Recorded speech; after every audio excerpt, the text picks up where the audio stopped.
Hello friends. This is Fiction Quest. How are you all? So in this video, we will see what if Naruto develops a bloodline similar to the Byaakugan. But before we start, if you want more amazing stuff like this, then be sure to subscribe to our channel and like this video. Also, if possible, share this video with your friends. Now, without wasting any more time, let's begin the story. You think you know about Uzumaki Naruto? Guess again. Oh, sure. He is the son of the Yondaime, and yeah, he is a ninja, but what else do you know about him? Let me tell you, his story is an epic. To start at his birth would leave a small portion of his story out of the light, but to do so would leave him shrouded in mystery.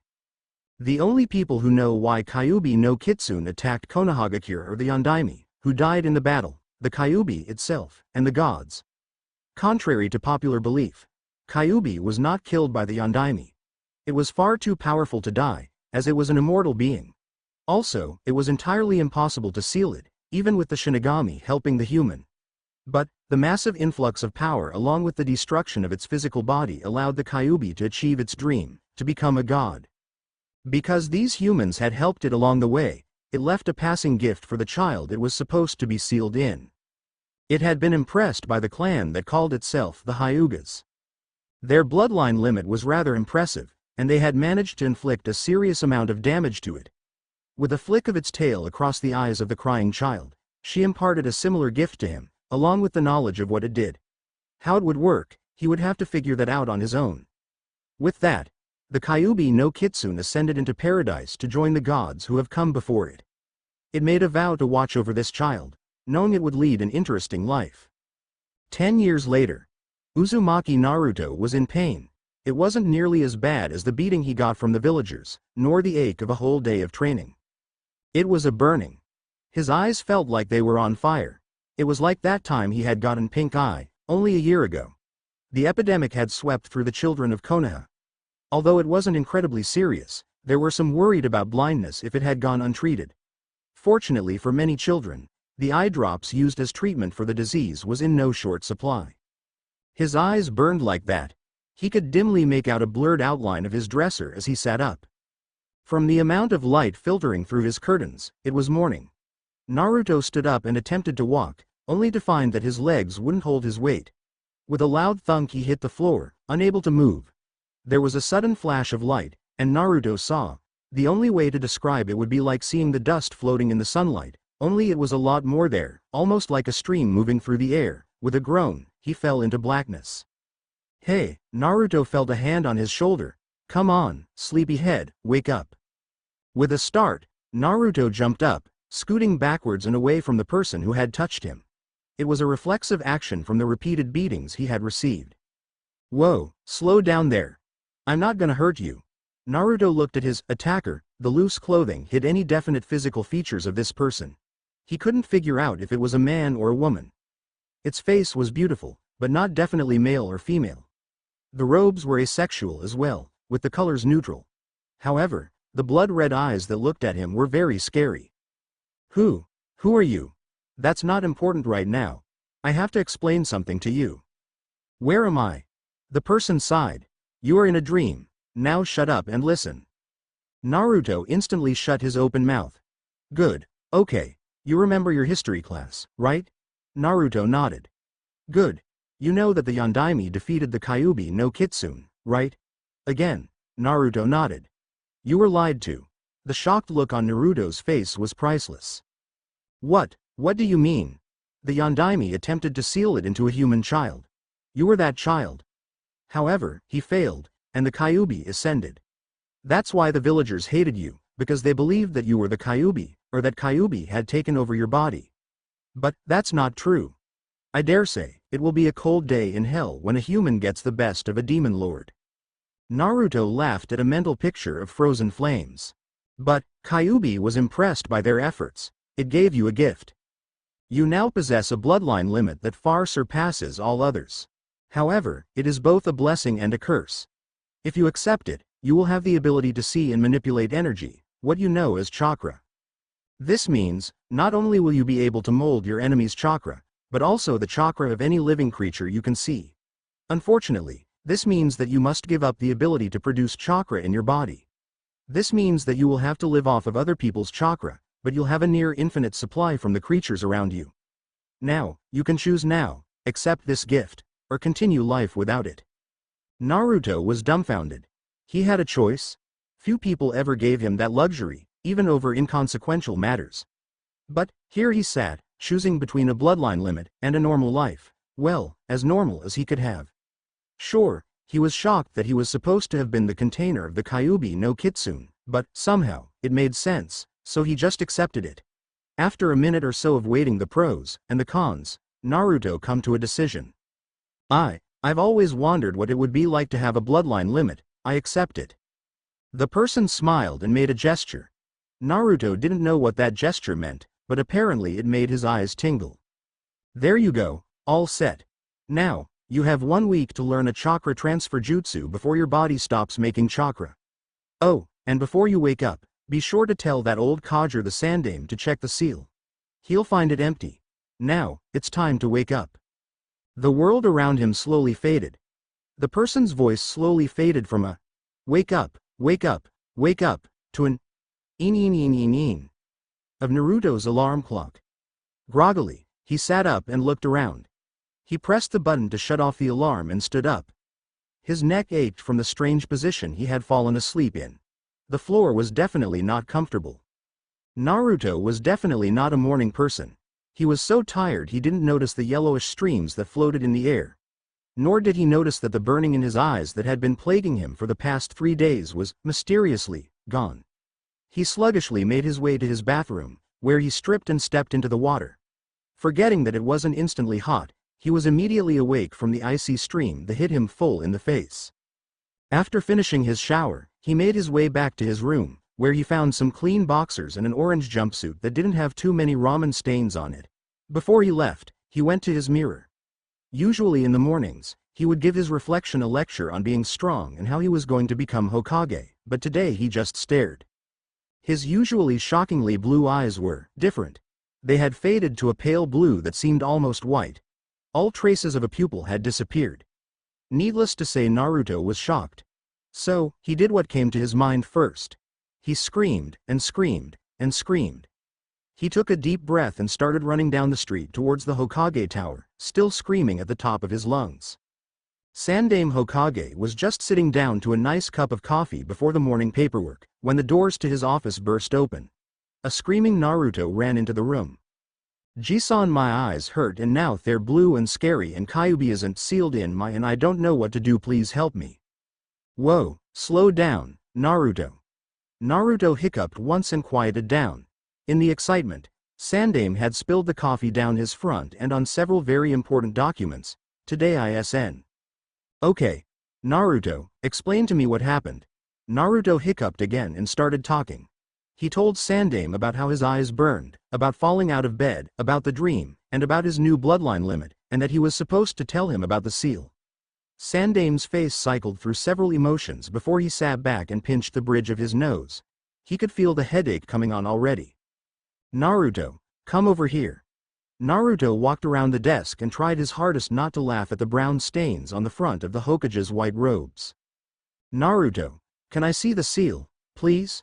Naruto looked confused for a moment before Sandaime pointed at Naruto's navel. With a nod, Naruto lifted up his shirt. The Sandaime went into a minor trance and let some chakra enter the seal. With a start, he realized that the seal, although full of chakra, was devoid of any and all consciousness. The chakra contained in the seal had been gleaned off the boy's own for years, which was the reasoning behind Naruto's incredible chakra levels. Naruto put his shirt down after Sandaime leaned back in his chair. "So, Kyuubi was never sealed inside you. You're a lucky child." Naruto grinned his trademark grin while scratching the back of his head. However, Sandaime continued, "I will have to have someone train you on how to use those eyes of yours. You said that it was inspired by the Byaakugan and that it has much of the same effects, such as seeing chakra?" Naruto nodded. What better person to train you than the owners of the original?" The Sandaime snapped once, and a single Anbu materialized out of nowhere. "I need you to bring Hyuga Hiyashi here. Tell him it's urgent, and it involves the secrets of the Byaakugan." That should do the trick, but if it doesn't, tell him it's a direct order from me, and, if ignored, will be treated as treason. The Anbu nodded and melded into the background. Naruto was bored. He sat on one of the chairs in front of the Hokage's desk, wishing this Hyuga Hiyashi person would show up. The minutes passed. Finally, as Naruto was about to pull a prank he'd been thinking of, the doors to the Hokage's office burst open. An enraged Hyuga stormed in, babbling on and on almost incoherently. Naruto could only stare at the fury of the verbal barrage. The Hokage just sat there, smoking his pipe. Finally, the man shut up. Finished. Hi, Hokage-sama. Good, now, it has come to my attention that a new bloodline limit has surfaced. Its effects appear to be eerily similar to that of the Byaakugan. Due to the fact that many would kill to get their hands on the Byaakugan itself, I'm sure they wouldn't stop at just taking its cousin. So, I have a request that is in your clan's favor. And that would be, Hokage-sama, take the wielder of this new bloodline and teach him. Make him a part of the clan if you have to, but train him and keep him safe. And who would this person be? Sandaime pointed, and Hiyashi turned to face Naruto. The demon brat? Is this some sort of joke? It was then that he noticed the boy's eyes. They looked exactly like the Byaakugan, except for the coloring. The Byaakugan was actually a slight shade of violet, an extremely pale lavender. This boy's eyes had the same degree of paleness, only it was blue. Needless to say, he was stunned. A near replica of the Byaakugan in the head of the most hated person in the village? He could only shudder at the repercussions against his clan's honor if they accepted him. But they must, if only to keep its secrets. Naruto looked on in amusement as the strange man's face turned several different colors before fading back to normal. Hiyashi turned to Sandaime and spoke. I will take him in, but I have one condition. Sandaime raised an eyebrow before saying, and that is? You publicly acknowledge the child as a human and dispel any and all rumors of him being a monster. Oh, that shouldn't be a problem. He never had Kyuubi sealed inside him anyway. Hiyashi paled, thinking that the Sandaime had just broken his own law and revealed the existence of Kyuubi to the child. Then, his ears caught up with his mind, and he heard the last part. What do you mean? Kyuubi was never sealed inside the boy. I saw the seal myself, I know it's there. Apparently, Kyuubi was too powerful to be sealed, and when his soul was ripped from his body, the influx of Yondaime's chakra caused it to transcend. In other words, it became a god. Hiyashi paled again. If Kyuubi had been powerful before, he shuddered. It appears that Kyuubi left a gift for Naruto when it left. Those eyes of his were it. Naruto told me that it spoke to him, and told him it was impressed with the Byaakugan, and used it as a model for Naruto's own bloodline. That is quite some praise, coming from a former demon lord and a lesser god. Hiyashi smiled at the thought. Before he could let his mind wander, he jerked himself back to reality. I see. I'll see to it that the boy's belongings are fetched from his apartment. Is there anything else you need, Hokage-sama? No, Hiyashi, that is all. It appears that I am indebted to you. Should you need a favor, ask me, and I will do my best within the limits of my powers to see it accomplished. Sandaime grimaced at the horrible amount of political power he just placed in the hands of an already powerful clan head. But for Naruto, it was worth it. Then I shall be on my way. Hiyashi turned to a now nervous Naruto. Come, child. I'll show you to your new house, and with that, Naruto found himself thrust into a new life with its own difficulties and advantages. Despite the drawbacks, it was better than what he had before, and he was content. Hiyashi looked at the peaceful face of the sleeping child. It had been a long day for the boy. First, he woke up with different eyes, and then he was told he would be moving from his home and he would be living with complete strangers. On top of that, he had walked for nearly 3 hours on a tour of the Hyuga complex. Now, if all this torture wasn't enough, they threw out his orange jumpsuit and forced him to stand stock still for half an hour while they put this thing up next to him, apparently measuring his every proportion. Finally, they gave him a white t-shirt and a pair of off-white, almost cream-colored shorts, and escorted him to his room. Being tuckered out from this day's adventures, he instantly fell asleep. From what the Sandaime has told me, this child has led a tough life. It's rather obvious in his rambunctious behavior and his non-existent manners. However, as he will be living with us, he must learn manners so as not to bring shame on the Hyuga name. He has a long road ahead of him. I wish him luck. Excuse me, Hiyashi-sama. Hiyashi turned to look at the branch family member who was bowing politely to him. Yes? The council requests your presence immediately? Hiyashi nodded and started walking away. He stopped and turned back to the branch family member. Watch the boy until nightfall. If he wakes, take him wherever he needs to go, and if he's hungry, take him to the kitchens and tell the cooks that he has my permission to have whatever he wants. Yes, Hiyashi-sama. With that, Hiyashi turned and continued his walking. Before he knew it, he was brooding.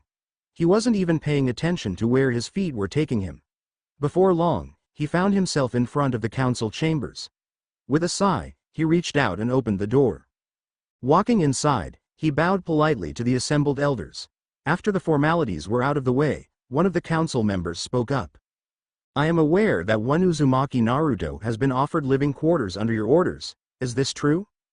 Yes, it is. Would you care to explain to us why the demon child is living in the Hyuga compound? Are you aware that his presence here mars the Hyuga name? Yes, I am aware of that. However, I have been informed by the Hokage-sama that the Kyuubi no Kitsune was never sealed inside the child. This has been confirmed by the Hokage-sama himself. Also, it appears that a bloodline limit has awoken in the sea and its effects are eerily similar to that of the Byaakugan, and it is believed to hold the same secrets. Therefore, in order to keep the secrets of the Hyuga secret, I have requested guardianship of the boy. One council member, who distinctly resembled a rat, buck teeth and everything, spoke up. You are aware that it is impossible to acquire guardianship over the boy. The Sandaime Hokage-sama had long ago emancipated the boy, giving him full citizenship and giving him full rights and privileges of an adult? Yes, I am aware of that. But, in order to keep the Byaakugan exclusively in the Hyuga family, I wish, with the council's permission, to betroth my eldest daughter, Hyuga Hinata, to Uzumaki Naruto. If the council members were surprised, they didn't show it. A vote was taken. In the Hyuga Council, votes are taken using beads. A white bead is a vote in favor of the subject, while a black bead is a vote against it. A bowl with 2 sections is passed around the table, and each member deposits a bead in its respective sides. Whites on one side, blacks on the other. When the bowl reaches the council leader, he counts the beads and then proclaims the results of the vote. Just like he was doing now. 25 votes in favor, 25 votes against the proposition. In the event of a tie, it is required that the council leader break the tie. His choice would change the future of the small boy who lay peacefully sleeping in his room, oblivious to the power this man held.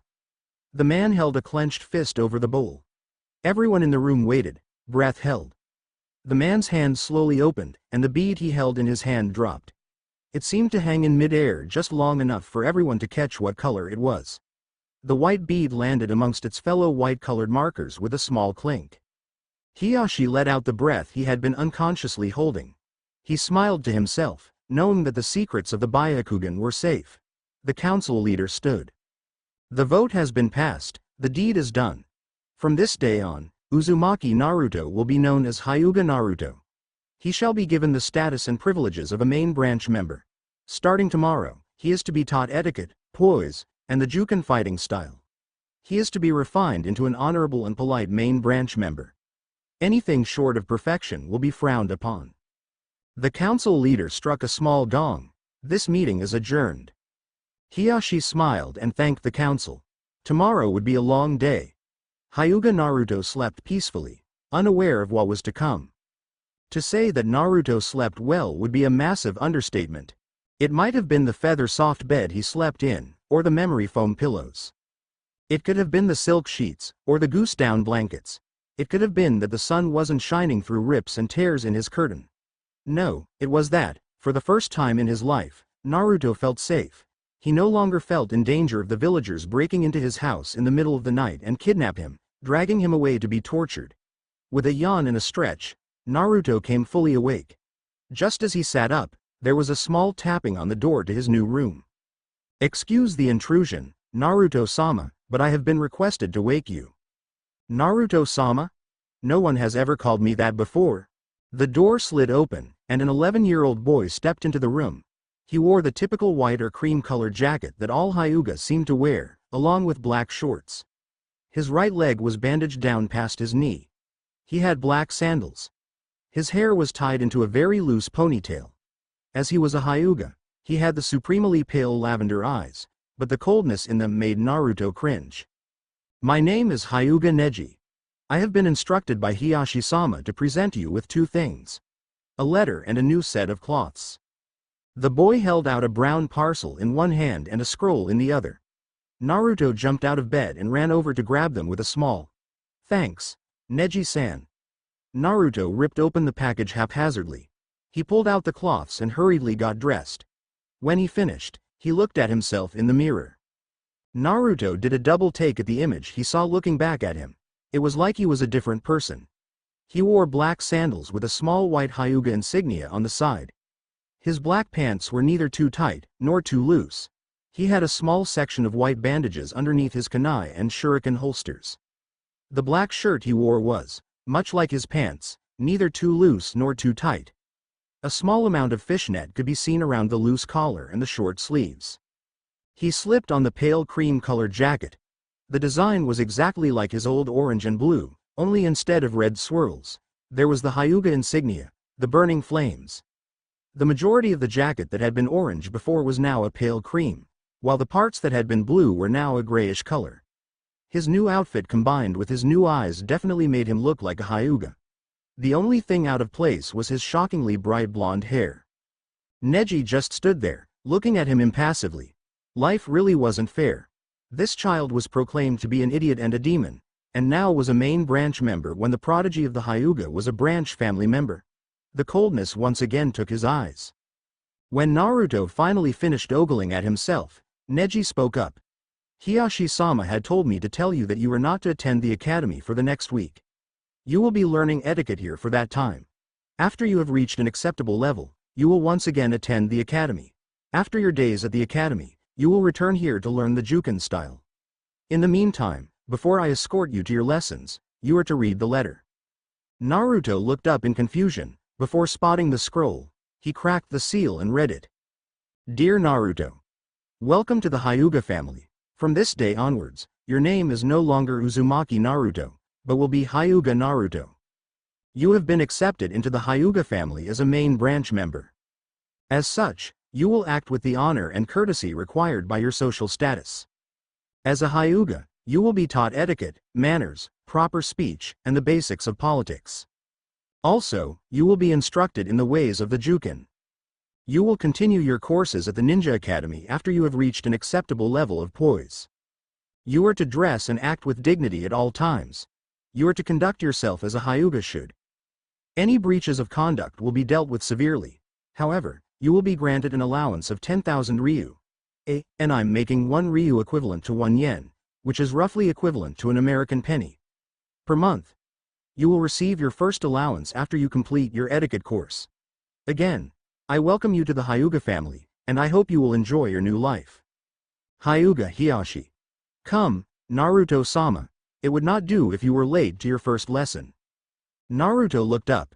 He was trying to digest all this information. Thanks to how hectic yesterday was, he was more than accepting of this news. So, with a grin, he followed Neji to his first lessons. Naruto, Naruto-sama, pay attention. Naruto continued to stare into space. Man, this is boring, though. A ruler slapped his wrist and Naruto was brought back into the real world. Naruto mumbled a string of rather strong curses under his breath, thinking his instructor wouldn't hear. He was wrong. Of course, his reward was another slap on the wrist. It still hurt nonetheless. Naruto-sama, if you want to continue living in the Hyuga manner, you must pay attention. Naruto nodded, and after a few minutes' diligence, started staring off into space again. The branch member sighed. I think it's time for a pop quiz. This brought Naruto back into reality. Neji-san, could you ask Hinata-sama if she would join us? Neji nodded and walked over to a slightly open door and slid it open to reveal the Hyuga heiress, red in the face, watching the lessons. Neji-en. Ni-san H. Hawarama. Neji's voice was as cold as ice. Would you join us please? H. Hi. The shy girl stood up and walked over to Naruto and his instructor. Her posture was rather bad for the heiress of the strongest clan in Konohagakure. Her shoulders were slumped and she bent her back just a little bit in a slouch. Her movements were rather awkward, as she was just entering a growth spurt and was not used to the length of her limbs. She flashed a small, shy smile at the blonde boy. Her face was tinged a very noticeable pink, contrasting with her pale, creamy skin. No one knew that Hinata already knew Naruto. She had watched him during their time at the academy. She could name every prank he had ever pulled, as well as all the victims, whether it was a person or an object. Her hands instinctively came up to her chest, and her index fingers started pushing against each other, seemingly portraying her confidence fighting her shyness. Her shyness won every time. Hello, Naruto-san.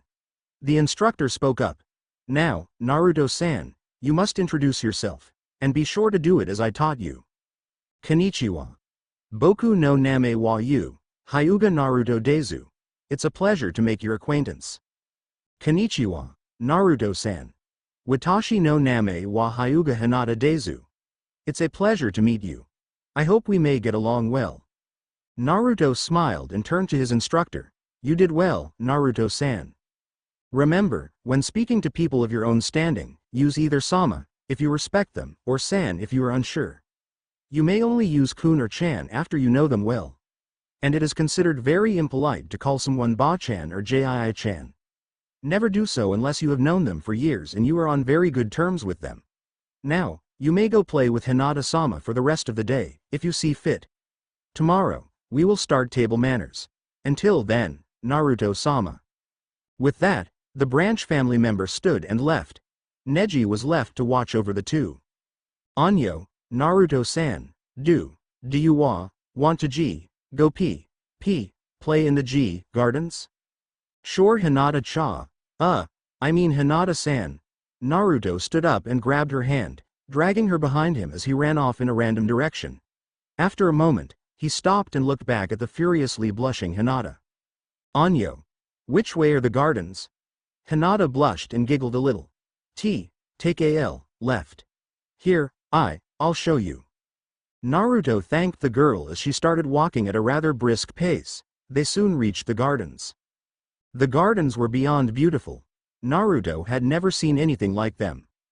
The grass was cut a uniform length, and was completely even in thickness through the entire place.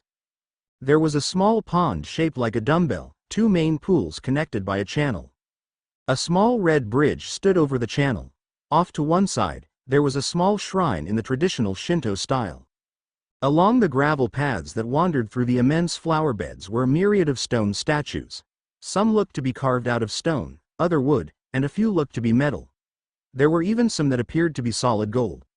Near one side of the pond, a pile of stones had a small spring at the top. The water cascaded down the stones, creating an extremely relaxing trickling noise distantly similar to rainfall. Hinata giggled as she watched her crush. He was standing as he had been taught. His back was straight and his shoulders were back. His chest was thrust out slightly, but not so much as to appear arrogant. His posture conflicted greatly with his expression.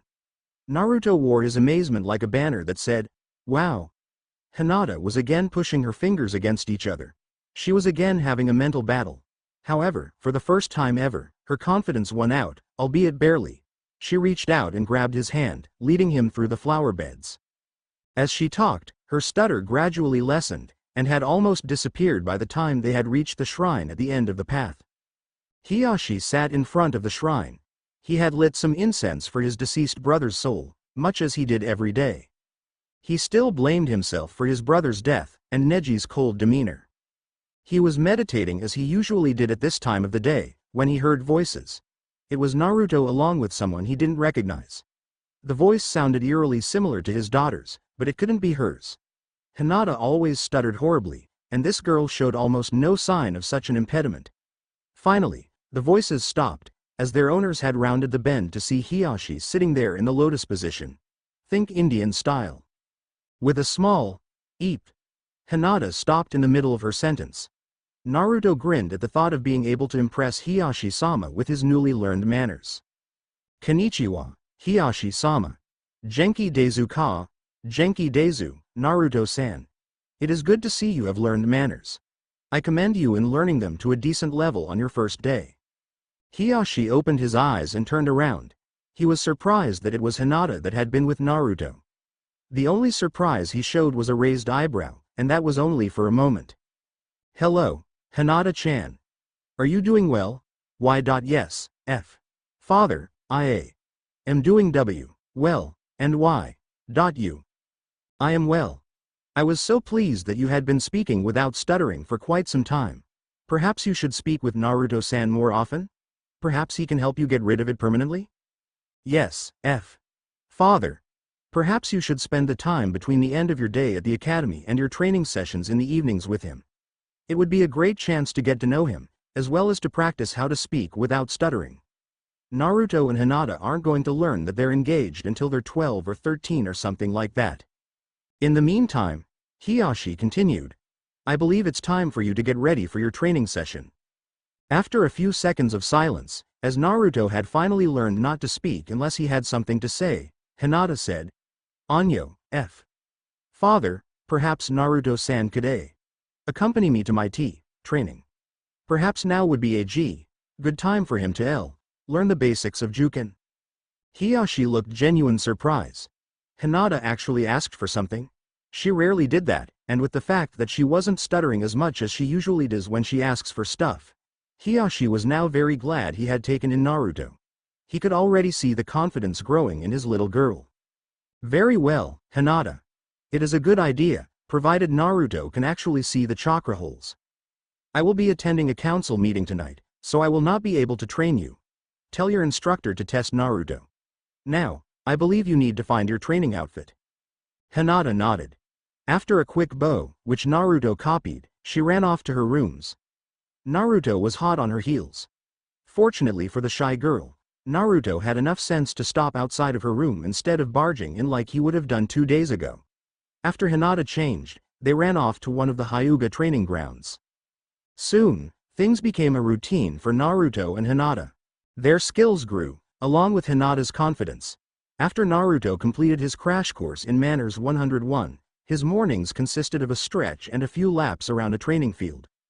After that, he would shower and meet Hinata and some of the other young Hyuga, including Neji, for a breakfast. Afterwards, Hinata, Naruto, and Neji left for the academy together. With Hinata's confidence growing, and Naruto finally getting quality instruction, they both grew into fine ninja trainees.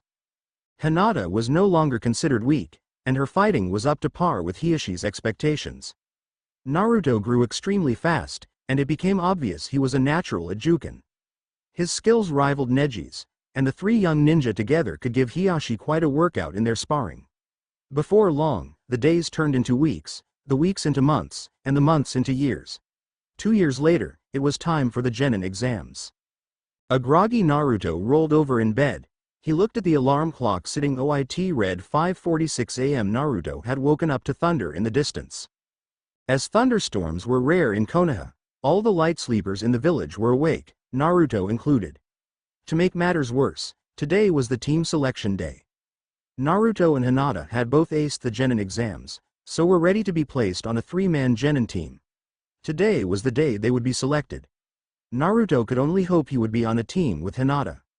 Naruto groaned and got out of bed. He threw on his cloths and went to meditate in the main gardens. It was the same ones Hinata had shown him 2 years ago. Hinata, for some reason, whenever Naruto thought about her, he felt a tightness in his chest. He didn't know what it was, but he knew that he liked her. She was his best friend. He had other friends, sure, but she was his first. The others at the academy had grown to be a lot nicer to him, but that was mostly due to the fact that the Sandaime had publicly announced the destruction of the Kyuubi, the fact it wasn't sealed inside Naruto, and also Naruto's legacy. The populace of Konoha was rather shocked that their scapegoat that they had treated like dirt for the first 10 years of his life was the son of their hero. That fact, coupled with the fact that he was now officially a Hyuga, Naruto was now very popular. Many people felt bad for how they had treated him, and many had asked for forgiveness. Naruto gladly gave it to them. It appeared that Naruto became just as popular as Uchiha Sasuke, and even had a following of his own. Recently, it appeared that the 2 clubs had combined into the Hyuga Naruto and Uchiha Sasuke fan club. Now, both of the boys had their own share of rabid fangirls, although Hinata's subtle glares and whispered threats kept them off of Naruto, at least when she was around. Naruto was snapped out of his mental ranting by light footsteps behind him. Two silky smooth hands covered his already closed eyes, and a voice that made his heart skip a beat said, "Guess who?" Naruto instantly burst into a huge foxy grin. "Hinata-chan, I know it's you." A fit of giggling met his ears. "You're perceptive this morning, Naruto-kun." Hinata grabbed his arm and pulled him up. "Come on, let's go get some breakfast." After a rather refreshing breakfast and a shower afterwards, Naruto met up with Hinata at the front gates. Neji had already left to meet up with his team. Naruto still doesn't know how the green spandex could allow the Junin to sprout a clone, but he decided not to think about it too hard. The green spandex seemed to be a living thing, as did those things that sat over their eyebrows. "You ready to go?" Hinata nodded, and the pair took off to the academy. After dodging several groups of fangirls, accidentally knocking Sasuke from his tree into their waiting arms, and sprinting the last 100 yards to the academy entrance, they made their way to their homeroom. After a few minutes, Iruka-sensei entered the classroom. "Okay, as you all are aware, today is the team selection day. Usually, the teams are selected by grade, taking the highest scoring students, the lowest scoring students, and someone from the middle to be on a team to balance it out. However, the Hokage-sama hand-picked the teams this year. Team 1. At this point, Naruto and Hinata were chatting in whispers in the back of the class. Sasuke was brooding, but Naruto and Hinata were trying to suppress laughter at the obvious signs of lipstick all over his face. Apparently, the girls had gotten the best of him today. 7. Hyuga Naruto, Hyuga Hinata, and Akamichi Choji. I repeat. Team 7. Hyuga Naruto, Hyuga Hinata, and Akamichi Choji. Your sensei is Morino Ibiki. Team 8. Haruno Sakura, Uchiha Sasuke, and Yamanaka Ino. Your sensei is Sarutobi Asuma. Team 9. Nara Shikamaru, Inazuka Kiba, and Aburame Shino. Your sensei is Yuhi Kurenai. Team 10. Naruto and Hinata looked at each other and grinned. They were on a team together. And that concludes the team placement. You're now free to eat lunch, and I suggest you use this time to get to know your teammates. You're dismissed. Naruto and Hinata happily chatted with each other until they found their teammate. Naruto was the first to introduce himself. "Hi. I'm Hyuga Naruto. Nice to meet you." Choji looked up. He had been devastated that he wasn't on the same team with Shikamaru, and even more so that he had been put with two of the most important people his age in Konoha. Hyuga Naruto was the son of the Yondaime, and had a yet unnamed bloodline, and Hyuga Hinata was the heir to the Hyuga clan, and one of the most eligible bachelorette in Konoha. How could he even keep up with these two? They were two of the best in the class, and he was at the bottom. "Hello. I'm Akamichi Choji. Nice to meet you. You're an Akamichi, aren't you? I'm Hyuga Hinata, and it's a pleasure to meet you. I'm glad you're on our team. That meat tank is a really powerful jutsu, and I can't wait to see it in action." "Yeah, me either." Choji couldn't believe his ears. One of the strongest academy students and heir to the Hyuga clan had just complimented him. And on top of that, the son of the Yondaime was agreeing with her? Choji looked at the sky, expecting it to drop at any moment. Smiling, Choji felt that somehow it wouldn't be as bad as he thought. Morino Ibiki was exited. Almost as exited as when he has a few new pals to interrogate. Finally, I get to see if my theory is correct. It's gonna be hard for these genin, and if they come out of this sane, they'll be the strongest of the rookies. He chuckled at the thought.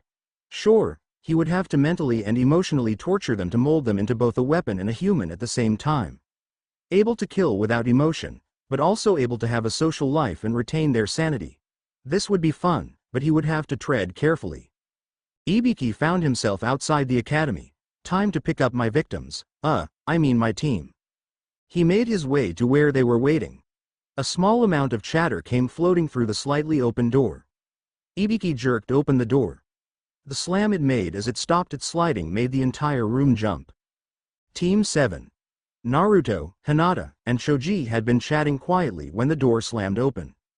A rather intimidating man stood there. The high collar of the black trench coat ringed the man's neck, coming up almost to his ears. He had two parallel scars running diagonally down his face. Underneath his trench coat, he had a deep navy blue button-up shirt with its own collar hiding the man's neck. He wore his forehead protector like a bandana, covering the man's head completely, no hair showing. He wore nondescript black pants, and if he wore any shuriken or kunai holsters, it was hidden by his trench coat. His black combat boots replaced the usual sandals that most shinobi wore. The three on Team 7 jumped up and followed the intimidating man as he left. Not a word was spoken as they traveled to one of the training grounds. When they reached it, he stopped and turned to face them. My name, as you already know, is Morino Ibiki. I was the head interrogator of the Enbu Elite Ops up until a few days ago, where I transferred my position to my apprentice, Mitarashi Anko. I did so because I wanted to train a genin team. You three will be part of a 6-week specialized training program. Now, introduce yourselves, and tell me your likes, dislikes, hobbies, and dreams. Naruto nodded and spoke first. My name is Hyuga Naruto. I like ramen, training, and my close friends. I dislike people who judge before getting to know people. My hobbies are training and practicing using my bloodline limit and finding out new things about it and its abilities. My dreams, never really thought about it, but I guess it would be to become as strong as I can to hold up the Hyuga name and to protect my friends. Ibiki nodded. Next, you. He pointed at Choji. Choji stepped forwards. My name is Akamichi Choji. My likes are food and my friends. My dislikes are people who call me, weight challenge. My hobbies are eating new foods. I become a strong ninja and a respected restaurant critic. Your turn, Ibiki says, pointing at Hinata. The shy girl looked down a little bit. She started playing with her fingers, but stopped with a look from Naruto. My name is Hyuga Hinata. My likes are training with Naruto-kun and learning new things.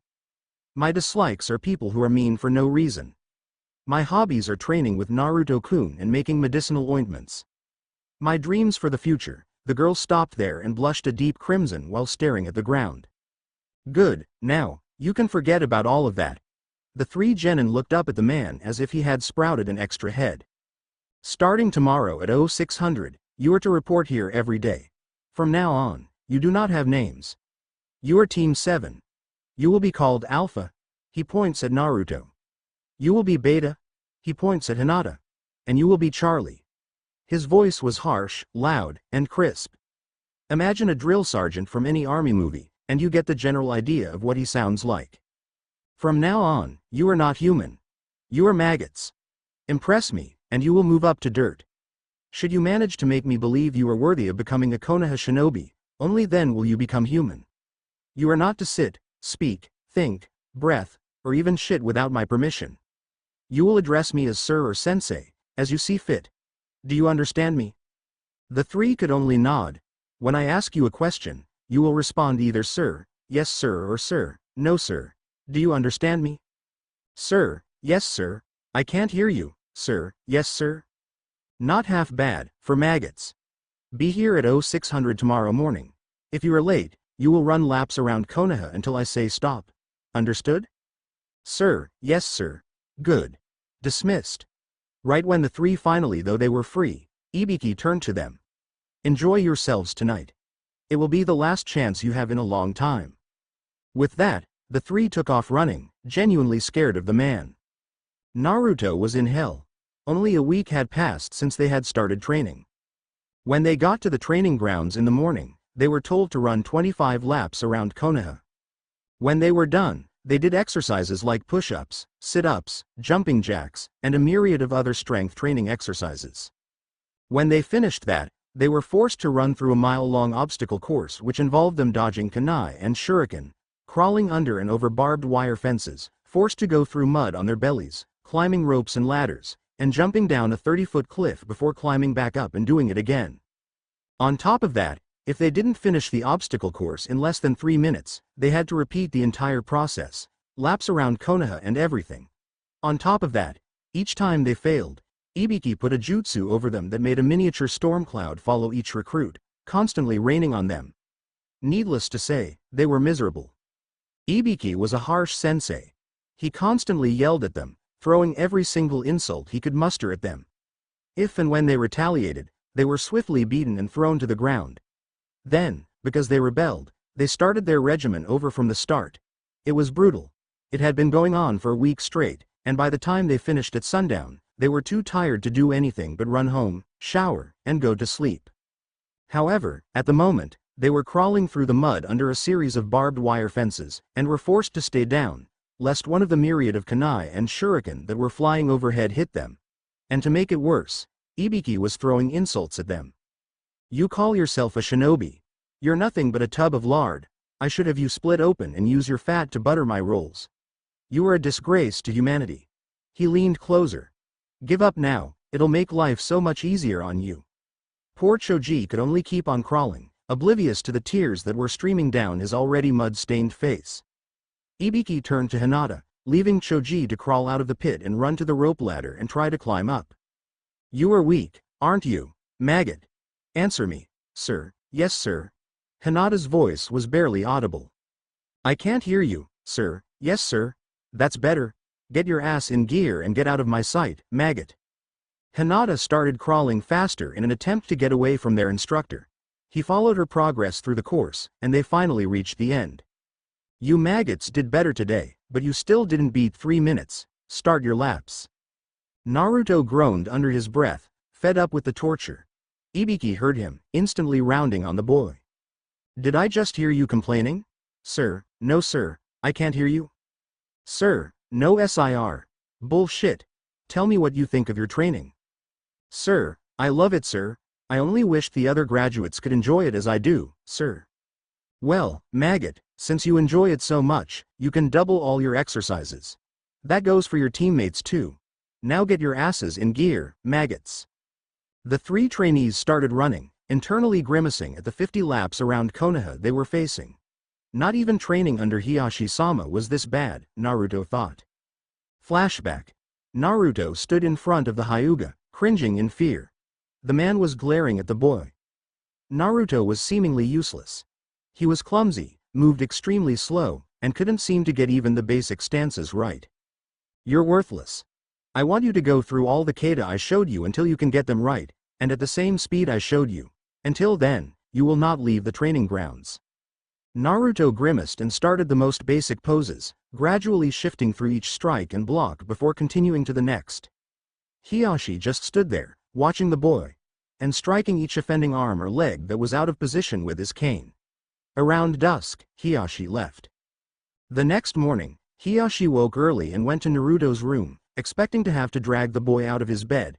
To his surprise, the bed hadn't been slept in. He went to the training grounds to see Naruto still there, running through each kata and stance. Hiyashi was rather surprised to see the boy still there and awake, but even more shocking was that he had each one perfectly down. Hiyashi smiled. "At least he is dedicated." Hiyashi smiled at the boy, finally speaking, "I see you got them all down." Naruto turned to look at the man. He could only smile before he collapsed onto the white sand that was the training terrain. Hiyashi called for a branch family member to pick up the boy and take him back to his rooms. "That Naruto, he'll make a fine Hyuga and an even better husband for Hinata." End flashback. It was now the 3rd week. Hinata was panting with exertion as she climbed up the face of the cliff, using chakra to stick to the sides.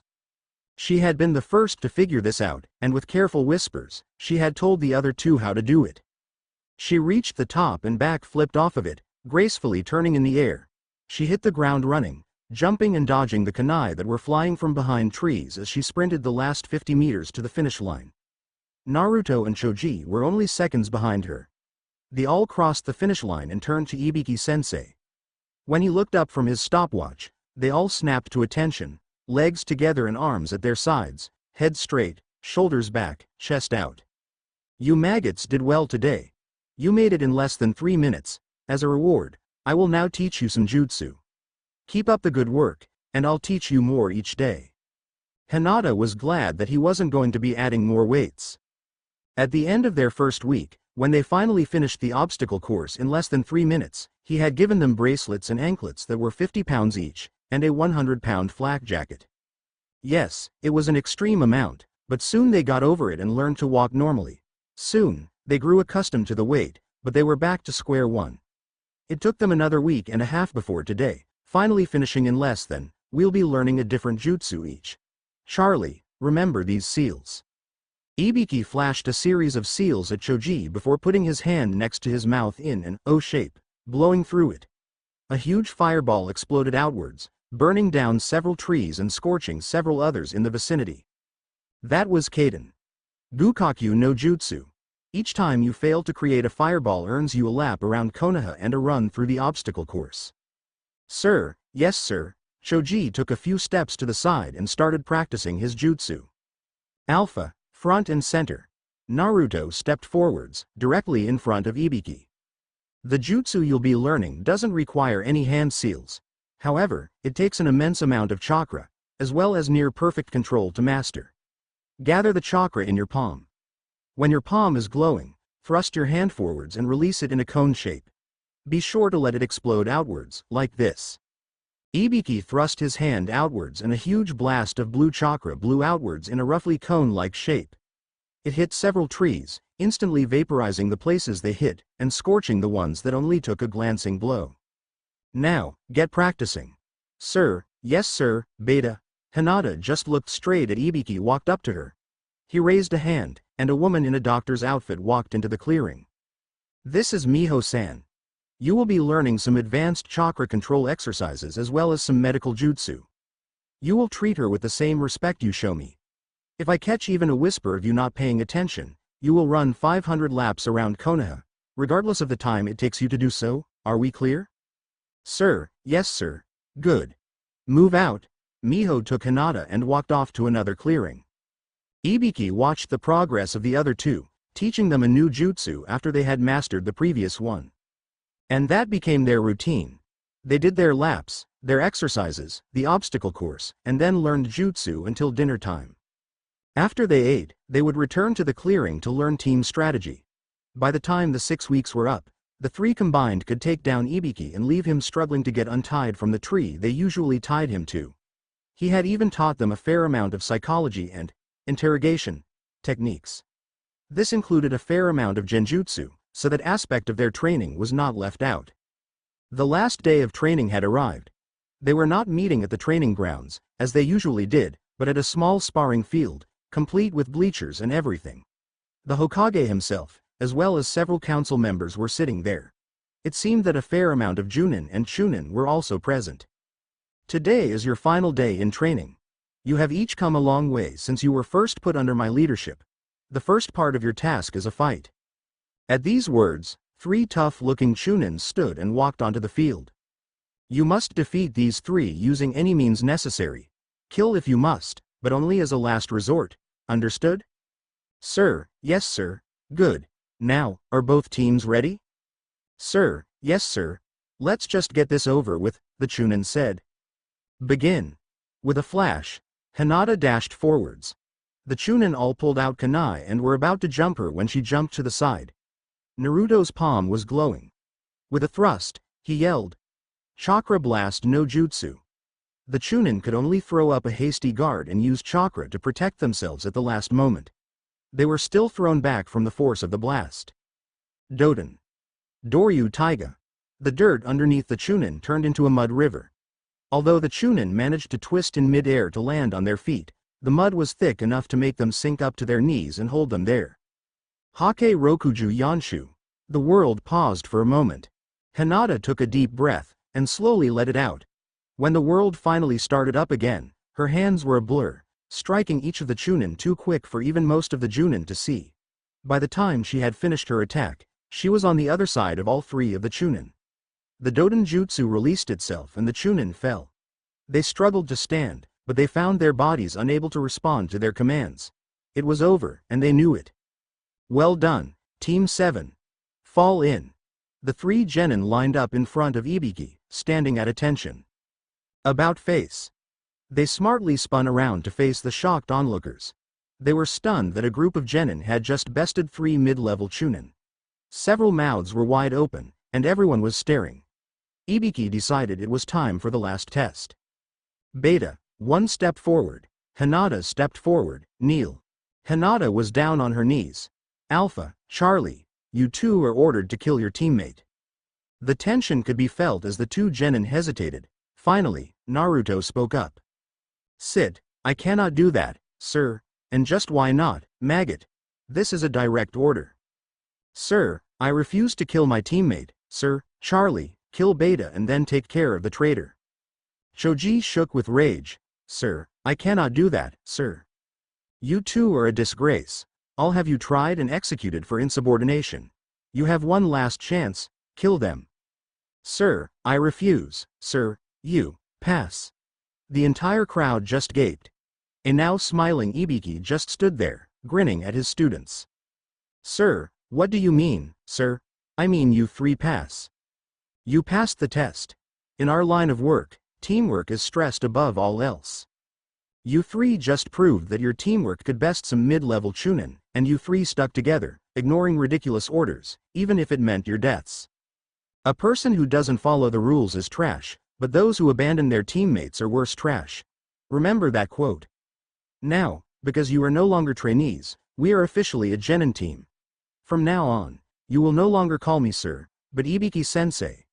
We will be taking missions from now on, although I hope you continue to train and grow stronger. The three genin, although they had been taught to stand at attention with no emotion, broke into grins.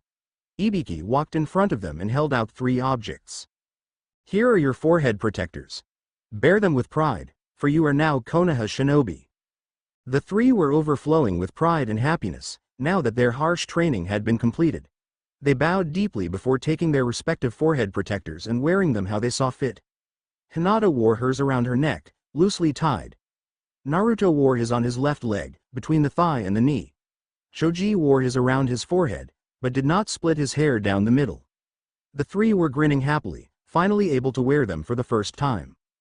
Ibiki-san, I am impressed by the first batch of students. Ibiki turned and bowed to the Hokage. Should these three be able to live a decent social life on top of being shinobi, I will allow you to begin training some Junin on how to train the next batch of genin.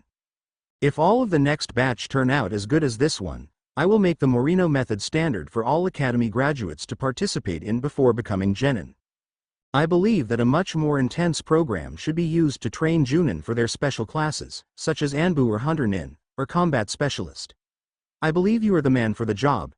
However, because you took on a genin team, you must see them through until one is a chunin and can take over as team leader. Report at my office at 8 o'clock tomorrow for your first batch of missions. Hi, Hokage-sama. Ibiki turned towards the genin once again. You three have the rest of the day off. I suggest getting back in contact with your friends. I'm sure you miss them. Oh, and one more thing. He reached into the pockets of his trench coat and pulls out 3 decently sized envelopes. This is the payment you three receive for completing an A- rank mission. Ibiki saw the confused look on his students' faces. Your training was considered an A-rank mission. You three participated in an experimental training program. That in itself is dangerous, but also you affected the outcome pairs that all shinobi will undergo this training before becoming genin. Now, go take some time off, you deserve it. Thank you, Ibiki-sensei, Naruto said. Come on, Hinata, Choji, it's time we visit Ichiraku's. You'll love it there. They serve the best ramen in all of Konoha. The 3 freshly graduated genin were walking down the road, chatting happily. Of course, they were ecstatic that they had finally finished the brutal training program Ibiki-sensei had dreamt up. Thinking about it made them shudder, and they were sure they would for the rest of their lives. However, it did make them stronger, far stronger than they had imagined it would. Hinata, although still shy when it came to people, was rather confident in her abilities on the battlefield. Although she no longer stuttered, she didn't slouch and slink around trying to avoid attention.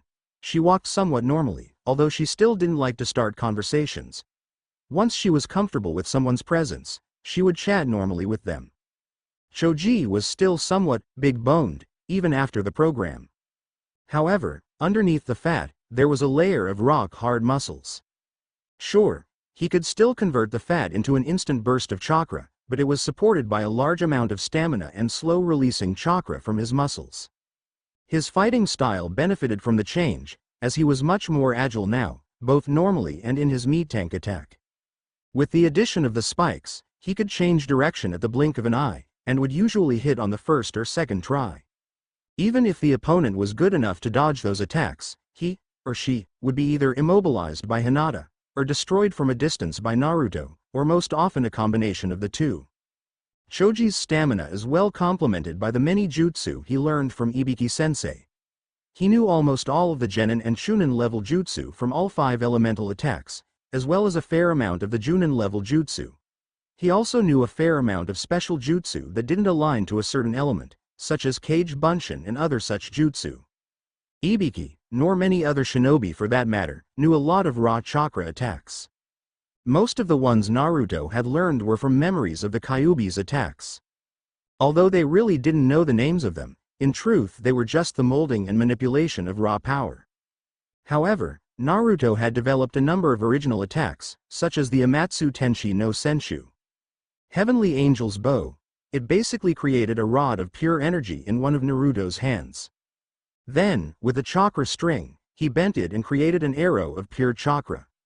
It worked a lot like a normal bow, but the arrow could do a myriad of things, such as explode on contact, or completely burn through an opponent.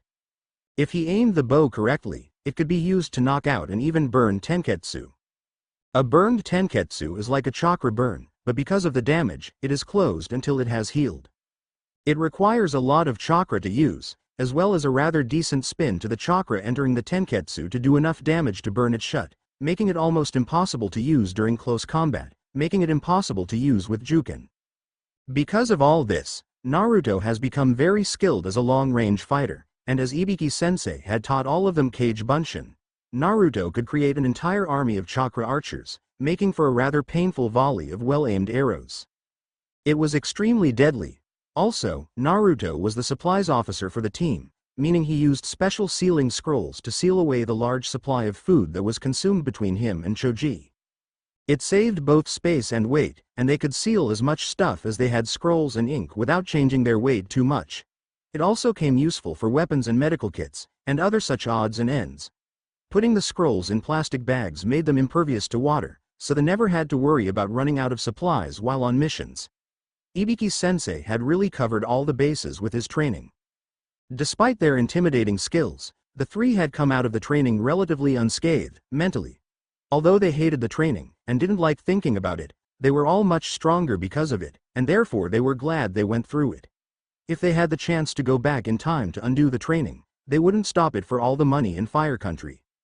Now, they knew that they were going to be accepting missions tomorrow, and were rather exited.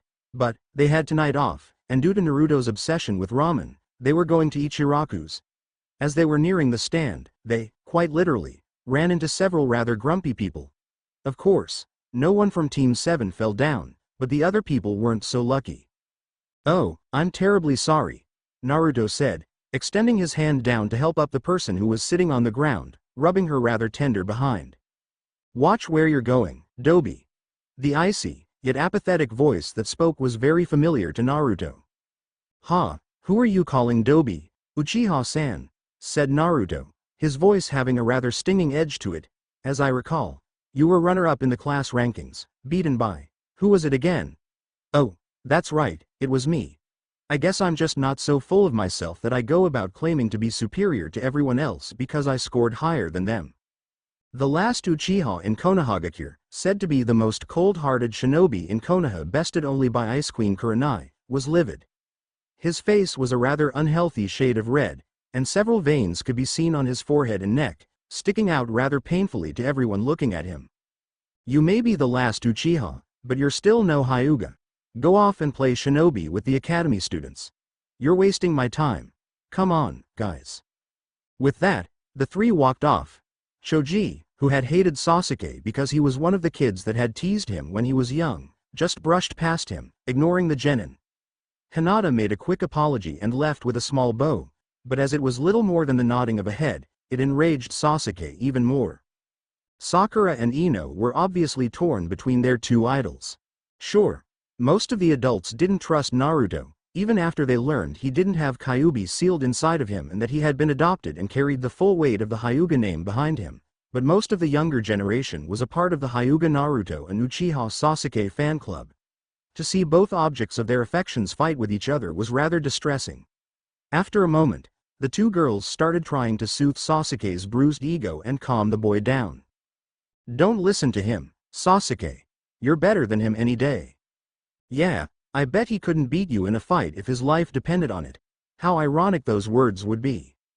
Sasuke just brushed them off, shaking his shoulder to remove their hands that had been set there, and walked off, hands in his pockets, brooding. I'll kill my brother, and when I'm done with him, you're next, Hyuga Naruto. With that, he walked off to go train. When Naruto, Hinata, and Choji rounded the corner, they burst out laughing. Uchiha Sasuke, although popular amongst most of the girls, save for Hinata, was not very well liked by the younger generation. He was coddled by the adults, and merely tolerated by his peers. His rather stinging remarks, when he spoke at all, were not taken kindly by their targets. Nice one, Naruto. You really handed it to him on a silver platter, Choji said, with a large grin.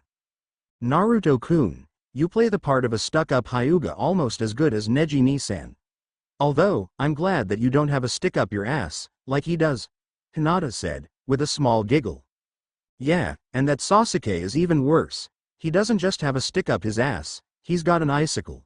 Always trying to outdo everyone, and I don't think even Neji-san would even go that far, Choji said, with a rather evil chuckle. Thanks, guys.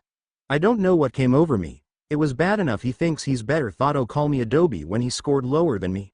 That just blew me over the edge. Anyway, there's Ichiraku's, let's go. As they walked under the flaps to enter the small stand, they saw 3 of the stools were already occupied. Hey, Shikamaru. Long time, no see, Choji said. Shikamaru turned on his stool and stood. He was surprised when Choji enveloped him in a friendly bear hug. Ack, Choji. You're squishing me. Oh, sorry. Choji set him gently back down to the ground, and Shikamaru stumbled slightly after being let go. Troublesome. When did you get this strong? Shikamaru, the laziest ninja in Konoha, had an interested expression on his face. Kiba turned around to face the 3 newcomers. Yeah, how did that special training go under that madman, Ikibi or whatever his name is? Bark. Akamaru was sitting in Kiba's jacket. He seemed to bark each time as an interjection to Kiba's outbursts. A small amount of killer intent came off Naruto as he spoke. His name is Ibiki, don't get it wrong again. He's a better sensei than you'll ever have, even if his training method is rather unorthodox. Kiba wilted under Naruto's glare, and Akamaru whimpered slightly. His eyes were as intimidating as the Hyugas in full Byaakugan, although Naruto never got the veins and his eyes were always active. He softened and gave Akamaru a little pat. Nice to see you again, Akamaru. How's Kiba treating you? Akamaru barked once and would have been shaking his tail if he wasn't in Kiba's jacket. He said he's doing fine, and I'm treating him well. You should see how strong he's getting. TCH, troublesome, Shikamaru said, turning back to his bowl to eat. I would like to know how far you 3 have progressed as well. Naruto raised an eyebrow. Shino? You have a voice? They all face vaulted and Naruto laughed. Hey, sorry, couldn't resist. Yes, he has a voice, and I bet he could take you easily, shouted out a rather pissed Kiba. Bark, growl, again, Akamaru interjected. Well, then maybe we should do some sparring?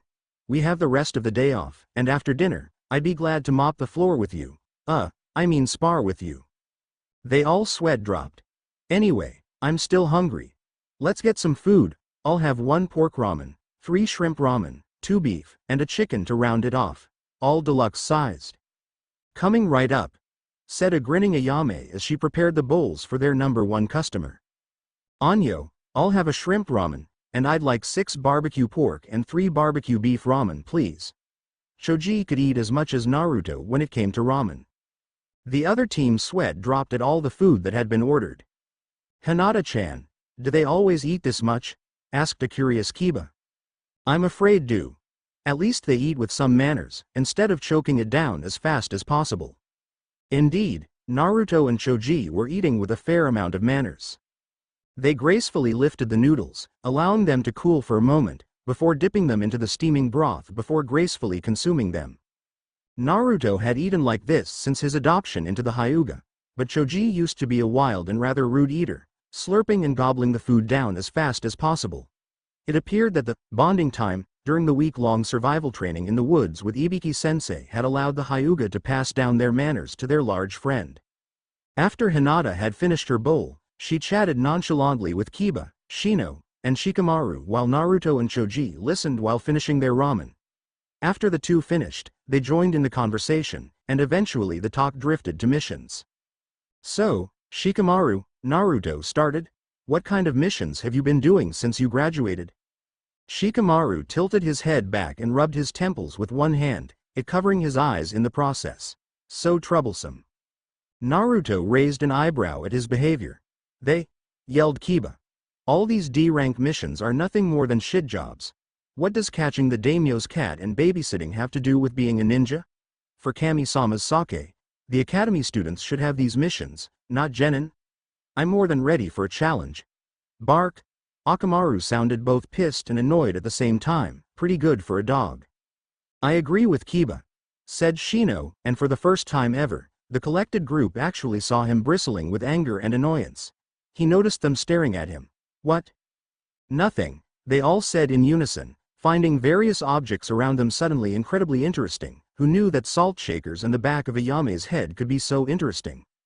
After a moment of awkward silence, Naruto stood up and pulled out his wallet, paying for his ramen and leaving a decent tip. "Well, it's getting late, so if we're going to be doing some sparring, we should get going." "Yes." Choji and Kiba shouted in unison, eager to test their abilities. "Troublesome," Shikamaru said. Hinata and Shino just stayed silent, following Naruto as he got up, walking off to the training ground. After a half hour, enough time for Naruto and Choji to digest their food intake without worrying about vomiting during the exercises, they arrived at a training field. "Before we start, we should all do some stretches and some warm-ups. Hinata may be a good medic nin, but we still don't need to be pulling a muscle or tearing a tendon because we were careless." Even Shikamaru, with a small, troublesome, joined the group in stretching and doing some laps around the training field. As they were not looking for an intruder or an observer, no one noticed that Sasuke had taken up a position in a tree with a pair of binoculars to watch the action.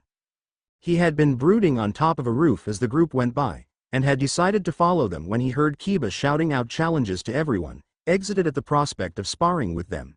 He had dashed home to grab his binoculars after finding out where they were sparring. He had arrived back in time to see them finishing up their last couple of laps. "Okay. How should we do this?" Surprisingly, it was Shino who spoke up. "We should go one-on-one fights. As a team, we are specialized for hunting and retrieving, not combat. We, as a team, only have the advantage with our surprise attacks." Naruto nodded before pulling out a scroll, and after looking through it, he palmed a set of kanji. With a small puff of smoke, a board game puffed into existence. They all sweat dropped. "Oi, Naruto, what's the game for?" shouted Kiba. "I don't want the game, I want the dice." Naruto pulled out the dice and gave one to each person. "Okay, this is how it'll work. The lowest rollers from each team will fight each other, as will the high rollers. The two left will fight each other also. Any objections?" "Troublesome, but I think some rules should be placed down. 1. No killing blows. 2. If the fight is getting out of hand, those not fighting will stop it. And 3. No weapons. I don't know if Hinata can heal a pierced jugular from a slipped hand or a botched dodge. We don't need to be killing each other." Everyone either nodded or voiced their opinion, and Kiba did so rather loudly. "Good. Then let's roll." Everyone took their dice and shook it in their hands. "San, ni, ichi, go." Naruto counted down. After saying go, everyone dropped their dice onto the ground, careful to track theirs and not get someone else's. The matchups were Choji versus Kiba first, Hinata versus Shino second, and Naruto versus Shikamaru third. "Okay. Choji, Kiba, get ready. I'll act as judge. When I call the fight, you both stop instantly, got it?" "Troublesome," Shikamaru said. The two fighters nodded and walked out a ways, facing each other with glares. "I'm gonna kick your ass, fatty." Choji only grinned, used to being called names so much that it didn't matter to him anymore. "Begin." Kiba shouted some random insults, and Akamaru jumped on Kiba's back. "Jujin Bunshin." He shouted after a few hand seals. A puff of smoke later, and two rather feral-looking Kibas appeared, one on the other's back. Let's Go took off at incredible speeds at Choji. A series of hand seals that were difficult to follow because they were so quickly executed brought out one of Choji's favorite jutsu. Doden. Shinju Zanshu no Jutsu. Choji sank into the ground before Kiba could reach him. Kiba and Akamaru stopped, sniffing the air. Their efforts were futile, as Choji was walking through the earth as easily as on top of it, and his scent couldn't be followed. Suddenly, a large mud dragon rose from in front of the boy and his dog, flying directly at them. They dodged in either direction as the dragon impacted the dirt beneath them. The mud washed over Kiba's legs up to and over his knees, effectively trapping him in the bog like goo.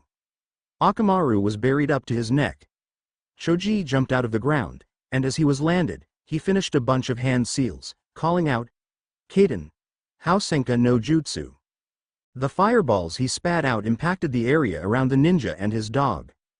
"Huh, your aim is so bad you couldn't even hit us," Kiba yelled. Choji just landed and smiled. "Try getting out," Choji said. Kiba looked down and saw that the dirt around him had been solidified, and was nearly impossible to get out of. Akamaru could only whimper as he was stuck. "Winner, Choji," said a slightly surprised Shikamaru. Choji grinned and sank into the dirt once again, only to pull Kiba and Akamaru under and pull them back up to the surface. Kiba looked crestfallen. Choji reached his hand out. Kiba slowly moved his hand into Choji's and shook. "Good fight, Kiba." "Thanks, Choji." "Okay, Hinata versus Shino. Get ready." Naruto shouted, eager to get to the next match. The two fighters walked out to the middle of the field and nodded at each other. Hinata fell into her Juken stance, while Shino just stood there. "Begin." Hinata rushed at Shino, who just stood there. Hinata's hands were a blur as they flew out and struck several parts of Shino's body, flashes of chakra flying out his back. Hinata jumped away after noticing several hundred bugs trying to crawl up her leg. Shino just stood there, casually stretching his arms and legs, showing the Hyuga heiress that he was unaffected by her attack. "What? How?" asked Hinata. "Your attacks are chakra-based attacks. My Kikai bugs eat chakra. It's a simple matter of them coating my body and eating the chakra that would otherwise close my tenketsu." Hinata suddenly felt weak. With a blast of chakra and a spin, she activated the Kaden to remove the bugs from her back. Jumping after she finished, she used several decent acrobatic moves to jump away. She made the familiar cross seal and said, "Kage Bunshin no Jutsu." Several Hinatas appeared, each one taking up a position around Shino. His bugs managed to crawl up one, and after absorbing all the chakra in the clone, it dissipated. Hinata and her clones charged after the poof of the clone, throwing a myriad of Juken attacks, as well as using a fist for several of the attacks, changing between physical and chakra attacks to keep Shino guessing. After a few moments, Hinata jumped back and her clones dissipated. Shino fell down to his knees, and slowly fell face down onto the ground. Hinata stood back and relaxed as her opponent was down. Shino suddenly became a mass of bugs, which rose up in a wave and flew at Hinata, who jumped back and tried to dodge the attacks, only to run into the real Shino behind her. She spun around and attacked him. Surprisingly, Shino was decent at taijutsu, and managed to either block or dodge most attacks. By the time Shino was ready to collapse, the bugs had reached Hinata and started draining chakra. They both struggled to stay conscious, but failed, and collapsed at the same time. "I guess it's a tie then." Naruto ran out to Hinata and started shaking her as Shino's bugs withdrew into their host's body. "Oi, Hinata! Wake up!" He pulled out a soldier pill and stuck it in her mouth. She involuntarily swallowed. After a few seconds, the pill took effect, and her eyes flew open. She sat up suddenly and looked around. Naruto had just deposited another soldier pill into Shino's slightly open mouth. "Naruto-kun. What happened? Anyo, you were sparring with Shino, and you tied. You both passed out at the same time. You were great. You kept him guessing the whole time." Hinata blushed slightly. "Thank you, Naruto-kun." Shino woke and stood up, walking back to the sidelines. Hinata just sat there, staring into Naruto's eyes. So much like mine, but so different, her thoughts eventually turned to other things. She blushed more. Naruto stood up and grabbed her hand, helping her to her feet. "Thank you, Naruto-kun." "No problem, Hinata-chan." He called me Hinata-chan.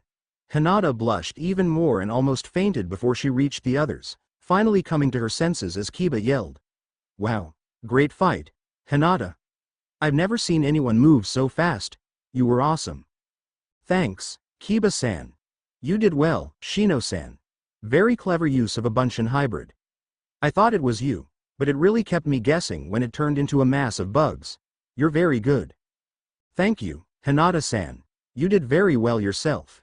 So troublesome. I guess it's time for our fight, Naruto. Yeah, I guess so. You ready? Troublesome. They walked out to the middle of the field. Hinata decided to play the role of judge in place of Shikamaru, as he was now fighting. Sasuke, still unnoticed by everyone, looked on with anticipation. Time to see your abilities, Naruto Baka. Naruto took up a Juken stance, only where his outstretched hand should have been sideways, it was held much more like Rock Lee's. His backhand was held normally, and his weight was shifted backwards. Ready? TCH. Troublesome. Whenever you are. Naruto didn't notice that the shadows under Shikamaru were already stretching out to him. Begin. With that, Shikamaru's shadow touched Naruto's, who was now completely immobile. Kagemane successful. Shikamaru reached into a pouch and pulled out several shuriken. This was the normal shadow bind, not shadow imitation, so Naruto didn't move at all. With a flick of his wrist, Shikamaru threw the shuriken at Naruto, doing several hand seals along the way. Cage Shuriken no Jutsu. The 3 shuriken multiplied into 16 shuriken. Naruto's eyes widened as they impacted. Poof! The shadow clone burst into smoke. Nani? You think I'd fall for that? You underestimated me? Naruto's voice seemed to come from both everywhere and nowhere at the same time. It unnerved the group, and Shikamaru most of all. Now, let's end this. Amatsu Tenshi no Senshu. Ya Seisha. Dozens upon dozens of blue chakra arrows burst into the field from the woods all around them. They came from every direction and in such numbers that even as Shikamaru dodged the first ones, he fell directly into the patch of the next group. The arrows dissipated as they struck the shadow user, each one hitting like a punch. Needless to say, Shikamaru was hurting after that attack. He fell onto his knee as a final arrow came flying out of the undergrowth. Jinjifusei no Ya. Knockout arrow. The arrow struck Shikamaru on the forehead. He instantly passed out. Sasuke had been watching the entire fight, and was surprised when several Naruto clones appeared underneath the tree he was sitting in. He was even more surprised when they both reached out their right hands and produced a large pole of chakra. Then, a chakra string attached itself to either end of the pole and pulled taut, creating a bow made entirely out of chakra. Sasuke was amazed. It would take incredible chakra control to make this. He almost fell out of the tree when each Naruto clone pulled the chakra strings back, and a blue chakra arrow appeared by their hands in the correct position. Each Naruto released the arrow and they sped out to their intended target, Shikamaru. Sasuke looked through the binoculars again just in time to see Shikamaru get hit from all sides by a large amount of these chakra arrows. Then, finally, one last arrow hit him in the forehead, and Shikamaru dropped. Sasuke could only stand there. Naruto make an attack that would require an incredibly large amount of chakra as well as the control needed to shape and shoot the bow. Damn it. He's already so strong. I need to work harder to surpass him. If I can surpass Naruto, I can beat my brother. The clones dissipated, and Sasuke jumped down and walked back to town, hands in his pockets, brooding as usual. He didn't even notice when Ino and Sakura threw themselves unabashedly at him, completely brushing off the 2 fangirls. He had a lot of training to do. Kuso. Stay up, damn it. Uchiha Itachi, one of the strongest men in the world, second most powerful man in the feared organization Akatsuki, couldn't seem to get his hair right. Usually his locks of jet black hair fell in the perfect Uchiha form. Today, however, it was limp and lacked its usual luster. It looked more like the hair of Maida Guy, but without the shine and a lot longer, and it seemed that no amount of hair care products could manage to conform it to its usual style. Kuso, he said softly. Kisame, Itachi's usual partner in crime, slammed open the door to the small bathroom that the two shared in their small apartment given to them in the Akatsuki base. Damn it, Itachi, quit playing with your hair and go to your meeting with the leader. He's waiting. His voice dropped from its almost shout to a grumbling undertone. Geez, he's worse than a girl. I heard that, shark-skinned bastard. Shut up and get going. Geez, if I didn't know better, I'd think you were a girl. You certainly squealed like one last night. Shut up, okay. Geez. Just get your ass in gear. You know how irritable leader can be in the morning. Okay, fine. Itachi walked out of the bathroom to grab his black cloak with the red cloud pattern on it from the floor, where it had been tossed unceremoniously last night before jumping, quite literally, into bed with Kisame. Downtime sure was fun. He shook his head to clear away thoughts of his partner for the last few years. Calming himself, he strapped on his cloak and strode down the nearly empty hallway on the way to the throne room. He finally reached his destination, only 5 minutes late. Itachi, you're late, said the nearly imperceptible voice. Yes, I had business to take care of. Number matter. I called you here for a solo mission. Itachi mentally cursed, knowing it would mean less downtime.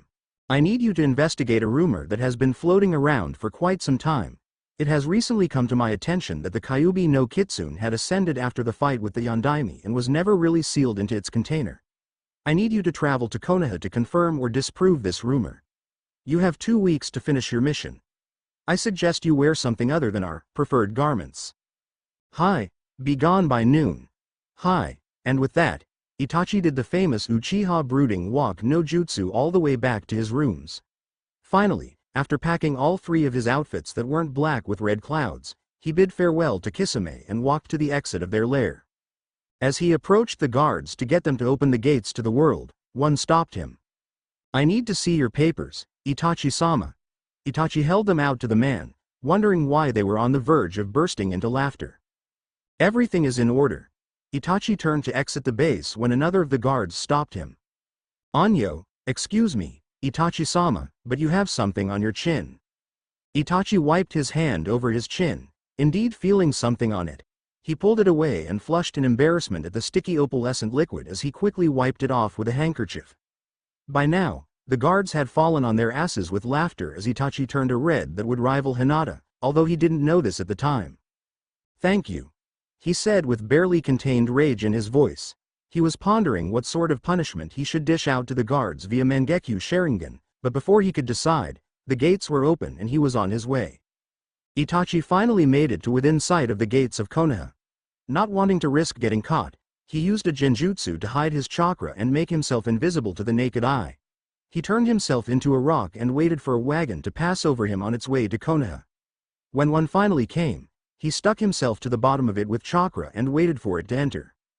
2 hours later, he was wandering the streets, looking for the entire world to be a normal civilian. Unfortunately for him, he just happened to be standing in the road of a stampede of girls. As Uchiha Sasuke danced his way through the crowd, most of them parted to the side to avoid being run over. Itachi, unaware of the dangers of rabid fangirls, just stood there as Sasuke darted around him, unaware he was dodging out of the way of his hated brother. Itachi turned around just in time to see several very rabid girls send him flying with a combination of punches and kicks, pissed that anyone could get in between them and their beloved Sasuke. Itachi could only think one thing as he flew through the air. I feel so sorry for you, brother.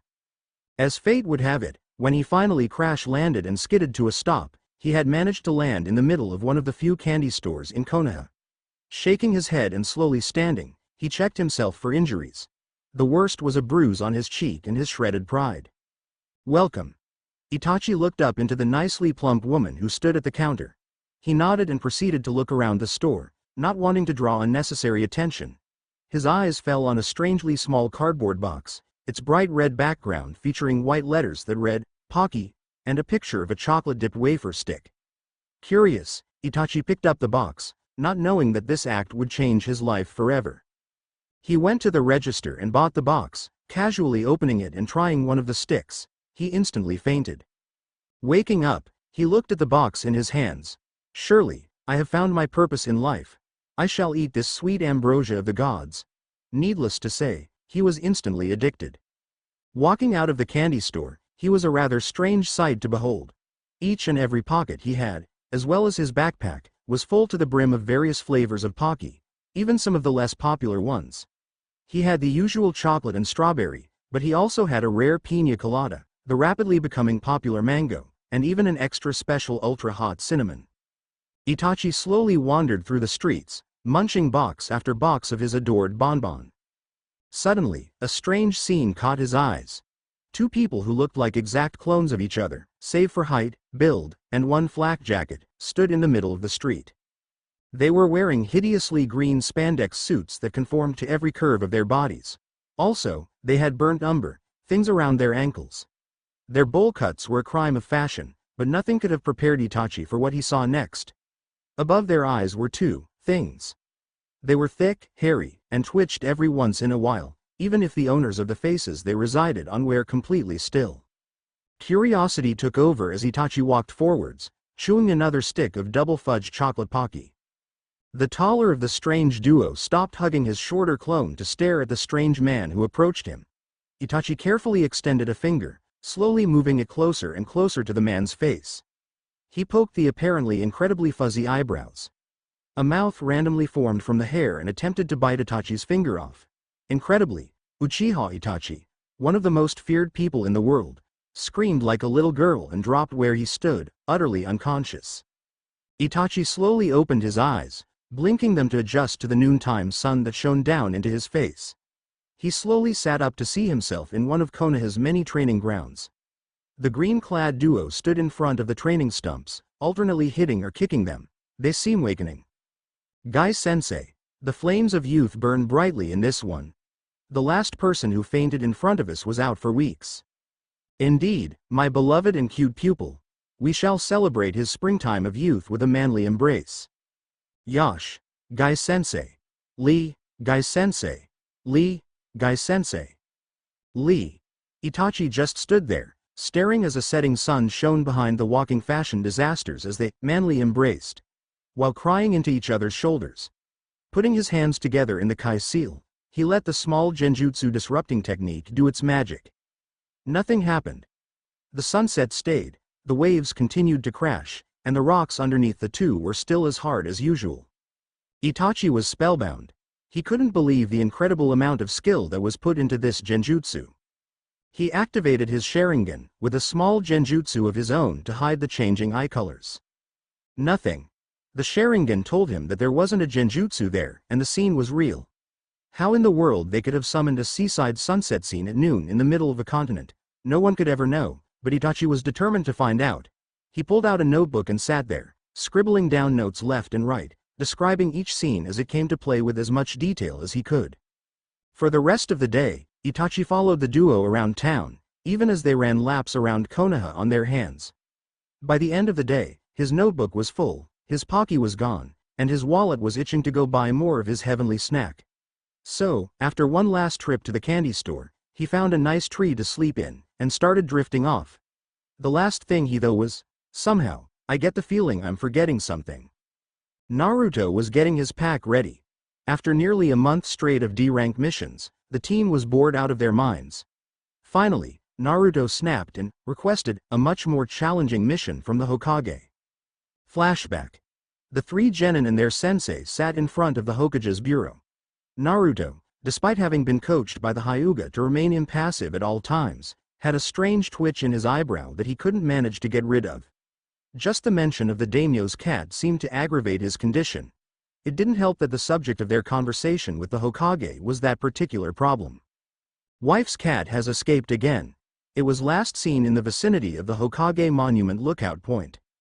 Excuse my interruption, Hokage-sama, Naruto said. But I believe that at the rate we have been accomplishing our missions would leave few or none for the other genin teams. That would be both unjust and anti-productive. Is there, by any chance, a mission that would be a bit more of a challenge for us?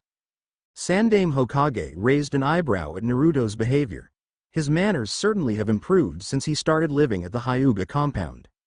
I'm sorry to say that the last low C-rank mission was just given to Team 8.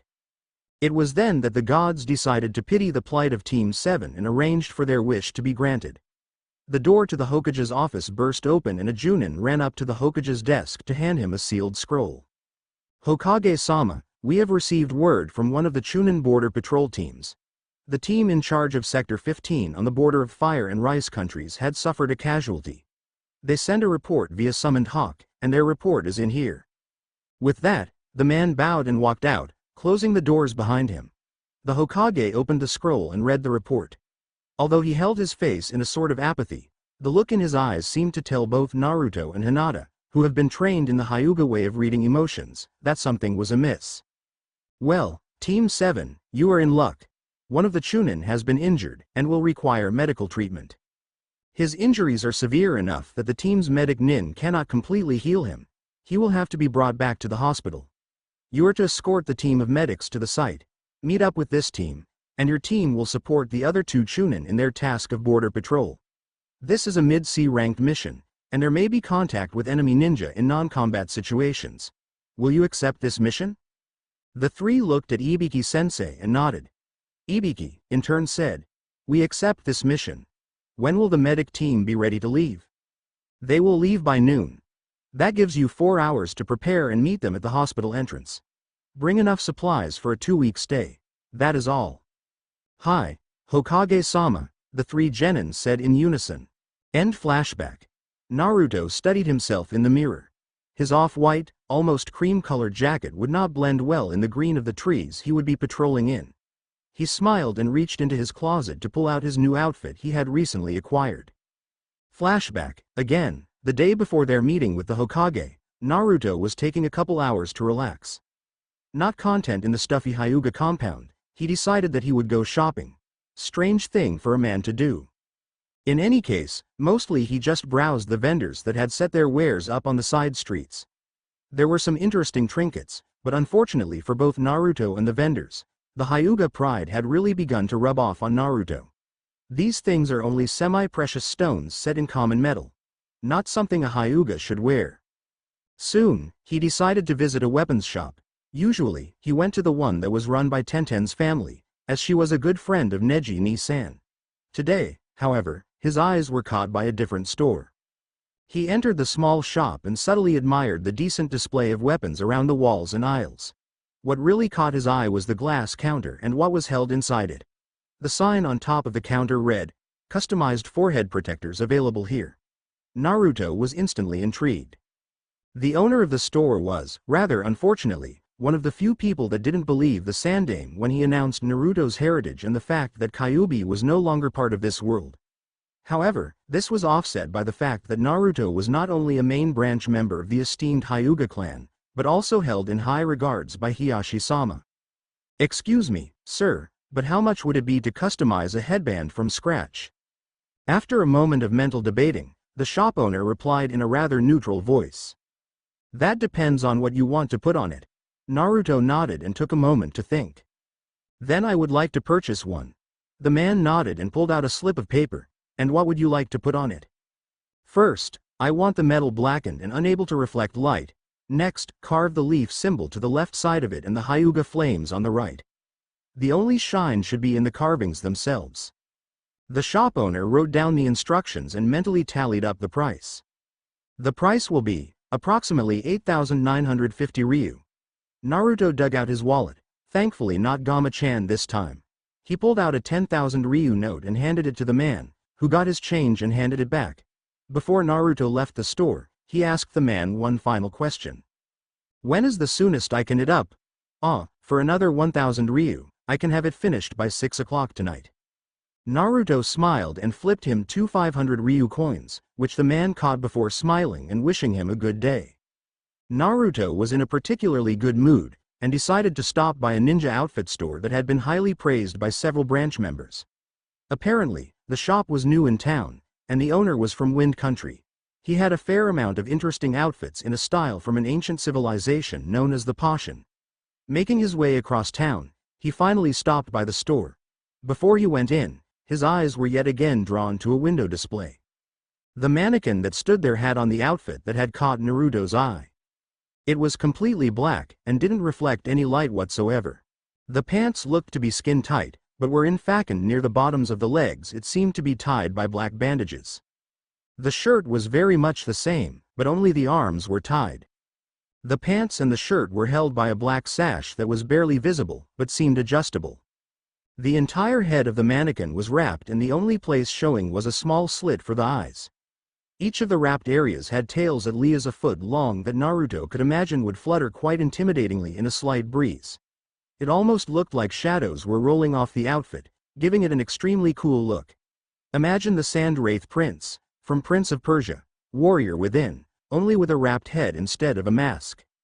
Naruto instantly went into the store and had his measurements taken for an outfit identical to the one he saw.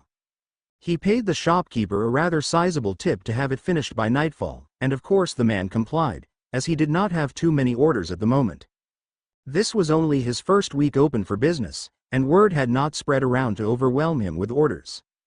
Naruto did, however, take the long piece of cloth used to tie his head up before leaving the store.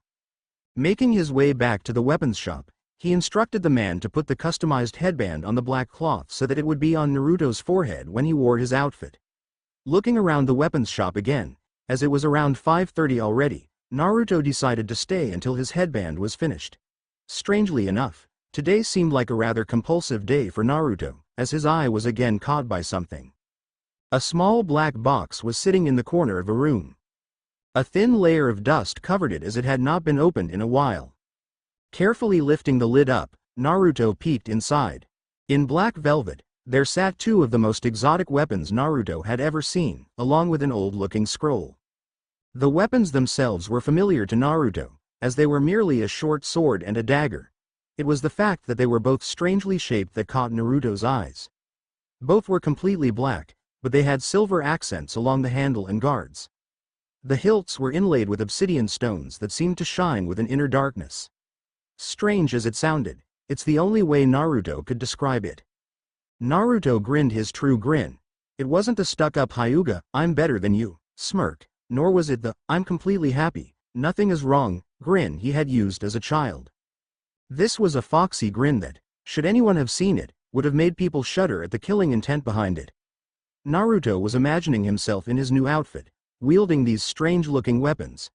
He assumed that the scroll was a learning course on how to wield them properly, and he guessed correctly. Glancing at the clock above the counter, he picked up the box and headed back to the register to await the store owner. Several minutes after 6 o'clock, the man finally stepped out of the back room, holding the customized forehead protector that Naruto had purchased. The man was smiling to himself as he saw the box, thinking, "Finally, someone takes an interest in those weapons. I was beginning to think no one would buy them. Let's see if I can't drive the price up a bit." "Ah, I see you found something that caught your eyes?" "Yes, I have." The two spent nearly an hour haggling a price, and the icy Hyuga glare no jutsu that Naruto used was rather effective. "Gotta thank Neji for teaching me that one," thought Naruto as he paid a decent 16,500 ryu for the box and its contents. He, I doubled the money I spent buying this from that traveler. Life sure is good, especially when rich people are involved." The shopkeeper was grinning happily as Naruto left the shop with his purchases, heading back to the cloth store to pick up his outfit before finally going back to the Hyuga Manor and almost literally falling into bed, fatigued from a long day of shopping. Damn it, where's Naruto? He's usually not the late one. Hinata is missing too. An annoyed Ibiki paced in front of the hospital. The medics and Choji fidgeted, completely aware of how testy Ibiki was when annoyed. One of the medics had to patch up a POW that Ibiki had interrogated on a bad day, and she shuddered at the memory. To put it lightly, the skin was hanging off the man's face by a whisker, quite literally. Hinata landed in the middle of the group and self-consciously brushed the dust off of her usual training cloths. "Gomen, everyone. Naruto told me to go ahead. He said he'd be a few minutes behind me. He was still in his room when I left." Ibiki sighed before speaking. "It's okay, Hinata. He'll be here soon, I hope." At that moment, a figure seemed to melt out of the shadows. Shadow seemed to roll off of him and mix with the ends of the black bandages that floated around him, despite the fact that there was no wind at all that day. A small dagger was at his right hip and a hilt was visible over his left shoulder. "In my FIC, Naruto is gonna be left-handed, like me." Two black shuriken and kunai holsters were tied to the man's legs, as a usual ninjas were. The head was completely wrapped, only the eyes showing. 3 strands of blonde hair partially obscured the man's left eye through the slit between the wrappings. The sight was so intimidating that killer intent rolled off the man, despite the fact that he wasn't consciously emitting any. Everyone there seemed to freeze up, except for Ibiki, who was used to these things. They half relaxed at the sight of the modified Konoha forehead protector with the Hyuga symbol next to it, but still kept their guard. "Nice to see you, Naruto. I'm liking the new outfit," Ibiki said, dispelling the tension immediately. Naruto put a hand behind his head, and a grin was visible behind the mask, as his eyes curled into their upside-down U shape, much like Kakashi's. "It's not too much, is it?" Hinata blushed because the suit showed off Naruto's well-toned body. Shoji just grinned and kept munching his chips. Ibiki grinned in malicious pleasure as he said, "It's great. I'd be useful to be able to intimidate this much during interrogation without even trying." Ibiki drifted off, many of his favorite interrogation techniques running through his head. "Thanks, Ibiki-sensei. Anyway, I'm ready to go." He shifted the pack on his back, also colored black. It blended well into his form, so much that it wasn't even apparent he was wearing one only after he shifted it. The small genjutsu on it helped as well. The group ran across the rooftops of Konoha and into the tops of the trees after they passed the gates. For almost the rest of the day they ran. Luckily, they had packed light, so they weren't too fatigued to set up a decent camp. That night, they took shifts watching and sleeping as they were nearing the border, and to watch for bandits. The next morning they set out as early as possible. Few words were said in trade of better efficiency in their work. Small hand signs were their only communication as they ran. They ate lunch on the go, opting for highly nutritious and surprisingly tasty field rations and water from their canteens. Around 3 or 4 in the afternoon, they reached rendezvous. The 2 uninjured Chunin were guarding the injured one, and jumped as the group entered the clearing. "State your name and your business with us," one said, while drawing a kunai.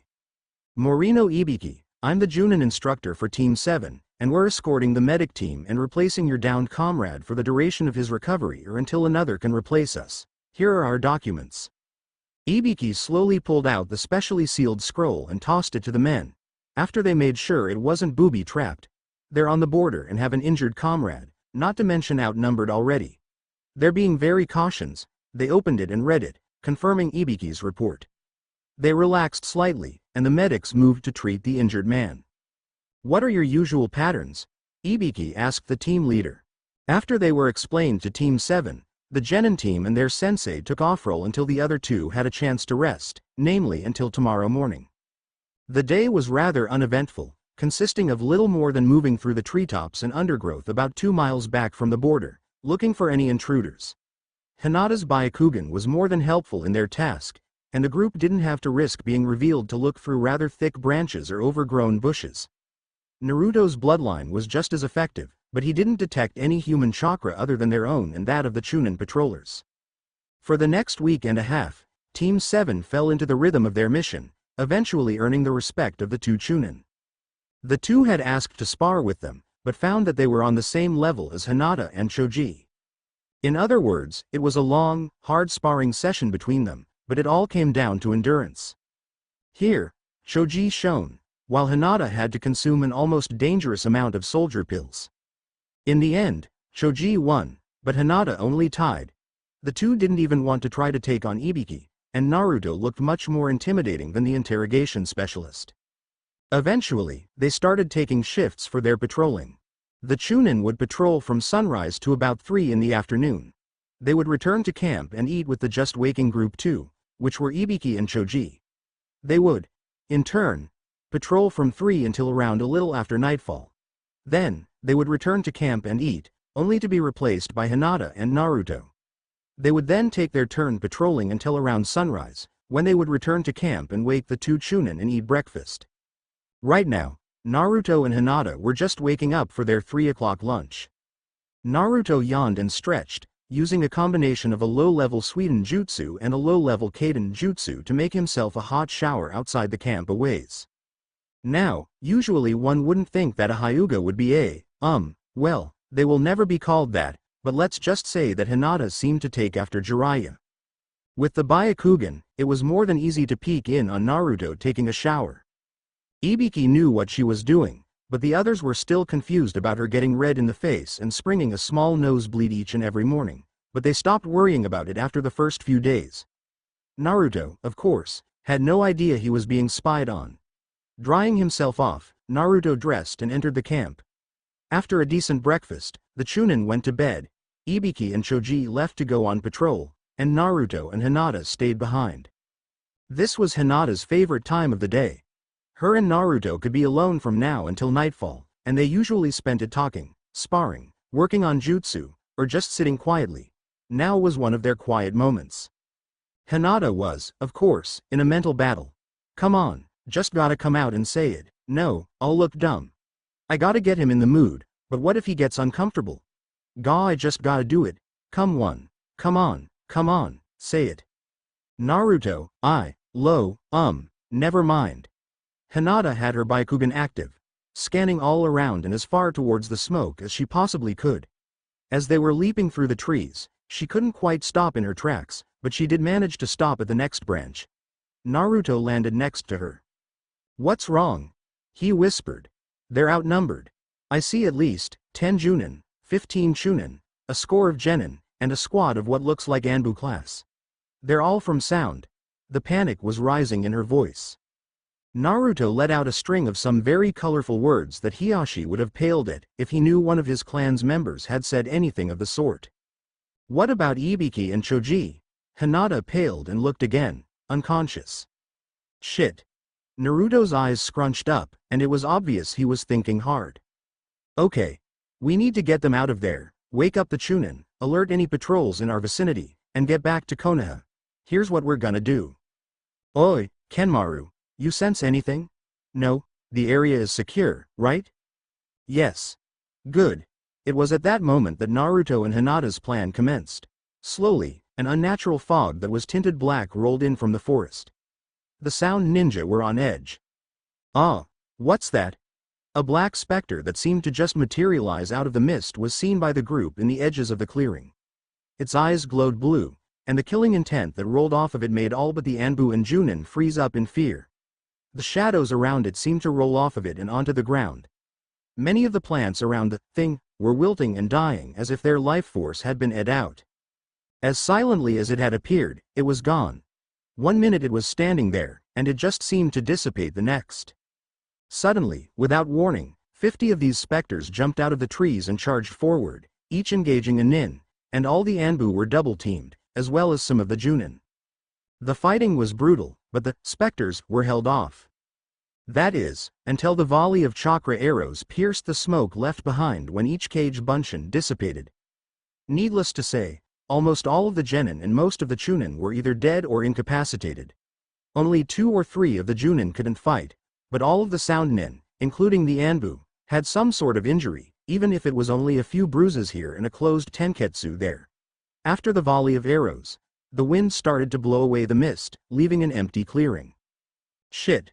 Sir, the Konoha patrol is gone. Damn it. Word could get back to their village. We need to catch them. As the group slowly pulled themselves together, they jumped into the tree branches to chase after whoever it was that had attacked them. Unfortunately for them, the trees were little more than a minefield of proximity-activating explosive notes. The first few explosions took out at least 1 enemy nin each, but after that, they became more cautious. Unfortunately for them, this slowed their progress to a crawl. The snares and projectile traps added to their losses. Needless to say, they were pissed. Hinata was again acting as the forward scout. Behind her, the real Naruto was actively gleaning the chakra around him to replenish what he had used to make the mist, cage bunchen, the volley of chakra arrows, set the traps, and place the nasty genjutsu in their wake.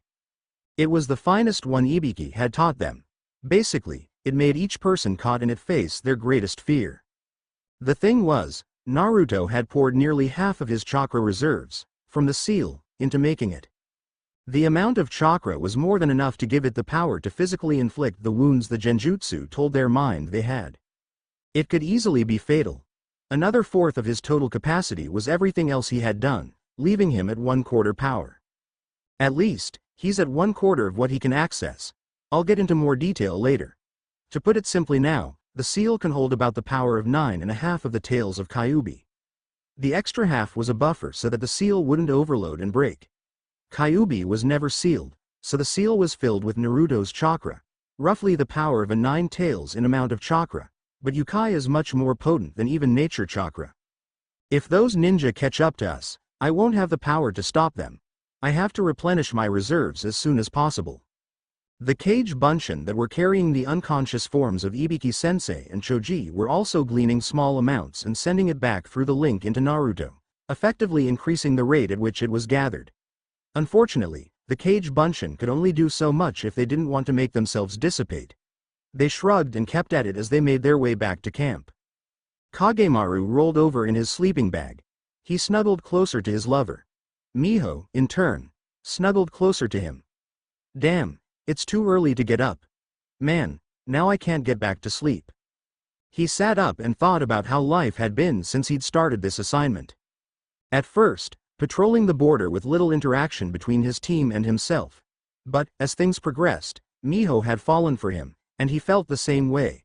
At least their nights were no longer completely uneventful, so things weren't as bad as they could have been. Besides, there were no worries about Miho getting pregnant anytime soon. Kagemaru wasn't a medic nin for no reason. He knew all the most effective birth control jutsu, and used them accordingly. Fun. Miho groaned and sat up next to her lover. Kage-kun. Why are you awake so early? I can't sleep, Miho-chan. Something is telling me to get up. It was then that a group of the cage bunshin Naruto had sent reached their destination, home base. All of them except one quickly packed up everything into their respective places as neatly and efficiently as possible. One, however, had the misfortune to wake up. The lovers, as they had been christened by Choji. He tapped the side of the tent a couple times to make them wake up. Oi, you two awake in there? Yes, Naruto. What do you want? Kagemaru's sleep-laden voice replied. Ibiki-sensei and Choji were attacked, so Hinata and the boss are taking them back to Konoha, and try to bring reinforcements, or at least alert Konoha to the apparent invasion force. Me and the other clones are packing up the camp and heading back home. You two gotta get up and follow us so we can meet up with the boss. What? Miho and Kagemaru said in stereo. Come on, there's no time. A few minutes later, thankfully, fully dressed pair of chunin exited their tent, which was rapidly taken down and placed on the back of one of the many cage bunshin that were being used as pack mules. Let's go, a clone said before they took off in a seemingly random direction. The three Anbu that were left alive were stalking the group of what seemed to be three genin, one of which was unconscious along with their Junin sensei. One had made some cage bunshin to carry their unconscious teammates. With a few hand signals, one was told to get ahead of them to stop them. After a few minutes, the Anbu appeared on a branch in front of the Hyuga that was leading the group. To say that the Anbu was surprised at her next action would be an understatement. Most Anbu expect genin to stop in their tracks and shake in fear when facing them. However, it seemed that Hinata had some built-up rage to release. She did so, in the form of her attack. Hake Rokuju Yanshu. By the time she was done, the surprised Anbu had a large amount of tenketsu sealed up. Sure, he had managed to block about half of the attacks, but that only resulted in disabling his arms. The final blast had been to the heart and the forehead. The Anbu thanked the gods that he'd worn his forehead protector on his forehead underneath his mask. The mask cracked, but he was saved from death. He was knocked out though, and fell from the branches. The other two Anbu continued to chase their targets, oblivious to the bone-crunching landing of their friend. It didn't help the poor ninja's career that he'd landed on his head, effectively pulverizing his spinal cord, severing most of the nerves in his neck. Ouch. Thankfully, he was unconscious before then. It seemed that luck was with the other two Anbu. With a swift kick, a volley of kunai and shuriken, and several well-placed blows, their targets were effectively held off.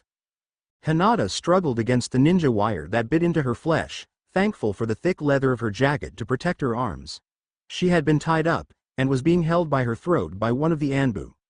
The other was standing over her two unconscious teammates, while Naruto could only watch as the nin holding her put a kunai against her throat. Move even an inch, and I kill her. Put her down. The icy cold look in Naruto's eyes and menace in his words told the two Anbu that if their hostages got away, their deaths would be slow and painful. But what's the worst a mere genin could do? Ha!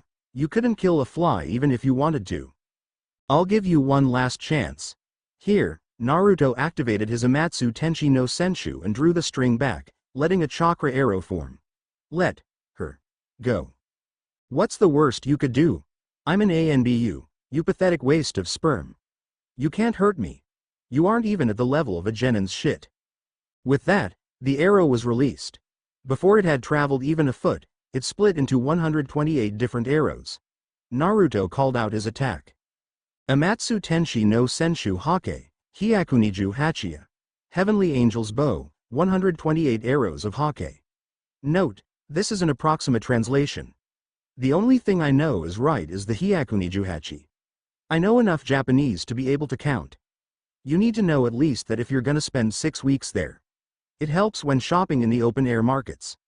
Vendors need to be able to tell you the prices of their goods. The arrows sped around the ninja, looking for all the world to have missed. The man's grin, although hidden behind a mask, faded when he saw each and every arrow curve around and strike him simultaneously.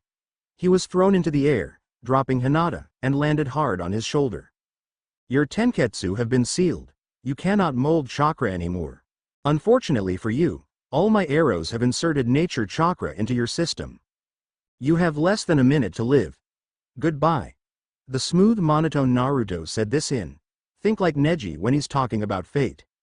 Sent shivers up and down the spines of both Hinata and the other Anbu. They watched in horror as the nature chakra mixed with the human chakra. The result? A modified version of life force. Unfortunately for the Anbu, he was in a woodlands. As this mixture leaked into the ground, the grass underneath him shot up, completely piercing his body. The screams he let off confirmed his pain, only to be silenced later as the roots of trees pierced the man's body, ing it dry of the precious mixture.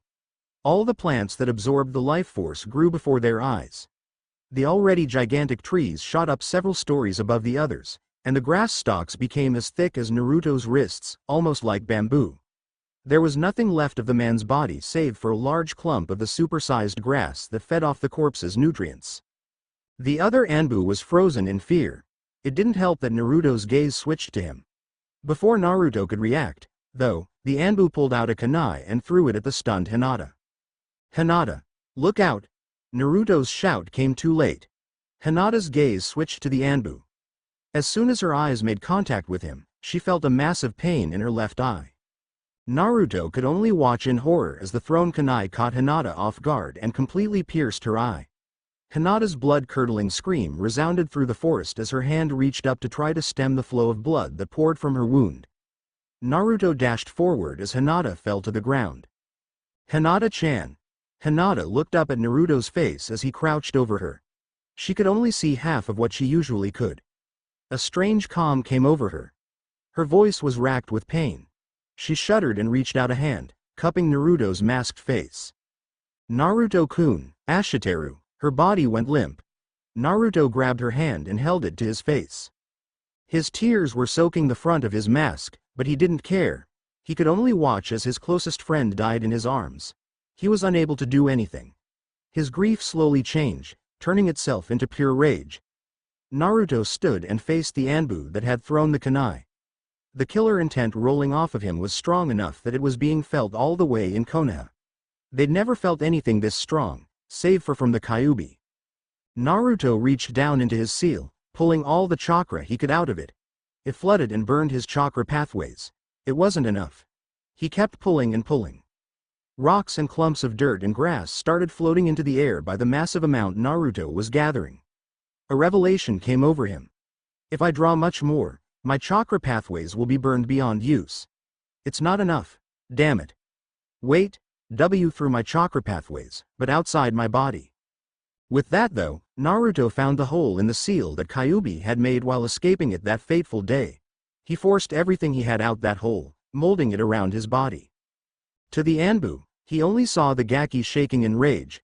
Boy was he surprised when chakra exploded from his body.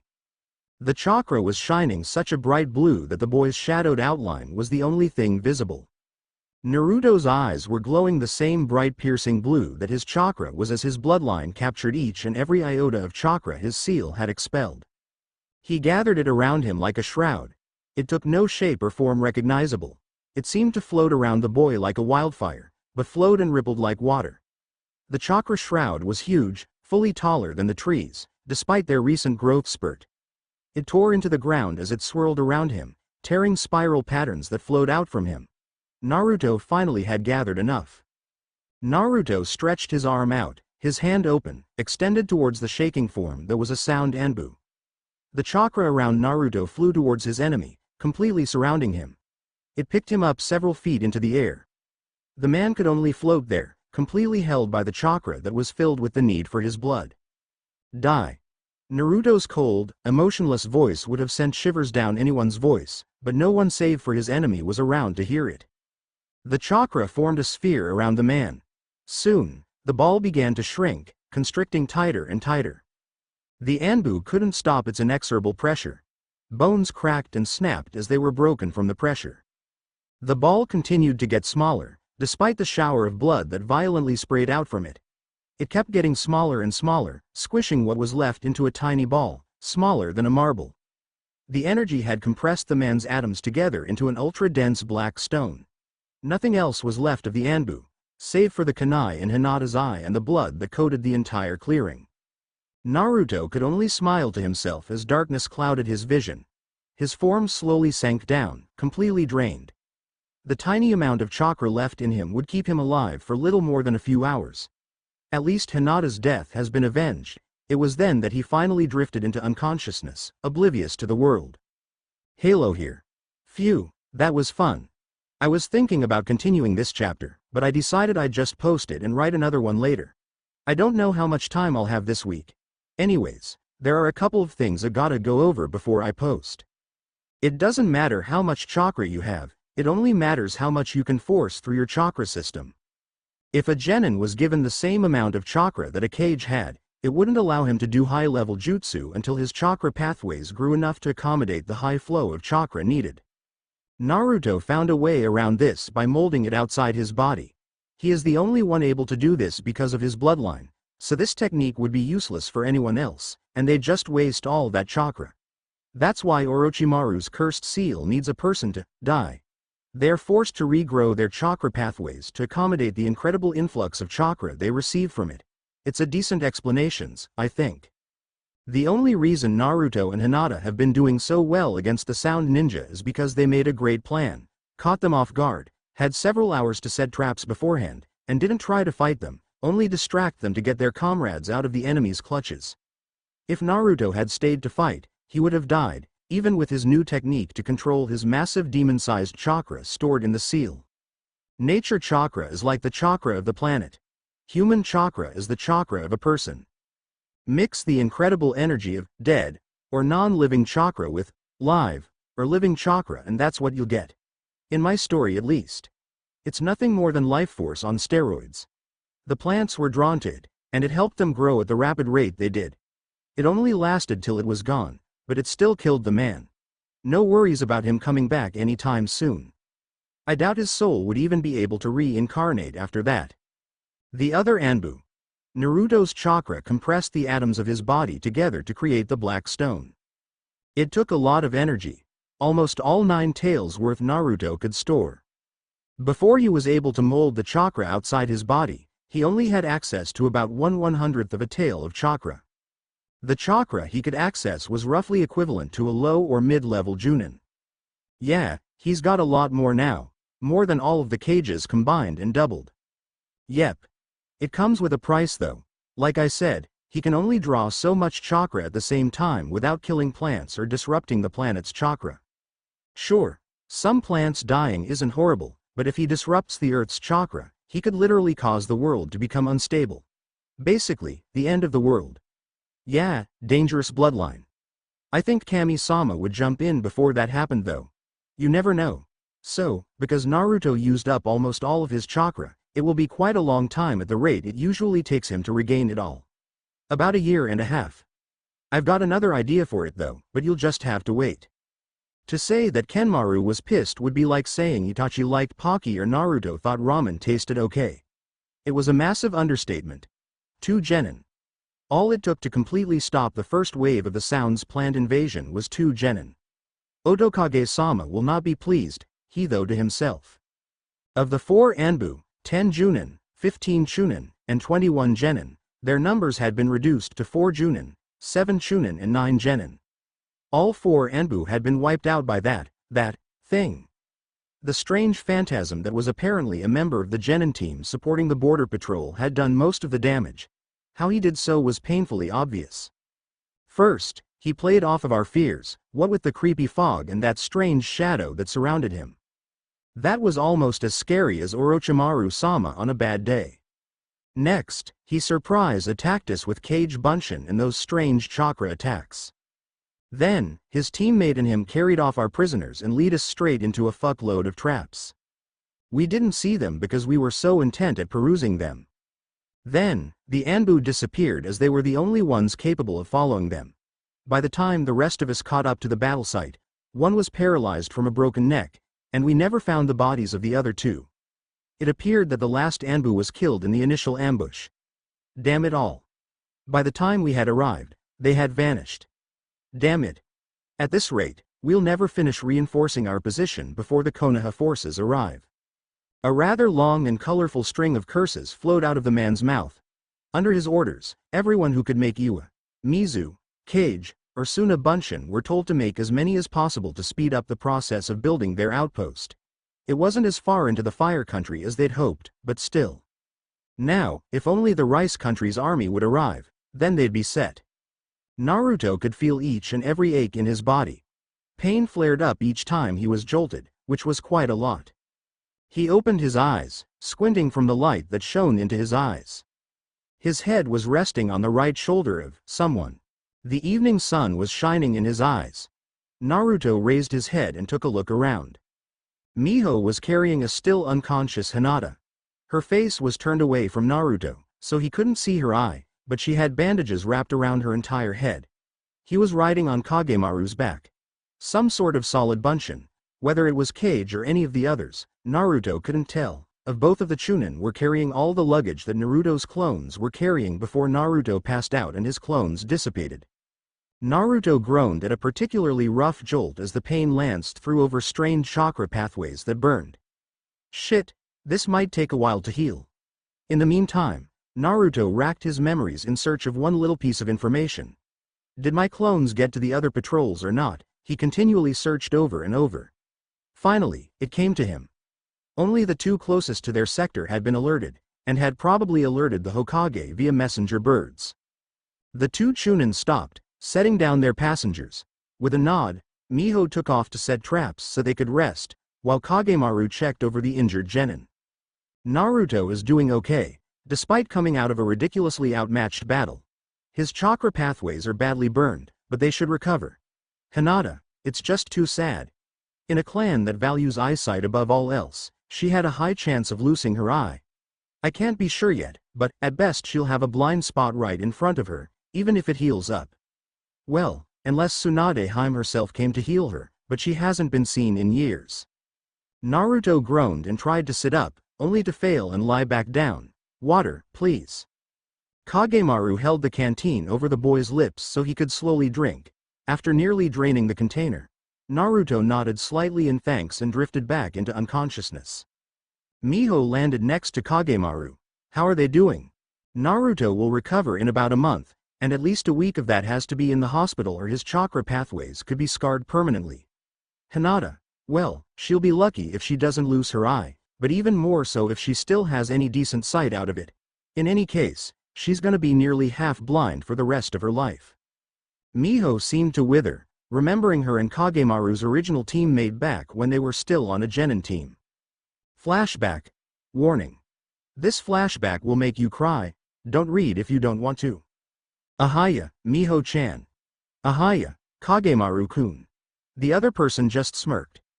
His pale eyes were obviously that of a Hyuga, but surprisingly, his hair was an almost exact copy of his pale eyes color, rare but not unheard of trait in the Hyuga family. He wore the typical black pants and pale cream-colored jacket that composed the Hyuga training outfit. His left arm and right leg were bandaged. The pack he wore was light, containing only the bare necessities. Ah, Kenji-sama is in a bad mood. Man, I knew you were good at the Hyuga Grimace no Jutsu, but to be able to maintain it 24/7 is nothing short of amazing. It's true that the Hyuga are really great, aren't they, Miho-chan? Miho giggled, of course. At least he isn't doing his signature move, the Hyuga monologue no Jutsu. That one is truly scary." The two burst out laughing while Kenji just sat there, leaning against the building he was standing by, his face completely emotionless. Apparently the Uchiha and Hyuga had something in common other than black hair, a dojutsu, and sticks up their asses. They also had that annoying emotionless face that was either annoyed, apathetic, or in an arrogant smirk. It must be true that they were related. "So, you guys ready for the second exam?" The Junin that had landed near the three genin was very typical. He wore the standard Junin uniform, and wore his forehead protector on, so uniquely, sarcasm, on his forehead. "Daisuke-sensei, you're the one who trained us. You of all people should know we're gonna kick everyone's asses." An exited Kagemaru nearly shouted. He did shout and carry on when their team was first formed, but they had broken him of that particular habit. It's a shame that the Hyuga was too far gone. Oh well. "Well then, it's almost 9 o'clock, so get going." 8 hours later. Kagemaru was lying on the ground, his body partially covering Miho's. Kenji stood in the typical Juken stance, Byaakugan activated, staring at the three rock nins that were facing him. "Give up your scroll and we'll leave, after we have our fun with the girl." "Shut up, you fucking bastard." Miracle upon miracles, Kenji spoke. "It's ninja like you that give us a bad name. Why don't you just run along and play with that microscopic thing you call genitals in the bushes?" "Why you little?" The three attacked. Each and every attack was blocked by the Hyuga, and several quite deadly counter-attacks were flung back at them. Two were down, but the team captain was still standing. He pulled out a kunai and attacked. Slash after slash was dodged. For nearly 5 straight minutes this went on, until finally Kenji was off balance. He was in a position that he couldn't correct and would either have to fall, making him an easy target, or completely stop to correct himself, which would make it easier to attack him. The rock nin's attack had just slashed diagonally down to his left. With a sudden reversal, the knife flipped from a reverse hold to a traditional hold. Before anyone could do anything, the backslash sliced clean across the Hyuga's face. Blood flew through the air in little droplets, almost a mist, as the Hyuga's right eye was sliced completely through. The ninja pulled his arm back and plunged his kunai deep into the Hyuga's chest. Hyuga Kenji, one of the more talented of the branch members, was dying. The rock nin spat on the Hyuga's now prone form. "Pathetic, wasn't even worth my time." Rage overcame Kagemaru. Despite the kunai in his leg that made him wince in pain when he stood, it didn't stop him from activating the most powerful jutsu he knew. Kaden. Gukakyu no Jutsu. The fireball caught the rock nin off guard. His screams of pain could be heard throughout the forest of death. Kenji was barely alive. His blood was slowly seeping out of the hole in his chest, and it coated his lips, running down the side of his face. It flowed freely from the gash in his pulverized eye. He coughed, tasting the metallic tang of his own blood, spitting it out as best as he could. Kagemaru was kneeling over him trying to reassure the dying Hyuga. "It's gonna be okay, Kenji. We'll get out of this. Don't die on me." "Where? Cough or your insults cough now. Dobi, damn it, don't die on me. You were Rookie of the Year. You can't die. Hyuga are supposed to be invincible. I swear if you die on me I'll pull you back from the afterlife and kill you myself." Cough cough cough. "Will you do one last thing? Cough, for me, Kagemaru." "Yeah, I'll do it. Just don't die on me." Kenji reached his hand up and grasped Kagemaru's. He pulled out a kunai and slit both his own palm and his friend's, grasping his hand. He let their blood mix. "When I die, tell my cough family, the color, cough, of my eyes, cough brother." With one final fit of coughing, Hyuga Kenji, top of his graduating class, smiled. Not a smirk, not a grimace, but a true and genuine smile. His eyes closed for the last time, and for the first and last time, Kagemaru saw tears slide down his friend, no, his brother's face. His own tears were dripping off his chin and onto the dead boy's almost peaceful face. With one finger, he lifted the eyelid of his friend's unmarred eye. He was staring into a lifeless golden brown, a far cry from the pale lavender he was used to seeing. Slowly, he closed the eye again before crawling over to the unconscious form of his other teammate and sobbing himself to sleep. End flashback. Okay, it's safe to continue reading now. Before either of them could react, a large group of medic nin and 2 Anbu squads jumped into the clearing. They tensed up for a moment before recognizing the leaf emblem all over their various items. One Anbu approached them and said, "Report." They explained the situation to them while the medics patched up a still unconscious Naruto, Hinata, Ibiki, and Choji. They loaded them onto stretchers and jumped into the treetops, making as much haste as possible to get them back to the Konoha General Hospital. "I see. You are ordered to return to Konoha and await further orders from the Hokage." "Hi." The two Chunin took off, passing another two squads of Konoha Anbu as they met up with the others. They followed after the medic nins. Anxious Naruto woke up to an annoying beep. It kept beeping and beeping. His eyes were attempting to adjust to the darkness while he reached over to where his alarm clock should be, trying to turn it off. His hand only hit air. Looking over, he saw wires and tubes coming off his body, and a heartbeat monitor. "So that's the beeping I hear." Feeling too tired to try to stand, but too awake to go back to sleep, he drew out a little chakra from his surroundings, testing his chakra pathways. They were still stinging in a couple of places, like his palms, but for the most part were in working order. They were much larger than before, but they still worked. Dropping into a trance, Naruto extended his awareness, slowly building links to his body, a trickle of chakra coming from each link into his seal, keeping him alive. Slowly, it would fill, but at this rate, it would take a very long time, not in days or weeks, but more in months. Around 16 at this rate, and that's if he didn't use any between then and now. He sighed and drifted off to sleep. The last thought that ran through his head before he finally fell into its kind embrace was, "I wonder if Hinata is okay." Naruto finally woke. Then next morning, the doctor came in and gave him a checkup. The doctor was at first puzzled as to why Naruto had no chakra, but Naruto explained to him about his bloodline and the empty, or nearly empty anyway, seal. The doctor was rather surprised, but eventually released him from the hospital on strict orders of bed rest for the next week and a half. No training, no chakra molding if at all possible, just the life of a civilian until his chakra pathways had sealed and he has a decent amount of chakra stored up again. So, naturally, the first thing Naruto did is, if you thought training you're wrong, he went to see his teammates. Sighing, Naruto slowly and quietly pushed open the door to Ibiki-sensei's room. His Junin instructor, although rather intimidating and very verbally abusive, had grown on the three, and Naruto wouldn't trade him for the world. He found him to be, surprisingly, awake. "Ibiki-sensei, how are you doing?" "Oh, I'm still rather sore, Naruto. The knockout poison they gave me wasn't really that potent, but it turns out that I'm allergic to it. So, my chakra is messed up for the next week or so. I'm stuck in bed till the day after tomorrow at least." "At least you're alive." "I'm glad," Ibiki smiled, something he really only did since accepting this genin team. "It's good to know someone cares. Ibiki-sensei, do you have any family?" Ibiki smiled sadly. "Not really. My parents were killed when I was a genin, my brother ran away from Konoha and became a messenger, and my wife, here." He paused. The most feared man in Konoha was on the verge of crying. "I'm sorry. I didn't mean to pry. No, it's perfectly okay. I'm glad to know that at least 3 people accepted me for me, not for my title. Being chief interrogator and captain of the torture and interrogation squad gives you a nasty reputation. I'm more than glad I gave that position to Anko. She's even better than I was." Silence slowly fell in the room. For a half of an hour, they sat in silence, just enjoying each other's company. Finally, Naruto spoke up. "Ibiki-sensei, I'm going to go check on Choji and Hinata. I hope you get well.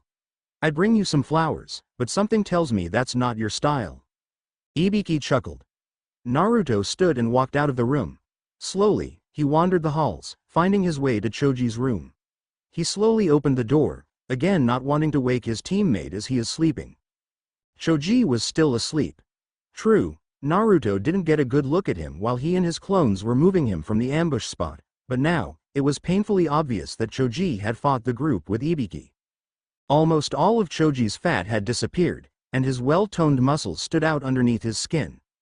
Naruto smiled knowingly at the flowers and get well cards that were marked as being from Shikamaru and Ino, and a large basket of junk foods from his family. Naruto smiled at the barbecue pork-flavored chips that made up of most of the basket, knowing that was his favorite. "I'm definitely gonna have to take him out to barbecue when he's out of the hospital. He'll enjoy that." Naruto again stood up after spending a few moments with his teammate, no, his friend. He walked towards his final destination for the day, hoping and praying that she was okay. Flashback. Hinata looked up at Naruto's face as he crouched over her. She could only see half of what she usually could. A strange calm came over her. Her voice was racked with pain. She shuddered and reached out a hand, cupping Naruto's masked face. Naruto-kun, Ashiteru. Her body went limp. Naruto grabbed her hand and held it to his face. His tears were soaking the front of his mask, but he didn't care. He could only watch as his closest friend died in his arms. End flashback. Did she really mean it? Did she really love me? I know she liked me, and I know she had a major crush on me, but was it truly love? And why do I feel like I do when I think about her? What do I feel for her? What do I truly want from her? Friendship or love? Naruto continued to ponder this as he slowly approached Hinata's room. However, just before he entered it, a doctor stopped him. Hyuga-san, Hinata-san is awake, but I'm not sure if you want to see her. She is rather depressed. I don't know how she'll handle visitors. Sir, she is my teammate, and more so, she's my friend. She needs me, and I'll be damned to the 7th layer of hell before I leave a friend in need. The doctor recoiled at the killer intent and incredible intensity Naruto spoke those words with. He slowly nodded, lowering his head in defeat. Naruto slid open the door so see Hinata sitting up in bed, her head hanging down, bandages covering nearly half her head. It was painfully obvious from the dampness of the bandages and blankets and from the swelling around her eyes that she had been crying for quite a while.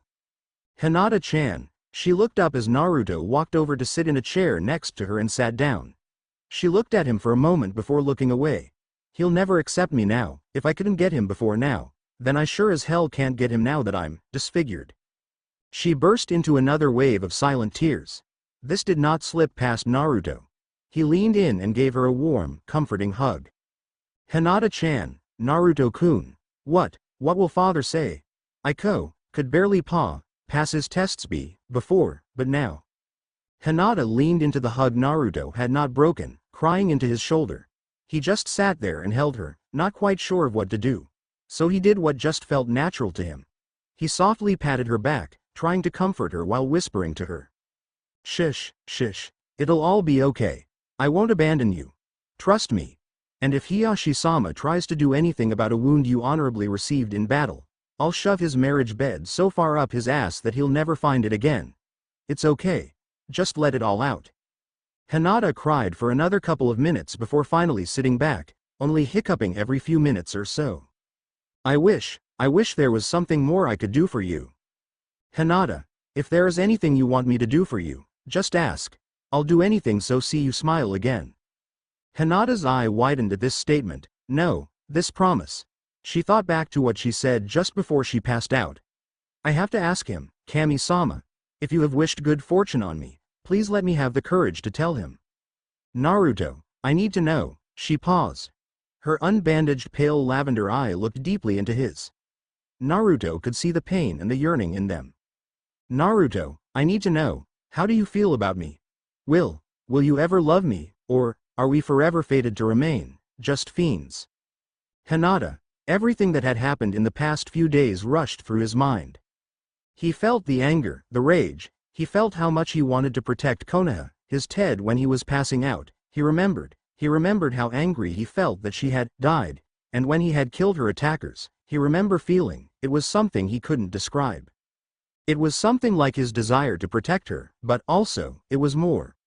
A longing to make her happy, a need to make her smile, even if it cost him his own life. There was only one word he had ever heard that could describe something like this, love. Hinata, I would go to the darkest pits of 7 hells and back again to see you smile. All I ask is that you never leave me again. Hinata's eye widened. Despite her pain, her feelings of inadequacy, despite the fact that she only had one working eye and would be scarred for life, she felt pure, untainted joy well up inside of her. The tight yet gentle embrace Naruto pulled her into after that nearly brought tears to her eyes. She hugged him back, and although they were gently, they could feel the pressure of each other. Hinata was on cloud 9. It didn't matter that the tears were stinging her bandaged eye, it didn't matter that the doctor was watching them this whole time, and it certainly didn't matter that she caught a glimpse of her father standing in the doorway, one of his few genuine smiles playing on his lips before he slowly and quietly closed the door. Naruto, I've never been good with words, I can barely make 2 sentences without stuttering. But, if I could say it in any way that truly described how I felt about you, I would, but in the end, the truth of it is, I love you, Hyuga Naruto. I wouldn't leave you for the world. Naruto felt warm. Her heartbeat could be felt even through his thick jacket. It thumped in time with the beeping of the machine. Naruto, unable to find words for what he wanted to say, broke the embrace. Hinata took this as a sign of rejection, and immediately she dropped her head, letting her posture sink into a dejected husk of what she was just a moment before. She didn't even register the fingers she felt under her chin, and didn't seem to notice Naruto lifting her head. What finally brought her out of this fall was when she felt something on her lips. Hinata's mind went completely blank when she felt Naruto's lips on hers. The action she had been dreaming about for as long as she could remember had happened, and the only thing she could do was freeze up. Finally, when her mind had caught up, she let her arms wrap around her love, gentle yet assuring. Newfound confidence flowed through her and she leaned into him as best as she could from her semi-prone position. After a minute or two, they split and stared into each other's eyes. Their hands found each other's and their fingers interlaced. Naruto scooted his chair up closer to the bed. He rested his head against the pillow Hinata was laying on as she scooted down to get more comfortable. They lay there, in complete silence, completely contented with just each other's presence. The small squeezes they gave each other's hand and the snuggling on the pillow was enough for each of them. Slowly, yet inexorably, Hinata drifted into a deep, peaceful slumber. Naruto watched his newly proclaimed love. The happiness, despite the inescapable war waiting on the horizon, overflowed. It wasn't the plastic mask he had donned each day as a child, nor was it the contentedness he displayed at the Hyuga house. This was a true feeling of unconditional love. Love without bounds, willing to do anything for her. Slowly, Naruto started to succumb to sleep, his mind replaying yet again what had happened at the battle site. Suddenly, without warning, he sat up straight. Replaying the memory of the Anbu he killed with his Amatsu Tenshi no Senshu Hake, Hyakuniju Hachia, he saw the plants literally grow instantly. A blast of inspiration flooded him. He quietly stood and left to find Hinata's doctor. After half an hour of searching, he brought the rather confused medical professional to Hinata's room. "Sir, I think I know a jutsu that can save her eye. I don't know exactly how it will affect her. I know that it will cause the cells in her eye to rapidly reproduce. I need to know, if I do this, can you limit and control the growth so that her eye heals properly?" The doctor thought for a moment, playing any and all possible scenario in his mind. If what he says is true, then, yes, it's possible. However, if it gets out of control, there may be uncontrollable and irreversible side effects. "Hyuga-san, how exactly do you expect this jutsu to work?" Naruto explained to the man about the juiced-up life force he can create. The doctor thought for a moment before finally saying, "I believe it's possible, however I want at least 4 other doctors here for the operation, and I want Hinata-sama and her father's consent before we do anything. If there is even a 25% chance of this working, you have my consent as long as Hinata agrees." "Hiyashi-sama," both Naruto and the doctor said in unison. What's going on?" Hinata sat up, and her hand halfway to her head from rubbing her eye. Naruto, yet again, explained the situation. "Hinata, it's possible that you could completely lose your eye if this fails. As of now, you will only have partial vision. Do you want to go through with this?" Hinata sat there, mentally debating. She seemed to be wavering in the middle. After a moment, she managed to finally give her answer. "You have my consent. Then it's settled," the doctor said, before running off to get the most skilled doctors in Konoha. Half an hour later, they were in a prepared operating room. The 5 doctors and Naruto stood around Hinata's unconscious form. Naruto was out of his training outfit and into a doctor's uniform. All the medical professionals around him nodded, and Naruto pulled out some chakra from one of the nurses who volunteered for the honor, and mixed it with a fair amount of nature chakra. Naruto experimented with the mix, slowly balancing it into a mixture only twice as strong as normal life force instead of the insane 500 times as strong life force created in the woods. Slowly, he lowered his glowing white hand over Hinata's eye. Naruto concentrated as best he could. Slowly gathering the modified life force, he slowly let it leak into Hinata's wounded eye. All 5 of the doctors watched in amazement as the cells started multiplying before their eyes. Something was off, all the cells were multiplying, whether or not they were the ones needed or not. Carefully, the doctors cut away and incinerated the extra cells not needed with their chakra scalpels as the eye slowly repaired itself, knitting together like a complete reversal of the wound.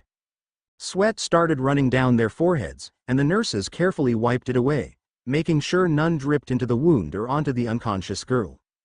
Naruto ignored the doctors as they calmly gave instructions to each other and to the nurses.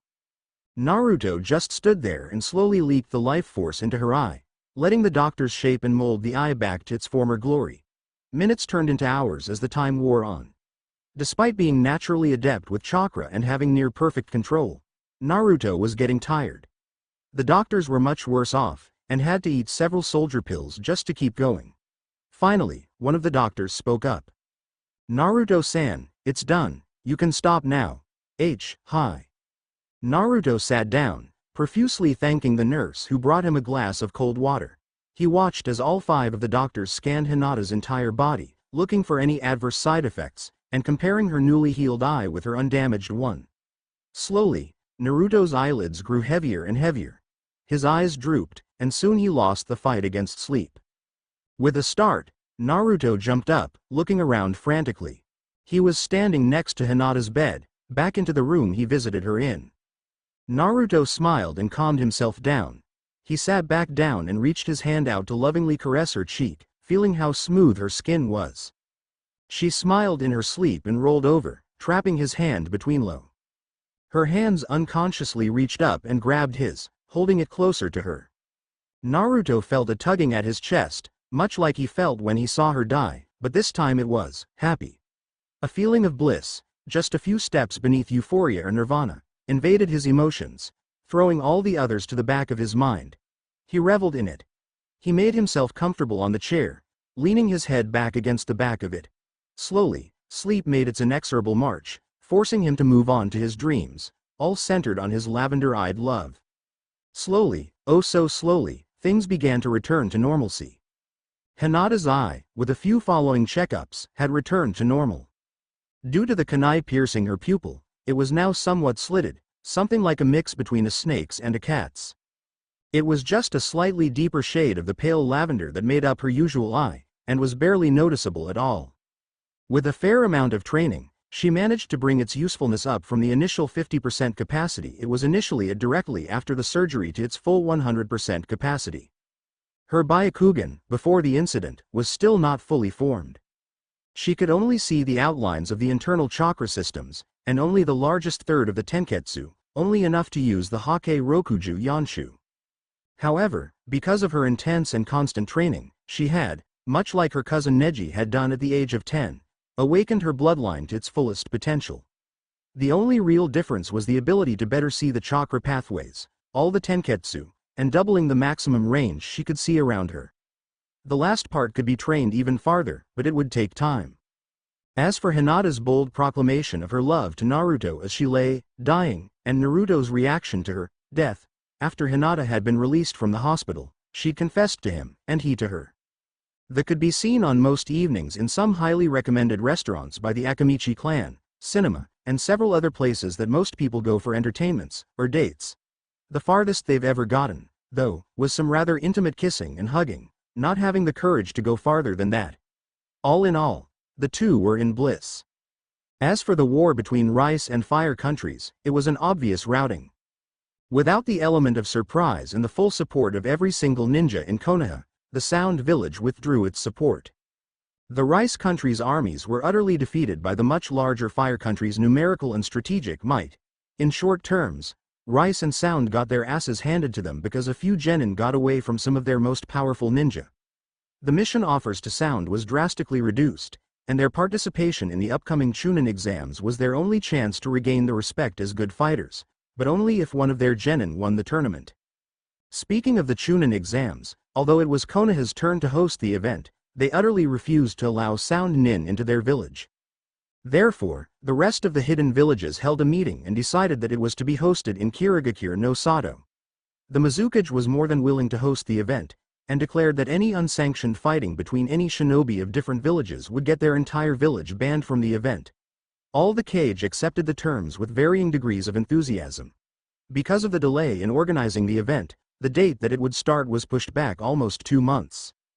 Our team was, at this moment, sitting under a cool tree, studying a few scrolls they'd picked up here and there. Choji was studying a jutsu scroll given him directly by the Sannin Jiraiya, who was rather impressed at his skill with jutsu. Hinata was studying a medical scroll that was written by the legendary Kunoichi of Konoha, the Sannin Tsunade herself. It was, however, only on loan from the Hokage. Naruto, he was actually studying a book of unknown origins. He didn't know where it had come from, how it had got there, or who had given it to him. Apparently, it was a book on taijutsu. It outlined many different forms and kata from a style that not even Maida Guy had heard of. Tai Chi. What really intrigued the boy was that he saw a lot of potential in this style. He could, theoretically, use raw chakra blasts in nearly every single blow the style showed him. It was as if this style was made just for that purpose, but he just continued to study, deciding to learn all the theoretical sides behind the style, which were many, before he actually practiced it. He had already learned some of the most basic kata, and was doing well. He had even shown the book to Guy, who had in turn helped the boy correct his stance so that the moves flowed properly. In return, Guy got to learn a new style just for helping the boy out. It was a mutually beneficial relationship. Things were progressing well for this team, and they had all been given a month's worth of vacation along with the pay for an S-class mission. To top it all off, they had all received the Golden Kunai, a very prestigious award for valor in the midst of combat. They were, to date, the youngest ninja to ever receive this award, and that included its equivalents from the other villages as well. Flashback. Sandaime Hokage stood in front of a pedestal, looking at the assembled ranks of shinobi in front of them, and the crowd of civilians behind them. He cleared his voice before starting his speech. I have called this meeting today to dispel a few rumors. Many of you have heard about the recent incident on the Fire-Rice border. Yes, it is true that Rice Country and Otogakure attacked in tandem, intending to invade Fire Country and, eventually, crush Konoha. The area they invaded was currently being patrolled by an undermanned Chunin team. One of their teammates had been injured and extracted to Konoha General Hospital for treatment. In order to enhance our defenses, I ordered the Genin team that had escorted the medic Nin to the rendezvous to become a replacement on the team for the out-of-action Chunin. Fortunately for us, that was the best thing that could have happened under the circumstances. Team 7, the first of our experimentally trained Genin teams, led by Tokubetsu Junin Morino Ibiki, and displayed fine teamwork in the face of great adversity. The attacking force, while currently estimated at 1 Anbu team, around 10 Junin, nearly a score of Chunin, and 36 Genin was the spearheading force in the invasion. In a surprise attack, the spearheading force knocked out and captured both Morino Ibiki and Akamichi Choji. The two fought well, injuring and incapacitating at least 10 of the sound Nin. After learning that their companions had been captured, Hyuga Hinata and Hyuga Naruto ambushed said group, rescued their friends, and nearly halved the remaining shinobi through well-set traps and genjutsu, as well as killing 3 Anbu. They also managed to alert other border patrols and their 2 Chunin teammates. However, they did not come out without injury. Ibiki and Choji were near death, Hinata had a kunai impaled in her eye, and Naruto had chakra burns throughout most of his system and was suffering from severe chakra depletion. Thankfully, all 4 are almost fully recovered. Choji and Hinata are still in physical therapy, Choji for his massive weight loss and muscle depletion, and Hinata for relearning how to use her recently healed eye. He paused for a moment before continuing. In light of these feats, I would like to bestow upon all members of Team 7 the Red Moon, signifying injuries received in combat. His attendants walked forwards and handed each person a polished wooden box. Also, because of their valor and the role they played in defending our country, I would like to bestow upon them the Golden Kunai. An exited murmur swept through the crowd as each member of the team received another wooden box. I realized that these 3 Genin are the youngest to ever receive such a large honor in the history of all shinobi villages. Their Actiothere families and their village honor. Because of this, we should honor them in turn. Thank you. The Sandaime stepped down from the pedestal, smiling warm-heartedly as the crowd went wild, celebrating Konoha's newest heroes. End flashback. By now, most of the village saw the three in a new light. Hinata was no longer seen as the barely passable Hyuga heir, and Choji as the shy Akamichi heir, but as fine shinobi, and heroes even. As for Naruto, by now most everyone knew he was the Yondaime's son, had a unique Byaakugan-esque bloodline, and was supposed to be the vessel for the Kyuubi no Kitsune. Before, he was seen in a mixed light. Some had still hated him, thinking he was Kyuubi's reincarnation, while others thought neutrally of him. Now, after receiving such praise for his actions during the invasion, he was considered one of Konoha's greatest heroes, as well as one of their greatest prodigies. Needless to say, his already sizable fan club swelled to record numbers, becoming larger than both Neji and Sasuke's combined, but still couldn't match Uchiha Itachi's former fan club. It was now disbanded, but its legacy lives on. In any case, it was much more difficult to get from one point to the next because of the hordes of screaming girls and women. Neji seethed in jealousy as he saw his cousin sitting under a tree, comfortable in the presence of her teammates. Not only did she have better teamwork than his own team, but her Byaakugan had somehow developed equal and possibly even surpassing his. Also, she had received honors because, in his mind at least, she was from the main house. He failed to see that her two teammates had received the same award. His hatred of the main house had dimmed slightly because of Naruto's presence in the Hyuga household. It had risen again twofold. At least I may have a chance to get my revenge in the Chunin exams. Gai-sensei told us that we'd be participating this year, and I'm certain that her team will be there as well. He smirked darkly to himself, fantasizing about the pain he would deal out to her. His mind snapped back into reality when he heard someone call his name. "Oi, Neji-san. What's so funny?" Inwardly he seethed, but his only visible emotion was that of apathy. "Nothing, Naruto-sama. I was sent to retrieve you and Hinata-sama. You are being summoned by Hyuga-sama." Naruto and Hinata stood up, nodded to Neji, and bid farewell to Choji. After a nice soothing run across the rooftops, they arrived at the compound, and made their way to Hiyoshi's personal meditation garden, as instructed. They arrived to see the head of the Hyuga clan, wonder upon all wonders, note heavy sarcasm, meditating. "Ah, Hinata, Naruto, come over here please." "Hi," they said in unison. They sat down in front of the emotionless man. He opened his eyes and looked at them intently. "It has come to my attention that, after Hinata had gotten out of the hospital, you two have been seen in various restaurants, cinemas, and other places. You were seen holding hands, intimately touching, and kissing by several branch members. In public, no less." The two cringed. It was, surprisingly, Hinata that spoke up first. "Father, in all due respect, I will continue to see Naruto-kun." Hiyoshi's eyebrows raised in surprise at her determination. "I love him, and I won't let you separate us. He is the only person I will ever consent to marry, and you can either accept that fact or you can find another heir." Hinata's voice, although quiet throughout her small speech, carried a large amount of emotion and confidence in them. Hiyoshi smiled. "Naruto truly is bringing out the best in her, and this just makes us easier. Hinata, I realize your attachment to Naruto, but it can't be helped. The council has already had a marriage arranged for you since you were 6 years old. There is nothing you can do except to accept your fate." He raised a palm to stop both of their protests before they even started. The two only glared at him. "In order to maintain the clan's honorable name, on the eve of your 16th birthday, you will be wedded, in order to bring a strong man and an equally strong bloodline into the Hyuga clan." "But father, Hiyoshi-sama," their protests were cut off again. Hiyoshi was trying his best to not break out laughing, seeing as they too had no idea what was in store for him. "Looks like I have the last laugh for all those pranks, Naruto?" he thought. "In order to fully accept your marriage, you are to get to know your betrothed from now until you are wed. If you refuse, you will be stripped of your title and you will be branded with the caged bird seal and placed in the branch family, and you will be forced to marry anyway." Hinata seemed to deflate at this news, while Naruto was both shocked and angry. His knuckles were white, his muscles tensing and relaxing, trying his best not to attack the Hyuga head. "Hinata, you must accept your betrothed. It is what is best for you."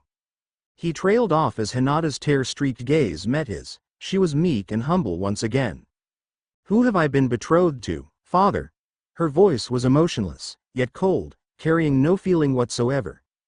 Hiyoshi's laughter that had been welling up died instantly, and his eyes moistened at the sight of his defeated daughter. Your betrothed is the son of a Kage and a very accomplished ninja. His name once was Uzumaki, but he was adopted into the Hyuga clan. Hinata, your betrothed is Hyuga Naruto. They too were speechless. They could only gape, their gazes switching back and forth between Hiyoshi and their future spouse. Hiyoshi smiled and grabbed one of each of their hands. I know it's unexpected, but I approve of your relationship. A few ground rules.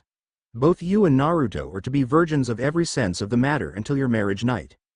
I forbid you to go any farther than kissing. Also, you two will remain fully clothed whenever in the same room, with the exception of hot springs and communal baths. When sleeping in the same room, pajamas will be worn at all times. Other than that, you are free to tell anyone you choose about your engagement. I expect you to continue your good behavior during missions and to continue training. Now, if I hear of any of these rules broken, the betrothal will be broken and you two will never be married. Is that clear? Despite his stern tone, the two were grinning broadly and nodding. With that, he placed Hinata's hand in Naruto's. They stood and he embraced the two in a warm, fatherly hug. The rest of the day was a haze for the two stunned teenagers. The only thing they could think of at the time was, we're really getting married. The next morning, Hinata woke early. As she looked at herself in the mirror, she remembered what had happened yesterday. Deciding that a relaxing morning bath was in order, due to the fact they didn't have training scheduled for today, Hinata grabbed a change of cloths, wrapped herself in a robe, and made her way to the bathhouse. Just as she was about to enter, she heard, "Oi, Hinata-chan? Wait up." Naruto-kun? Hi, thanks for waiting. Let's go in, shall we? Hi. Both Hinata and Naruto blushed before they entered their respective genders' changing rooms. After a quick scrubbing, they made their way to the central pool, the only one in the complex with mixed bathing. The couple found each other quickly, but the steam was quite thick and hard to see through. Blushing, they sat on opposite sides of a rock that jutted out from the very middle of the pool. Their hands snaked around either side and they laced fingers, comforted by each other's touch. They sat in silence for a few moments. Naruto, deciding to start up a conversation, said, "So, I guess we're going to be married in a few years." "Hi. So, what do you want to do?" I was thinking we should train. I want to look it in the clan library, would you mind tagging along?" No problem, Hina-chan." Hinata blushed, unseen by anyone, before squeezing Naruto's hand while saying, "Thank you, Naru-chan." Naruto blushed as well, but the steam indeed very thick, it went unseen. Slowly, as they started to get lightheaded from the heat, they made their ways back to their changing rooms, and got dressed. Meeting just outside the entrance, Naruto enveloped her into a loving embrace. Hinata smiled and hugged back. She didn't expect him to pull back and plant his lips on hers, but, indeed he did so. She was surprised at first, but gradually melted into his arms, returning the loving and passionate kiss with equal enthusiasm.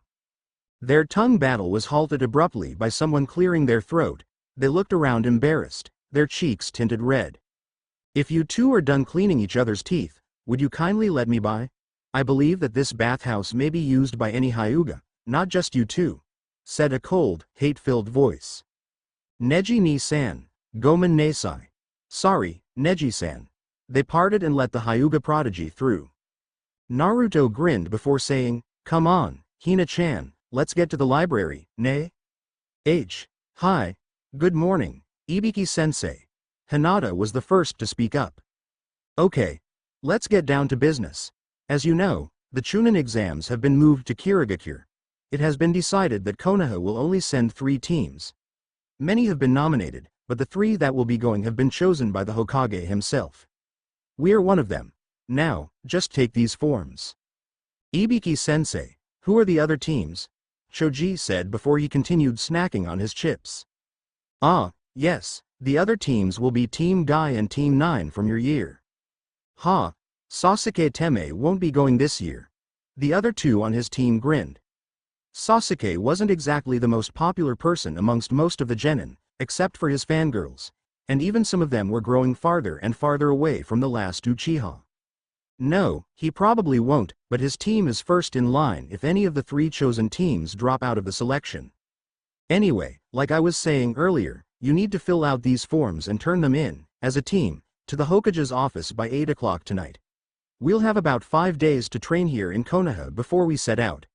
Then we'll have about 2 additional weeks to train before the exams actually start. All in all, we'll be gone for about a month and a half, maybe more depending on how things go, so pack accordingly. Use sealing scrolls, if you have them and you can use them. Any questions? Yeah, I got one. Go ahead then, Naruto. Is there any chance that we can go in disguise and with false names? Why would you do that? Because word has probably gotten out about our accomplishments, and most genin would just give up without fighting any of us. So, I think that, if we truly want a challenge, we should go in disguise. Besides, if anyone from Sound is there, they'd be out for revenge, and I'd rather keep a low profile. Ibiki thought about it for a moment. He weighed the pros and the cons, as well as the possible repercussions if they're discovered. I think, you should ask Hokage-sama about that tonight when you turn in your papers to him.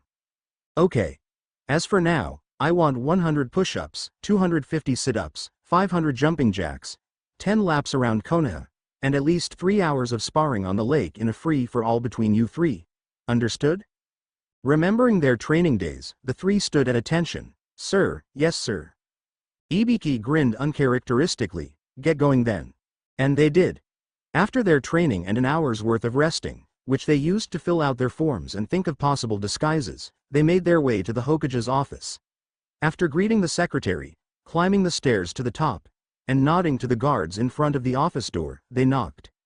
Enter. Naruto pushed open the door and strode forward, bowing politely. The others followed suit before they all sat down.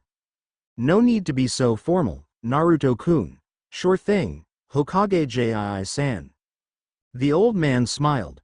Now, I believe you're here about the Chunin exams, nay? Yes, we have our papers here. Good, good.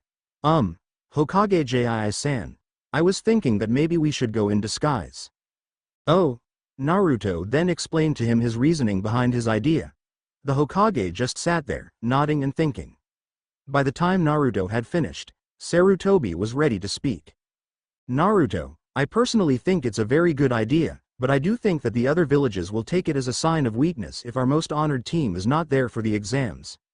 Should you wish to wear a disguise during any time you are not taking the exam, feel free to do so, but I want you three to be seen in action.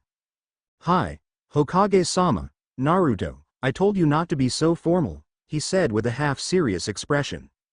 Sure thing, old man. Sarutobi sighed happily and in mock exasperation. Be sure you're ready. Oh, and one last thing before you go. Team 9 dropped out of the selection and Team 8 has taken their place. Hey. Looks like I get to kick Sasuke Tomi's ass, if he can make it to the third exam. Everyone in the room grinned.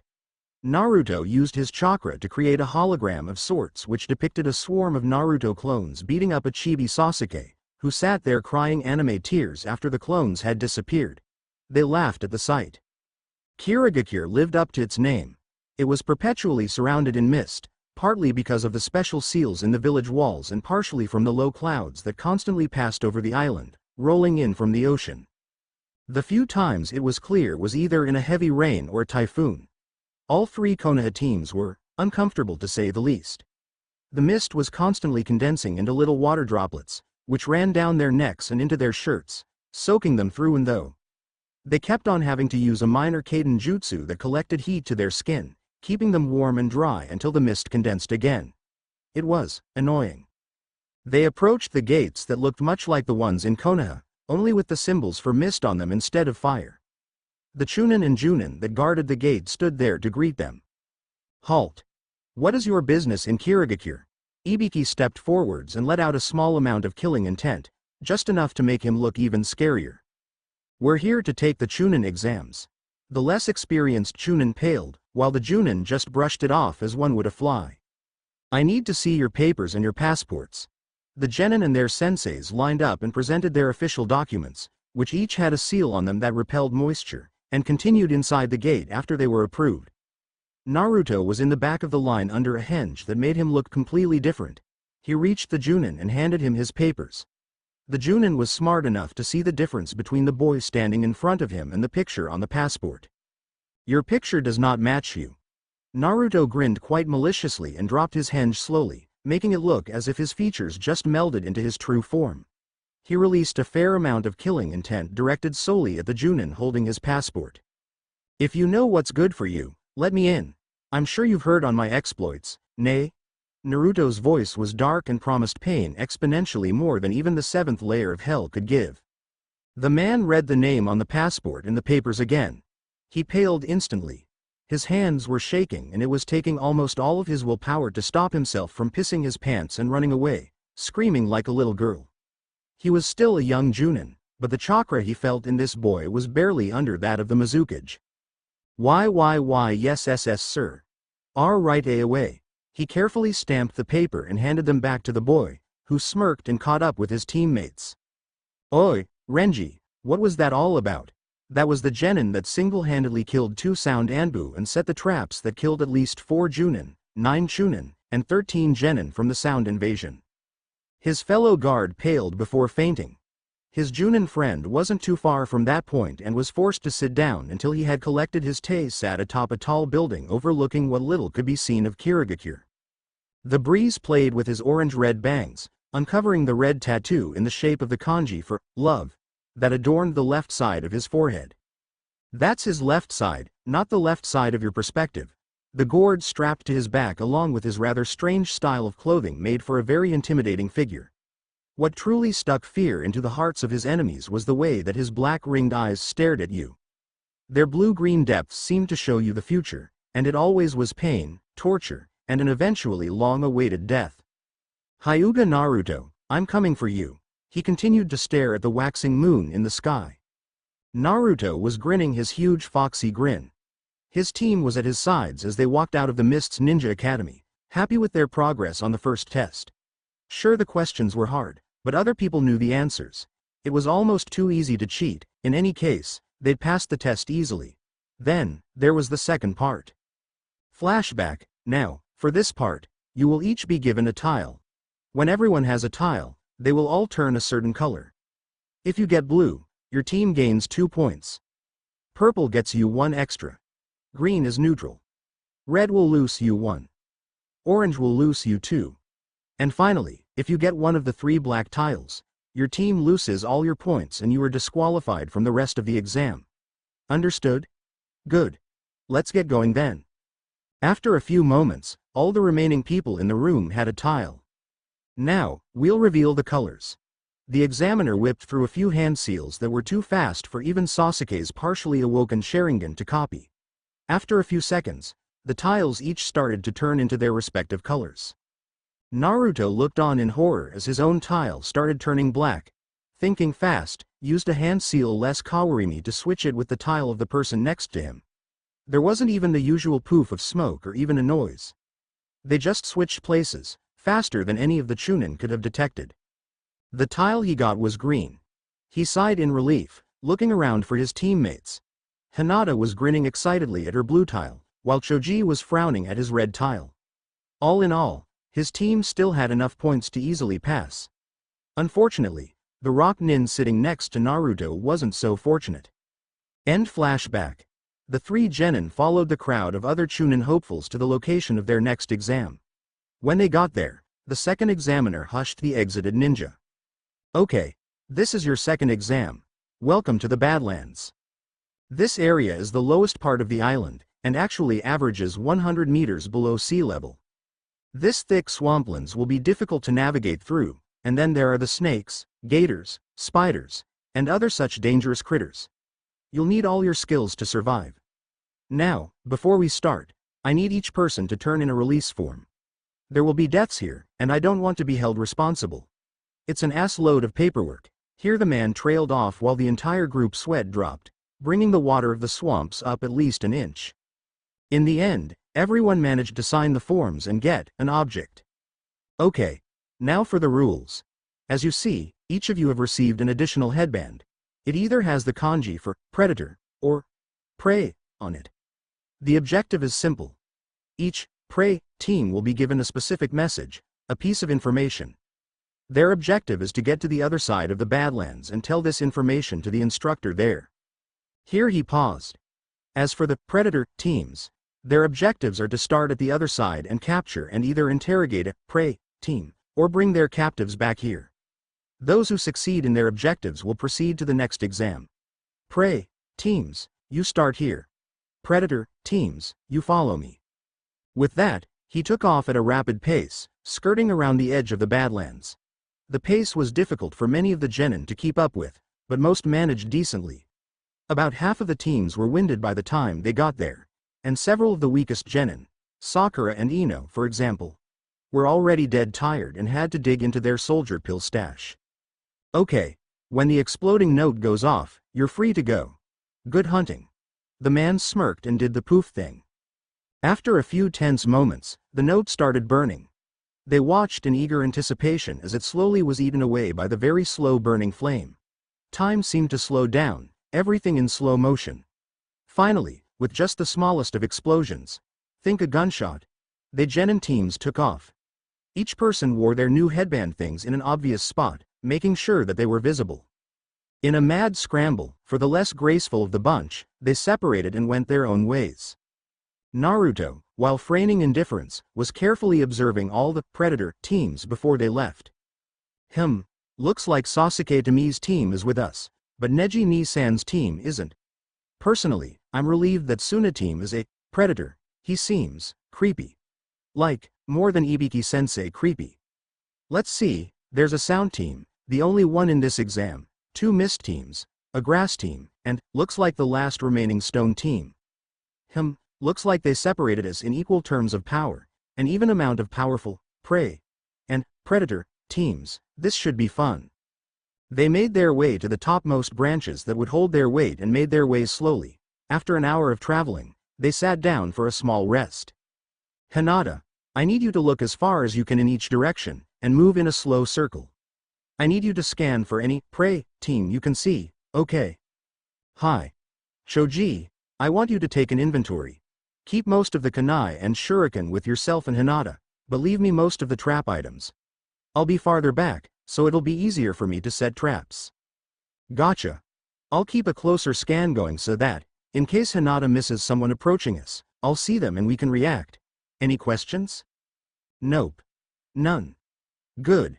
And so they did, waiting an hour before moving on to a new location. During their third stop, they finally found a prey team, who appeared to be from Cloud. Finally, Naruto whispered, a prey team. They'd already encountered several predator teams, and none had been too eager to fight them to reduce the amount of teams moving on to the third exam, due mostly to their reputation, but some of it had to do with the nearly 100 shadow clones that both Naruto and Hinata had made. Moving slowly through the treetops, Hinata and Shoji shadowed them while Naruto set up a fair amount of traps in a clearing that Hinata was leading them to with a rather effective and nearly undetectable genjutsu. Finally, when things were set, Naruto contacted them through the small radios each one carried. Hinata, Shoji, attack them from behind and drive them towards me. Roger. They said in unison. The 3 Cloud Nin were slowly making their way along a deer trail that had been enhanced by Hinata's genjutsu that made it seem like a very safe place to be. They didn't even notice anything.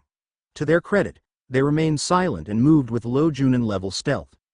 Hinata and Shoji made their way behind them. Without warning, Hinata reached out of the ground and grabbed one of the 3's legs. What the? He was pulled down up to his neck and a hand hit him in the neck, knocking him out very easily. Before the 2 had a chance to react decently, the hands disappeared. Their eyes widened and they screamed in horror as both a tsunami of mud and a gigantic fireball flew at them. They turned and ran haphazardly into the clearing where Naruto had set the traps. In their panicked frenzy, they didn't even notice the well-hidden loops or the tripwires. One was unfortunate enough to activate a trap that sent Senbon needles into several pressure points, knocking him out instantly. The other was pulled up into the treetops by the rope, only for a wire to wrap around him, pinning his arms at his sides. By the time Hinata and Shoji made it to the clearing, Naruto was halfway through the interrogation. I'm glad that Ibiki-sensei taught us some of the more effective techniques for interrogation. The poor Cloud Nin was being thrown up and down, much like a yo-yo, yelling in terror the whole time, while Naruto was jerking the rope up and down with a bored look on his face. After a few more moments of this, Naruto pulled the man up and looked him in the eye. "So, you ready to spill, or do I need to continue?" As he said this, he pulled out a very wicked curved dagger. One side was serrated, almost like a saw, while the other smooth, but obviously extremely sharp. "Ah, no more, please." Naruto stood there as the man slowly calmed down into, well, now they could understand him, and he was no longer incoherently babbling. "So, what was this message?" "The message is..." Here the man whispered something that only Naruto could hear. His sweat dropped. "Don't mess with me. There's no way that could be it. I'm telling you the truth. Please believe me." Naruto looked over at Hinata, who nodded. "Hey, you got lucky. I'm not taking a chance, though. You and your team are coming with us." With that, and the evil grin Naruto flashed him, he blacked out. Within a few hours, with the help of Kage Bunshin, Team 7 arrived at the group of examiners.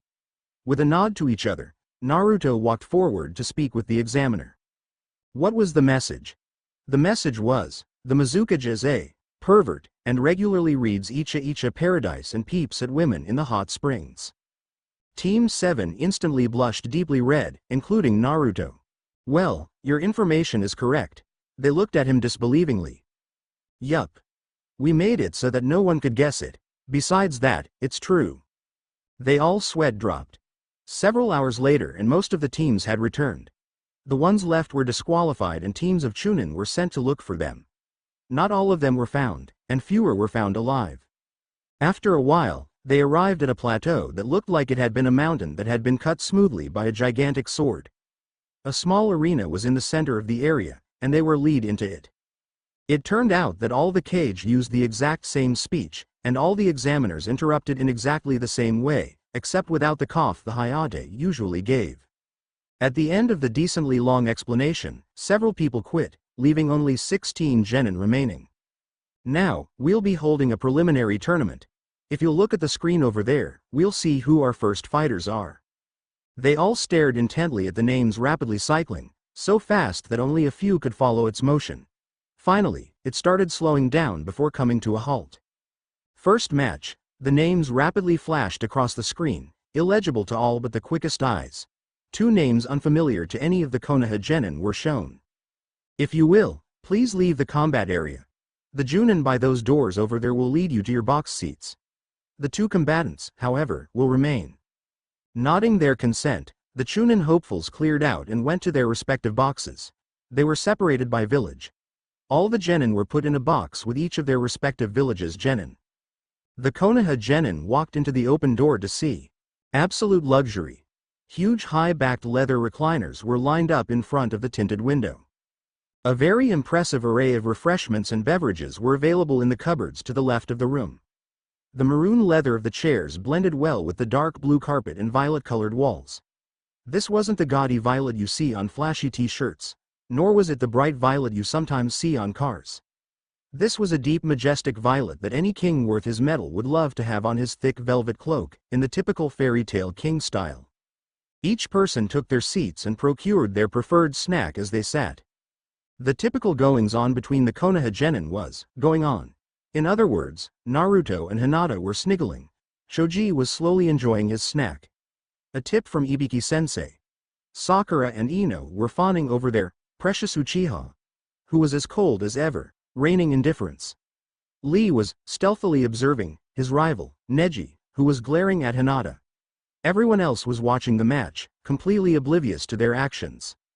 Naruto, however, was deep in thought. Flashback. Naruto stood in a forest. He was still rather weak from chakra exhaustion, and the little he had wouldn't last him longer than a few days. He would have to gather it as quickly as possible before going to the Chunin exams. Damn it. How can I possibly do this? At the rate I usually go, it will take me nearly a year to get full again, and if I rush it, I could kill entire sections of the forest, or even disrupt the balance of the earth. Wait, I got it. Naruto dropped his crutch and gathered a fair amount of the latent chakra around him, just enough to make a Kage Bunshin. Poof! You know what to do. The clone nodded and jumped off into the treetops. Naruto did the same, but in the opposite direction. As they leapt from treetop to treetop, they gathered as much chakra as they dared. Finally, just as soon as they made enough to make one clone, They did so and the two separated. Soon, each clone made a clone, and each of those clones made a clone. It continued this way. If you happened to be a bird flying over this section of the forest, you would see a multitude of white dots flying through the treetops, randomly splitting into 2 white dots every once in a while. After nearly an hour, over 50 square miles were occupied by Naruto clones. Finally, they each spread out in equal distances, and started gathering as much chakra as they could without the usual bad side effects. Minutes passed, and slowly each clone gathered as much as it dared. Finally, the original Naruto stood up. With a smile, he sent the mental signal to each clone to activate the next step. A massive poof resounded throughout the forest in stereo as each clone dispelled itself. Instead of dissipating, the smoke that is generated flew back towards the epicenter of the area covered by the clones, which happened to be where Naruto was standing. The mist wrapped itself around the boy, slowly seeping into his body. A blue aura surrounded Naruto, much like it did when he fought the Anbu in his last mission. This time, however, instead of rolling off of him, it was absorbed into him. The seal on his stomach glowed an ominous red that contrasted greatly with the blue of the chakra surrounding him. Slowly, the aura diminished and receded. Finally, after nearly 15 minutes of being levitated by his own chakra, Naruto finally set foot onto the ground. With a contented smile, he let himself fall into unconsciousness, dreaming of a certain pale eyes fiancée of his. For this scene, imagine the part in Prince of Persia, Sands of Time, where the prince drank from that fountain and was levitated and was all glowy. That's what this looks like. End flashback. He smiled as Hinata pressed herself deeper into his embrace. He responded by lightly squeezing her hand and nuzzling the side of her neck. Slowly, his eyelids became heavier and heavier. The warmth, the comfort, and the handy-dandy built-in vibrating massager in the recliner helped him slowly drift off. Just as he was about to pass into dreamland, he was poked on the shoulder. Hinata, Naruto, wake up. Naruto's eyes flashed open only to see Hinata's amused and annoyed expression. What is it, Hina-chan? You're up next. Oh, okay. Over the speakers in the box he heard the Junin referee say, "Will Hyuga Naruto please enter the combat area?" Naruto grinned. Time for my dynamic entry. Hinata giggled and pulled him into a very passionate kiss that left him somewhat dazed for a few seconds after she finally pulled away. Go get him, Naru-chan. Naruto smirked, as was taught to him by the Hyuga, before disappearing in a FWD in the private boxes, as well as the few higher-ups who were watching from the front of the room instead of a box of their own, watched in anticipation. The general thought going through their heads was something along the line of, finally, we'll get to see the Shadow Wraith of Konoha in action firsthand, and live to tell the tale. Suddenly, the floor of the room distorted. It became a liquid, while still retaining its texture and color.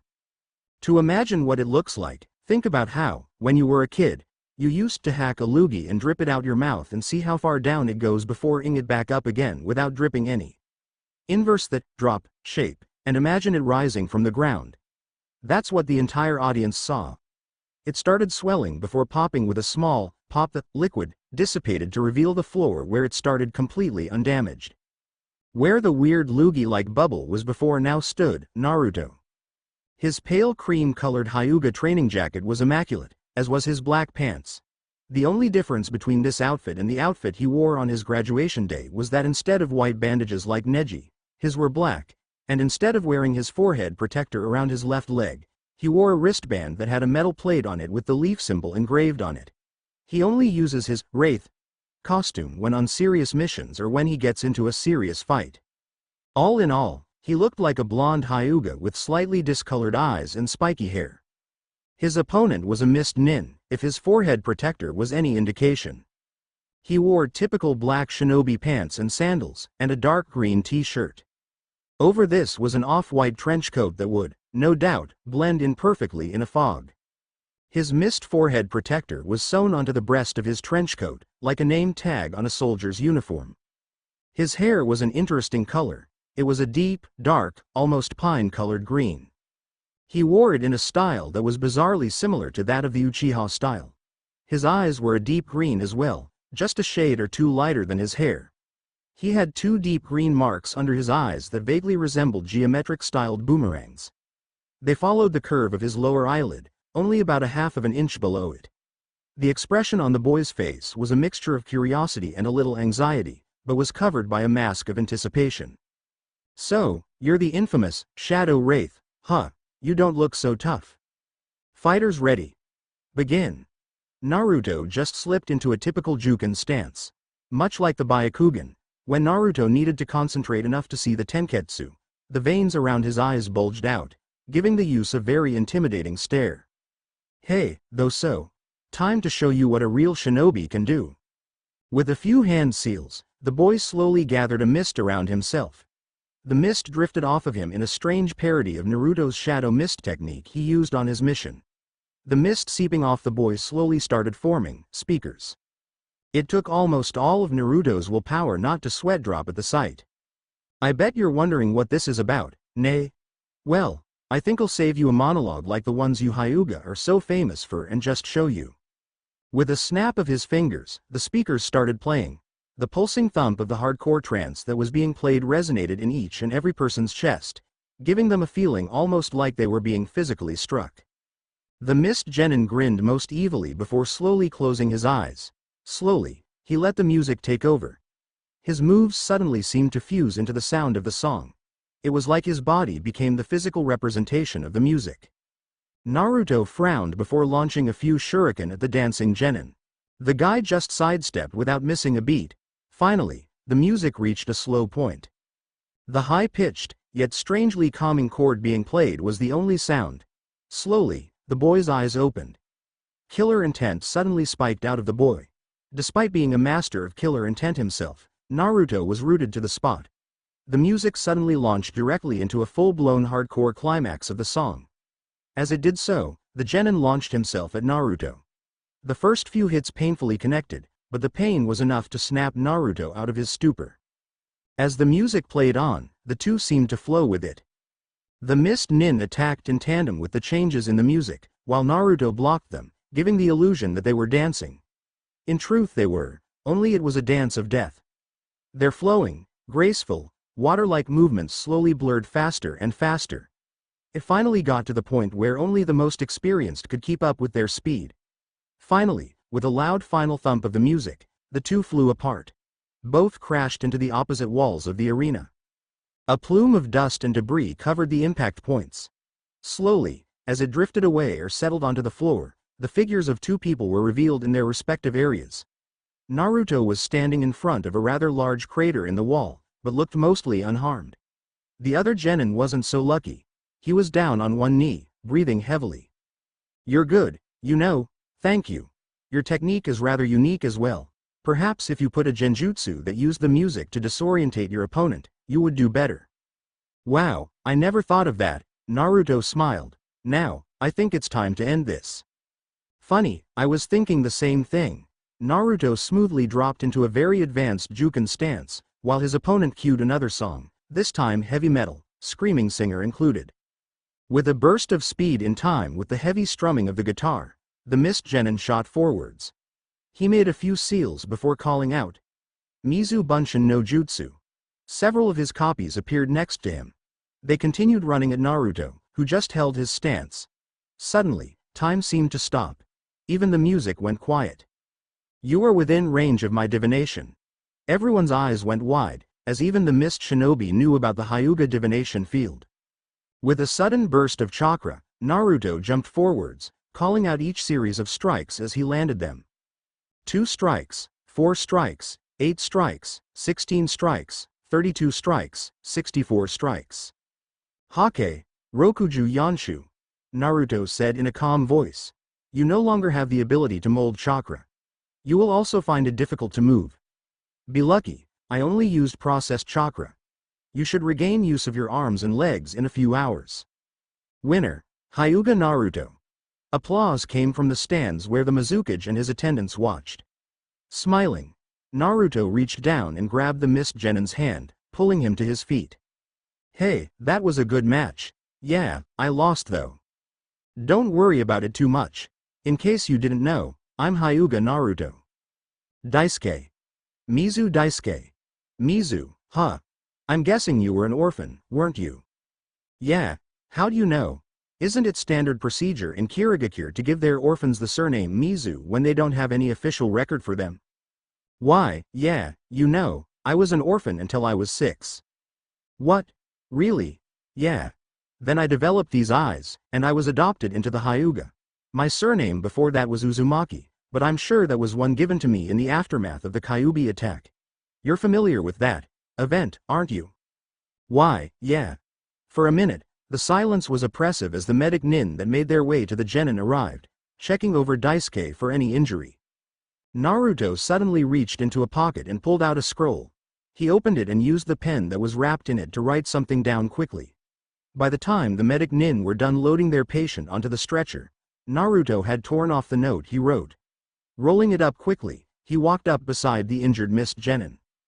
Hey, if you ever need help, send word to the Hyuga compound in Konoha, okay? Be sure to ask for either Hyuga Naruto or Hyuga Hinata. Oh, and here's a small parting gift. Smiling, Naruto aped into the boy's hand. Arigato. The boy slowly unwrapped the paper and read it over several times. Genjutsu. He muttered. Hyuga Naruto. I'll remember you. Naruto smiled and walked away. He made his way up to the box, where he was greeted enthusiastically by Hinata and Choji. Naruto-kun. Hinata glomped him before he had a chance to take even one step into the room. Good job, Naruto. Thanks, Choji. Making their way back to their chairs and resumed their preferred activities.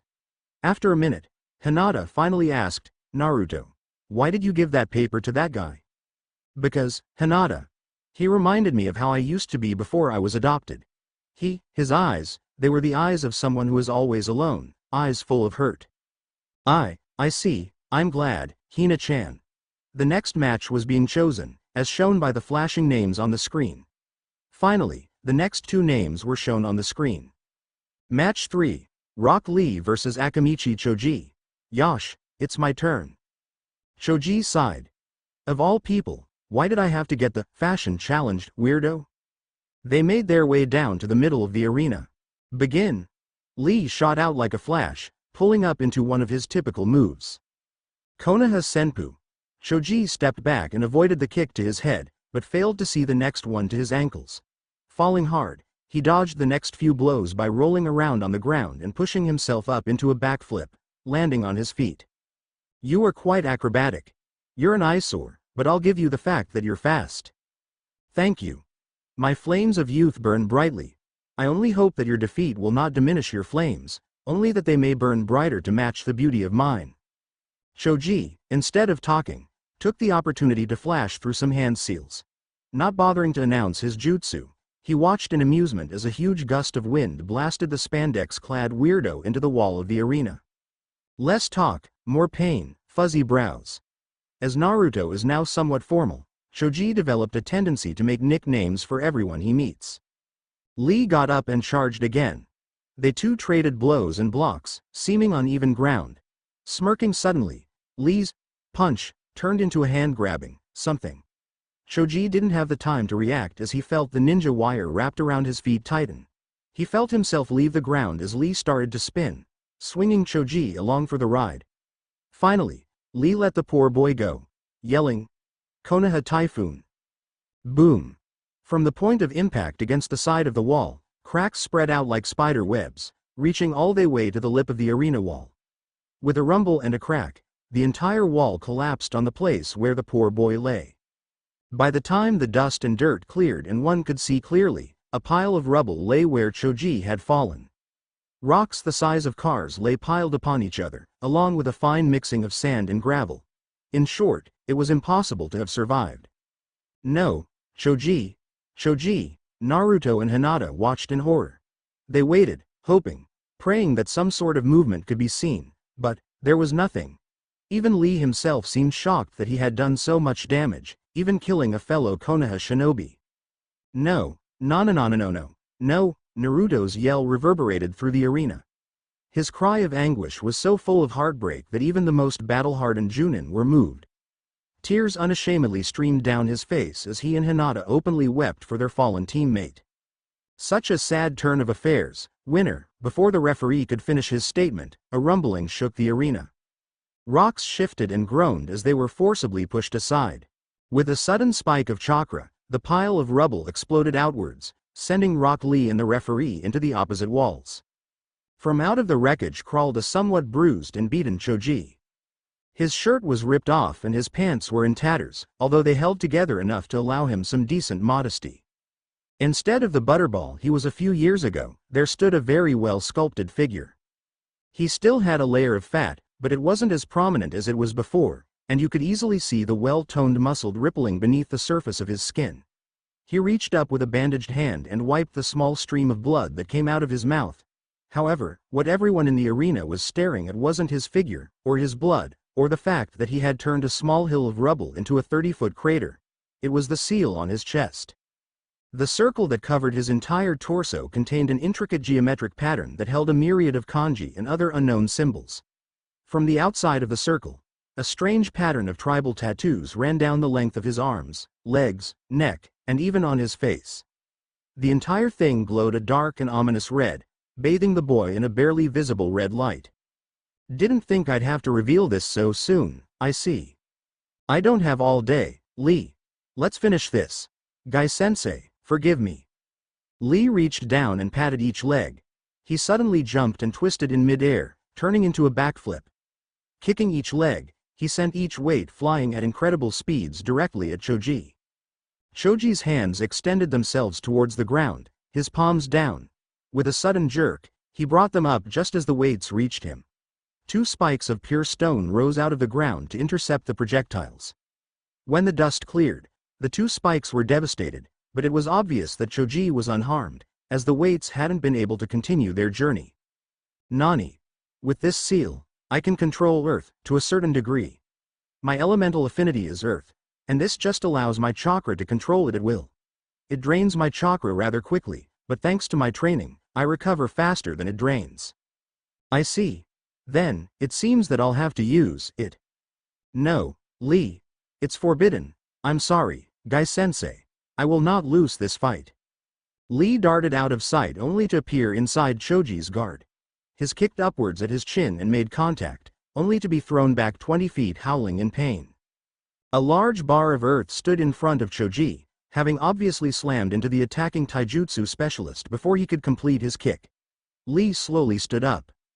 Time to go wild. Again he disappeared, only to reappear only to throw another blow at Choji.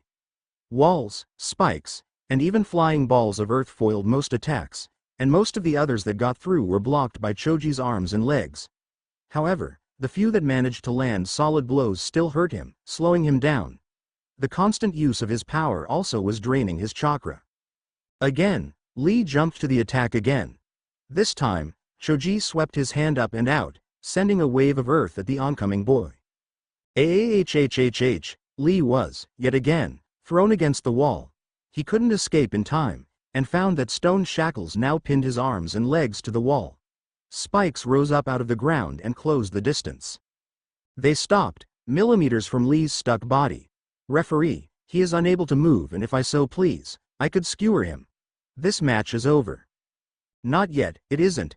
With a sudden puff of smoke, Lee disappeared and reappeared behind Choji. The massive kick knocked the boy forwards, only to get kicked in the chin and get shot into the air. Bandages wrapped themselves around Choji's body, preventing him from moving. Suddenly, he found himself spinning and heading straight towards the ground. Bam! The impact threw yet another cloud of dust into the air. Again, the entire audience waited in anticipation for the dust to clear. When it finally did, they found Choji floating on his back in a puddle of mud, obviously unconscious. Lee was barely standing a few feet away, breathing heavily. Winner, Rock Lee. Silence. Everyone was too stunned to believe the outcome. The powers and skills shown in this match made the other 2 matches look like academy students in a street brawl. As Lee collapsed onto his back, Neji jumped down to stand next to him. HT Kawarimi. I thought you couldn't use jutsu. Kawarimi tags. Gai-sensei helped me make them. They work just like the jutsu, only I don't need hand seals and I can only go where the tag was before. The little chakra I have can be used to activate them, but I still can't use jutsu. With that, he fell unconscious, a smile on his face as he saw Gai-sensei standing over Neji. The look of pride on his face was more than obvious. Let's go, Neji. The medic Nin took the two shinobi to the infirmary so they can rest and be healed. Guy and Neji started walking back to the box, but stopped when they heard the referee speak. Hyuga Neji vs Hyuga Hinata. Hyuga Neji vs Hyuga Hinata. Neji's eyes lit up, and a rather sadistic smirk played across his lips. Seemingly calm and serene, he walked to the middle of the arena. On the inside, he was boiling over with emotion. Hate, anger, rage, bloodlust, wrath, jealousy, and confidence were the only things he felt. No fear, regret, sadness, doubt, nervousness, nothing of the sort. Today is the day I get revenge on the main house. Hinata, in the arms of her beloved, didn't quite shake with fear, but it was obvious that she was nervous. Her hand made its way to her lips, her old sign of nervousness, and her eyes cast doubt like a shadow. Of all people, why did it have to be Neji Ni-san? Hinata. Naruto's voice broke her though process. We both know that you can do it. Just remember how we trained. Hinata looked up into his pale blue eyes. A deep feeling of nostalgia overcame her as she remembered. Flashback, yeah, I have a lot of these, but it's better than just explaining it through conversation. Hinata and Naruto were facing each other. Naruto was in the basic Juken stance, while Hinata stood a ways away in the basic academy taijutsu stance. Without warning, Hinata darted forward, punching and kicking several times, only to have them blocked. Jumping away, she flashed through several hand seals. As a team rule, they never shouted out their jutsu, giving them an element of surprise. As such, it's harder for the enemy to copy or avoid the attacks. A ball of water condensed in her hand. She threw it at Naruto's still form. While he was dodging, she flashed through another set and cast her next jutsu. The earth at Naruto's feet was turned to swamp, trapping him in quicksand. Hinata's third jutsu, Housenka no Jutsu, rained down a flurry of small fireballs. Thinking quickly, Naruto started spinning. Kaden. The quicksand and fireballs were blown away by the spinning chakra ball, unable to pierce it. Hinata again took the opportunity to do another set of seals, and she disappeared under the ground. Naruto stopped his spinning to see an empty field. Settling into an advanced defensive stance, he waited. Suddenly, a hand grabbed each one of his ankles. Before he could be pulled under, he did another Kaden, this time jumping as well. Using chakra to stabilize himself in midair, he was able to land without injury. Hinata jumped up and threw several kunai, only to see Naruto just stand there as they all passed him by without hitting him, or even coming close. You missed. Look again. Naruto looked at the kunai right in front of him just in time to catch the exploding note finish burning up. Boom! The explosion launched him into the air.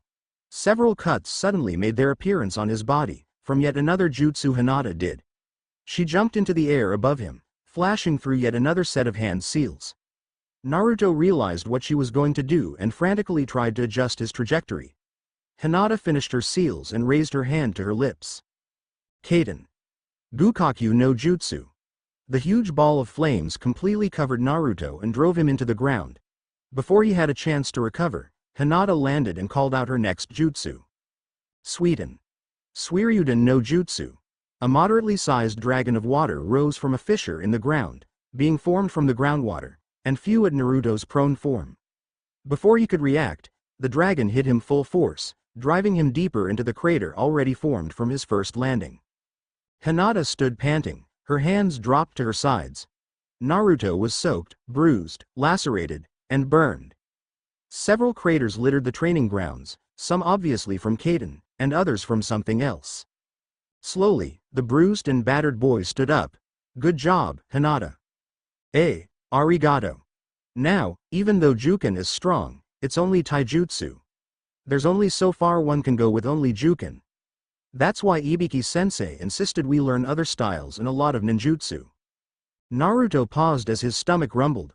Oh boy, hey, Hinata, would you like to go get something to eat with me? Sure, Naruto-kun. End flashback. Naruto's huge foxy grin caused a small smile to play across her lips. Hinata, you can beat him. I know you can. Go out there and kick his ass back into shape, nay.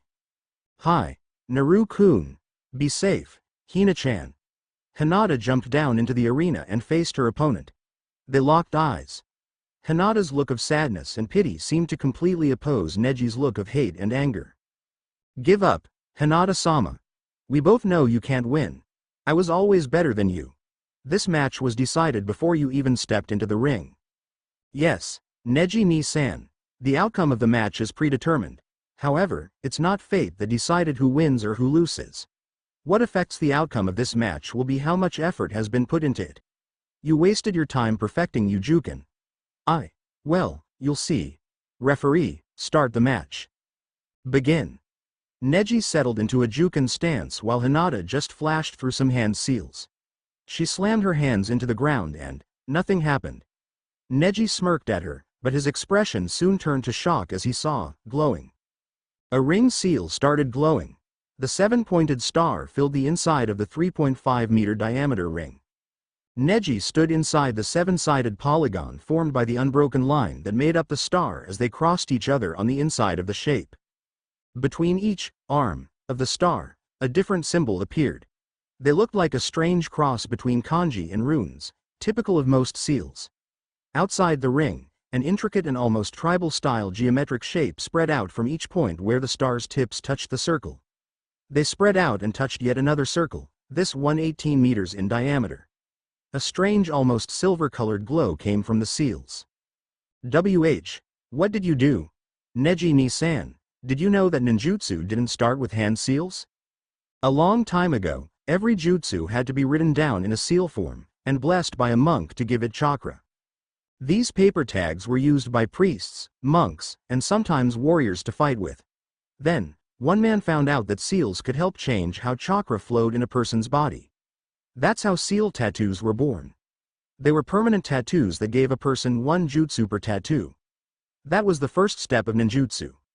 Unfortunately, you could only have enough jutsu as you had skin that was easily accessed. Then, yet another breakthrough was discovered. One man found out that by putting your hands in a specific pattern changed how your chakra flowed.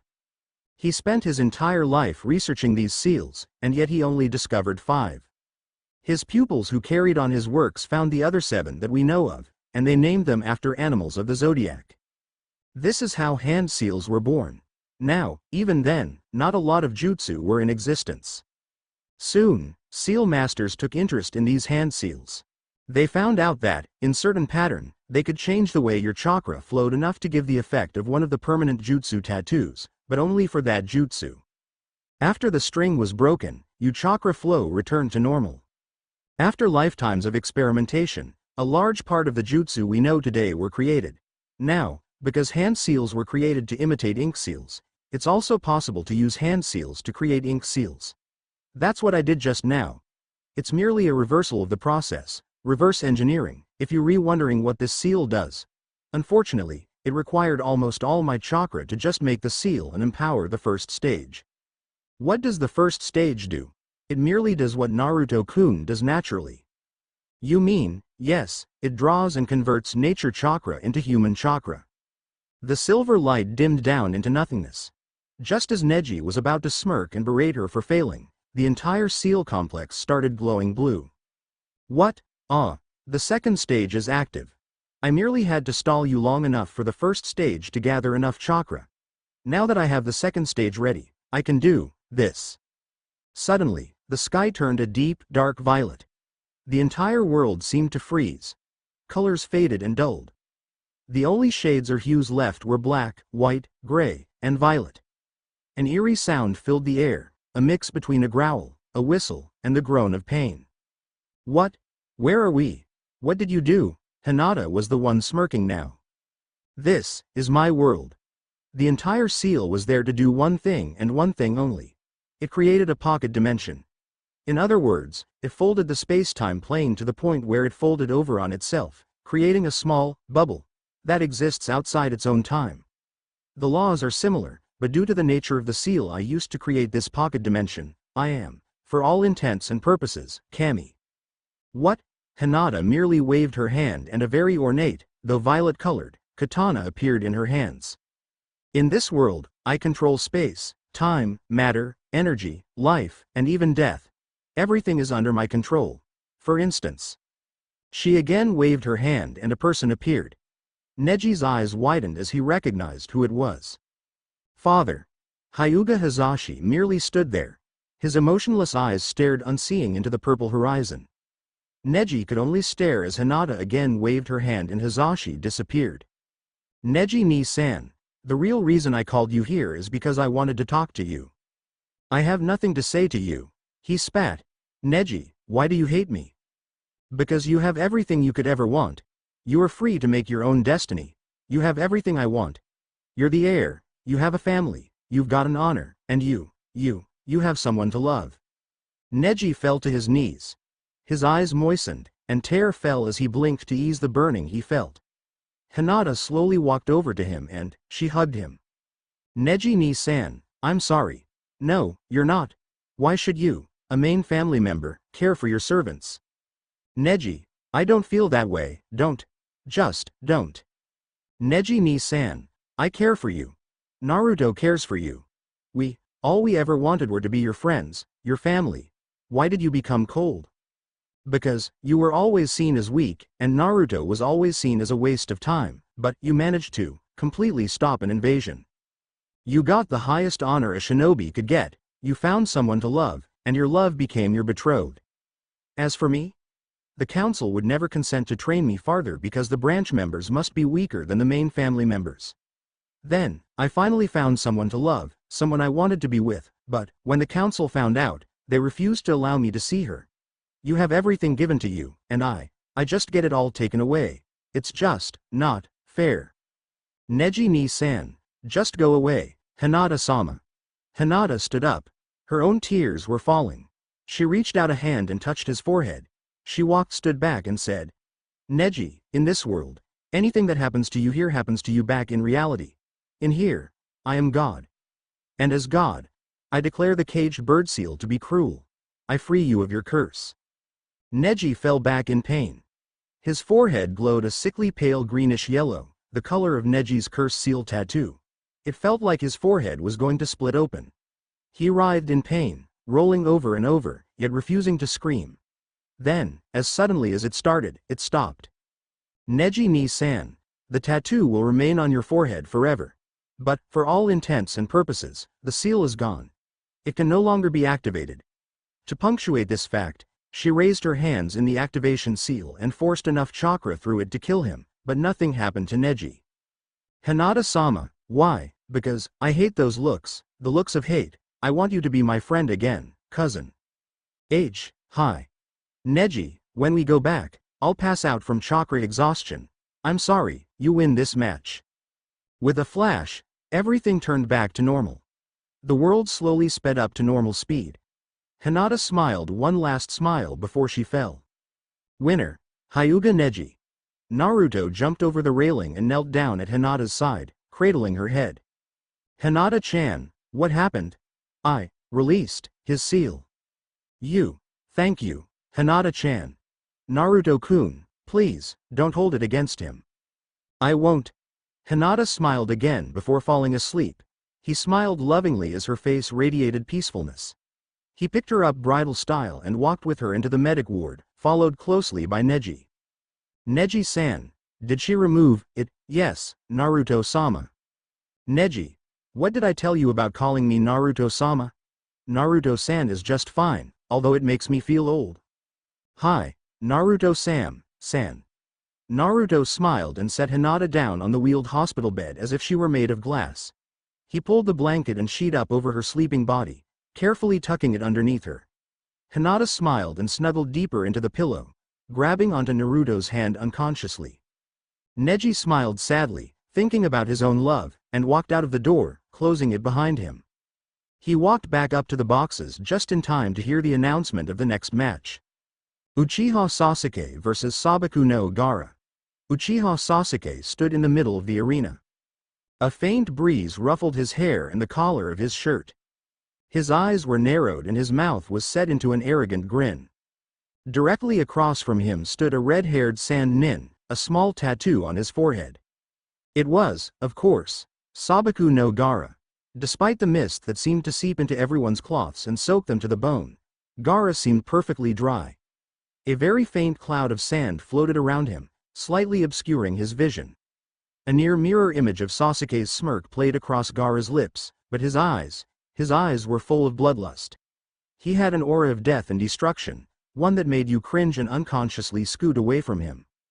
"Begin," the examiner said before disappearing in a cloud of smoke.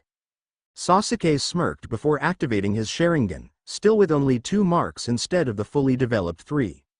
Reaching into his kunai pouch, he jumped into the air. With a small blast of chakra, he forced himself to spin in mid-air, using the added speed from the spin to increase the punching power of his thrown kunai.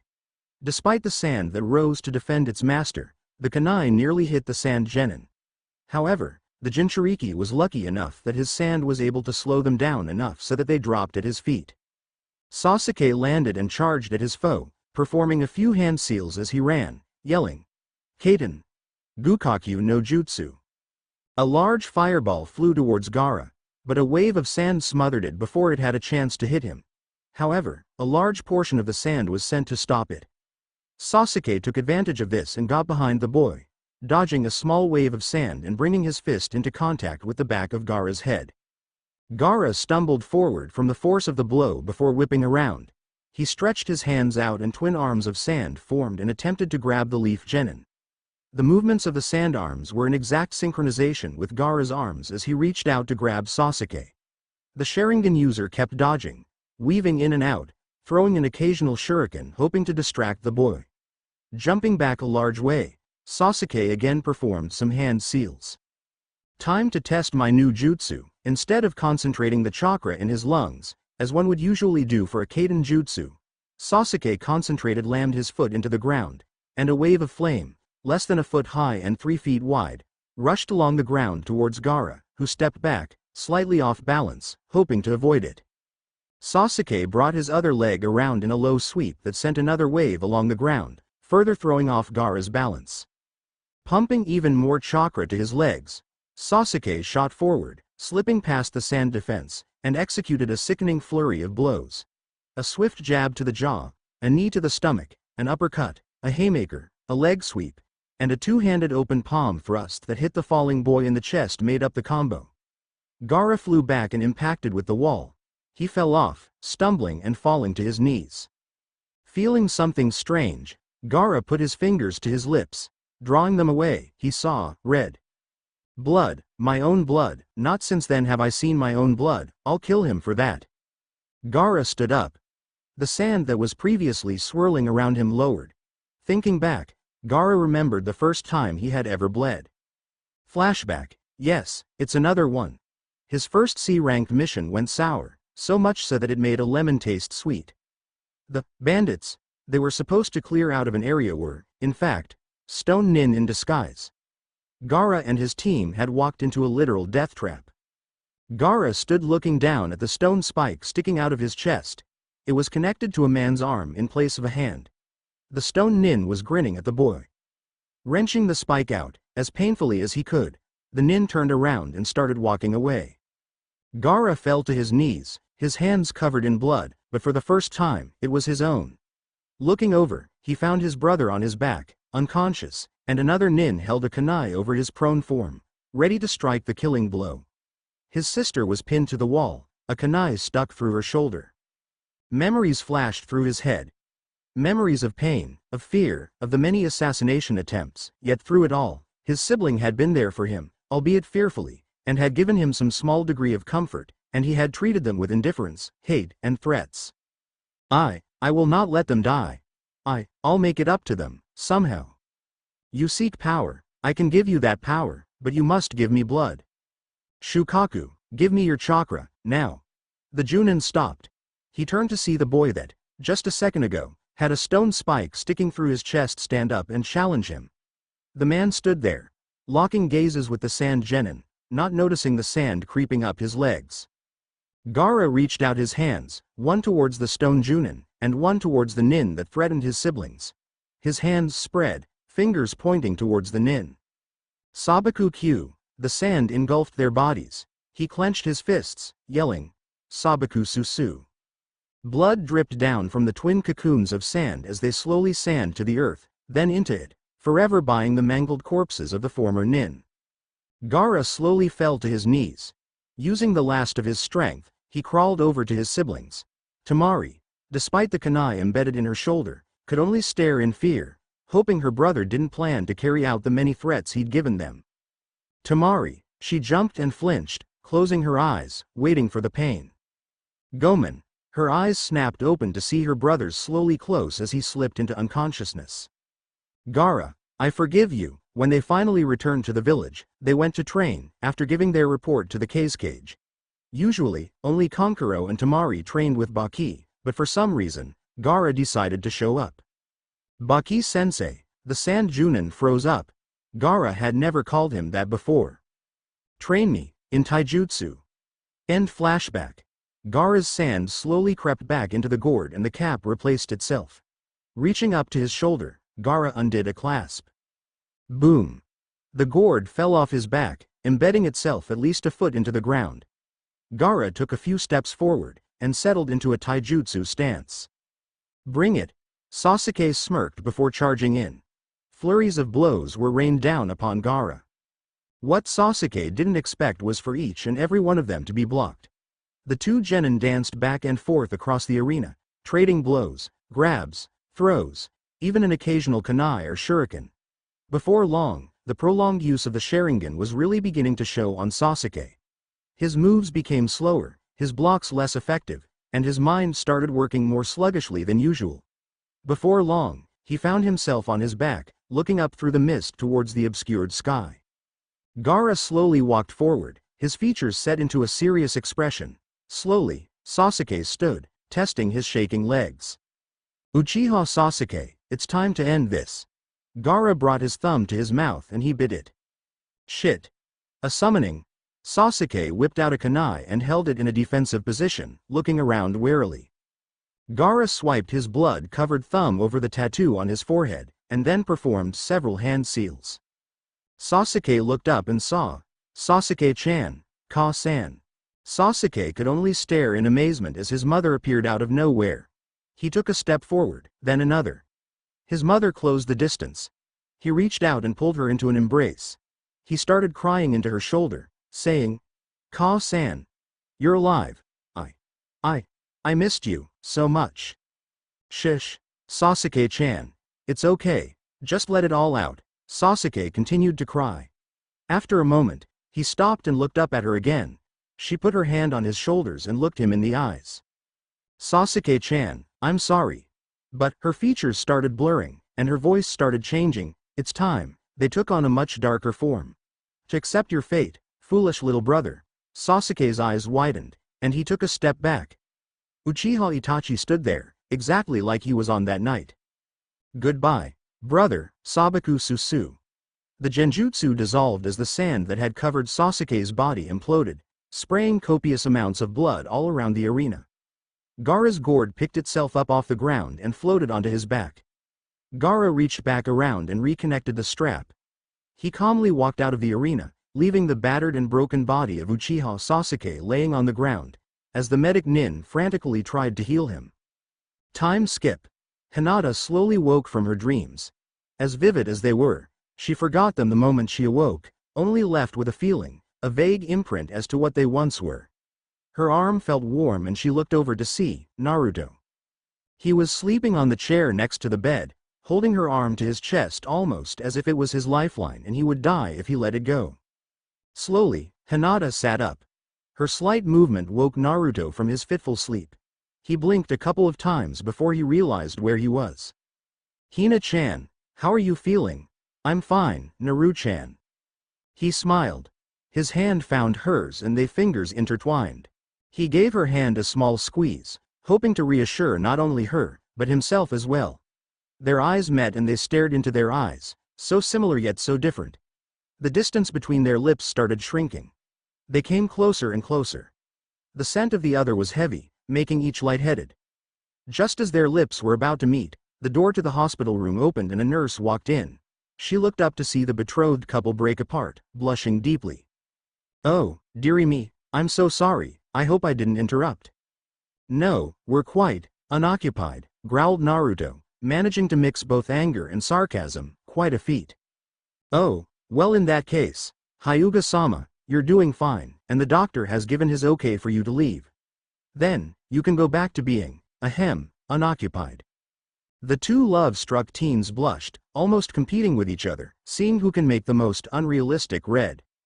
Naruto turned away from the weathered training post he was currently practicing on to stare at the strangely dressed man leaning on a tree at the edge of the clearing. The M-Tector completely different from any he had ever seen before. The battle armor underneath a red overcoat was rather intimidating. His long and unruly hair was tied into a loose ponytail that stretched down to his lower back. Naruto, yet again, thanked his studies in the Hyuga compound. The Toad Sannin, Jiraiya, I presume? Oh, you've heard of me? Perhaps from my works? The man pulled out a signed copy of Icha Icha Paradise 27, Return of Longtool. What, you wrote that? Yes I do. Gah, pervert. Streams of chakra wrapped itself around Jiraiya's legs and drug him under the ground up to his neck. Oi! Gaki! Let me out of here. The man struggled against the earth that entrapped him. No, you're the one that made Hiyashi such a closet pervert, and Neji ni-san too. So, the Hyuga clan head reads my books? Shut up. After half an hour of torture with a sweetened jutsu and plenty of begging from Jiraiya, the Sannin was finally released. Why did you come here, Jiraiya-sama? I have a mission for you. Naruto looked up, openly displaying his excitement. As you know, the war with sound is in a stalemate right now. The problem is we think that they're going to be starting a massive offensive. Things are gonna escalate, and we can't afford to take many more losses. So, it's our job to find Tsunade, the slug Sannin. She's the best medic nin in the entire world, and we need her to start training some more medics nin for the war. And why am I going on such an important mission? Because, I was in the area when I got the messenger bird, and Sandaime himself recommended you. There was no time to send some Anbu to help, and reports are that Orochimaru may try something against her. No doubt he'll have a horde of sound nin with him. That's why we'll need your help. Sandaime told me about your exploits. With your bloodline and your Kage Bunshin, you could probably keep the sound nin off our backs while we incapacitate or kill Orochimaru and get Tsunade out of there. Fewer losses on our side, too. Also, she was reportedly in the area, and you were the best choice of available nin in the area. I'm assuming this is an A- rank mission. Actually, it's more like an S rank mission, due to possible encounters with Orochimaru. I see. However, Kage Bunshin are no match for Junin and most Chunin. No matter how many I make, I won't be able to stall them for more than a minute or two. Ah, I already thought of that. So, I'll be teaching you while we travel. Your Kage Bunshin will have to learn how to reinforce themselves, and how to self-replicate. It's not really that hard, especially since your bloodline allows you to draw chakra from your surroundings. An interesting idea. I'm ashamed that I haven't thought of it before, but what I want to know is why you're teaching a possibly A or S ranked to a genin. I'll be honest with you, kid, but know that this is an S-ranked secret. You can't tell anyone. Got it? Understood. Okay. Konoha is royally screwed. The sound convinced Cloud and Stone to ally themselves with their village. Stone is still angry from the last war with them, and Cloud wants to get back at us for the kidnapping incident. Thankfully, Sand recently withdrew from the alliance. Apparently, their cages has other things to do that, thankfully, have nothing to do with Konoha. I see. Go on. Now, we'll be massively outnumbered. That's where you come in. If, say, about 40 or 50 special Junin are assigned in a group with you, then your Kage Bunshin can make up most of an army as ordinary soldiers. Of course, the specialists are there for specific missions, such as Tai, Nin, and Genjutsu specialists, stealth and sabotage specialists, and a fair amount of Anbu to take out the more powerful opponents and to protect the real you. Your Kage Bunshin can draw chakra from their surroundings so they can use jutsu and reinforce themselves. And, they can self-replicate. Should one or more of their comrades get dispelled, then they can create another to replace him.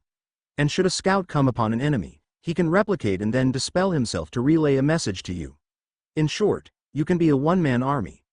The problem is that in one-on-one fights, you might not win. That's why Anbu will be guarding you. That's a good concept, in theory, but only so much chakra can be taken from nature before things become unbalanced. I'll be limited on that, unless I can get clones in close to hold down an opponent, where they can drain him. But they need to be in physical contact with the enemy, but in large-scale battles, my clones would be effective. And if I get knocked unconscious or fall asleep, my clones will dissipate. That'll be a problem. Wait, you said that when a clone dissipates, I gain their memories? Yeah, you do. Does that also mean that any type of combat they're in, it'll be like I was there myself? Yup. Works the same way with training, too. Huh. Then by the end of the war, I'll have so much battle experience that I'll be able to beat you. That's true. The more losses you take, the better you get. And in turn, the better your clones will get. And eventually, we'll have an army of Junin-level self-replicating Cage Bunshin. In a war, you'll be unstoppable. But the problem is still your one-on-one fights. You'll be too used to be working as a part of a team, due to your Cage Bunshin's teamwork. You'll have to work on that a whole lot. Crap. We've wasted too much time already. You have an hour to get packed and say goodbye. Meet me back here. Understood. Jiraiya nodded and disappeared in a puff of smoke. Naruto turned and walked down the foggy streets. Half-formed thoughts ran through his head, chaotically swirling, but never fully forming. In a daze, he made his way back to the hotel where Hinata was resting. Slowly climbing the side of the building with chakra, and hopping through the open window, he tried to clear his mind. He failed. His mind raced and froze at the same time, and he felt like slamming his head against the wall to get the thoughts out of his head. But each and every thought was swept away, as a beautiful, bell-like voice sounded in the room. Naruto-kun. You're back early. Hina-chan. Naruto approached the bed and enveloped his betrothed in a loving hug. She squealed slightly before relaxing into his arms. Naruto-kun. What's wrong? I have a mission. What? But you've got to train for the third exam. It's an order directly from Sandaime, but I don't want you to leave. I know. But I have to. It's an A- rank, possibly S rank. What? It's important to the safety of Konoha. If we fail, we may not win the war. I have to go. I don't want to leave you, but have to. I'll be back before the third exam, okay? Okay. But what'll I tell Ibiki-sensei and Choji-kun? Tell them exactly what I told you. Okay. But don't think you'll be leaving empty-handedly. Hinata grinned coyly and pulled him into a deep kiss. Naruto relaxed onto the bed, lying next to her. Their tongues met and danced, pushing for dominance. Neither found it, but neither cared. Their hands wandered over their partners' bodies, caressing each and every curve and crevice. Time passed as they lay kissing and fondling each other, completely entranced by the subtle dance of their hands across their partner's body. Slowly, they pulled each other into a loving hug. After a few moments of cuddling, Naruto stood. He walked around and packed his bag with everything he'd need for this trip. It didn't take long. He walked back over to Hinata's side. I'll be thinking of you, love, he said. I'm glad to know you'll be getting off on my mental image. Naruto blushed and Hinata giggled. It's so much fun teasing him. Naruto kissed her one last time and jumped onto the windowsill. I love you, Hina-chan. He smiled and jumped, running even as he landed. I love you too, Naru-kun. Jiraiya was rather impressed by the young boy's stealth. The only indication that he dropped out of the trees and landed behind the legendary Sannin was the air-disturbed Beatty? Yes. Let's go. Despite having run for an hour straight, jumping from tree branch to tree branch, neither ninja was breathing very hard. Soon, the trees began thinning out, just as the sun started turning the everlasting mist into an orange cloud. Jiraiya jumped down into a clearing and stopped. Naruto landed next to him. Is something the matter? No, but this is a good place to set up camp. Also, there are natural hot springs nearby. How do you know? You can smell the sulfur, and my pervert senses are tingling. The convicted pervert lecherously grinned, making Naruto sweat drop. In any case, don't you think you'd better teach me how to reinforce a Cage Bunshin now? Yeah. Make one now. With a poof of smoke, an exact replica of the adopted Hyuga appeared. Good. Do you see how the chakra is formed to make it? Yes. Describe it to me. The chakra condenses and compresses air, water molecules, and dust floating in the air into a human shape. It's mostly air, then the chakra heats up the gathered stuff and solidifies it, vaporizing most of the water molecules, creating the poof and cloud of smoke. Then the leftover chakra is split between the clones, and is run through its chakra circulatory system, allowing it to do jutsu. However, the construct is very weak, and a solid blow will disrupt the chakra holding it together, causing the air to rush out, and creating the small poof and another cloud of smoke. The Byaakugan can't tell the difference between the Kage Bunshin and a human due to the chakra circulatory system in each one. The Sharingan can because the body usually has several small defects that even the Byaakugan's sharp sight cannot detect. Good. You've done your homework.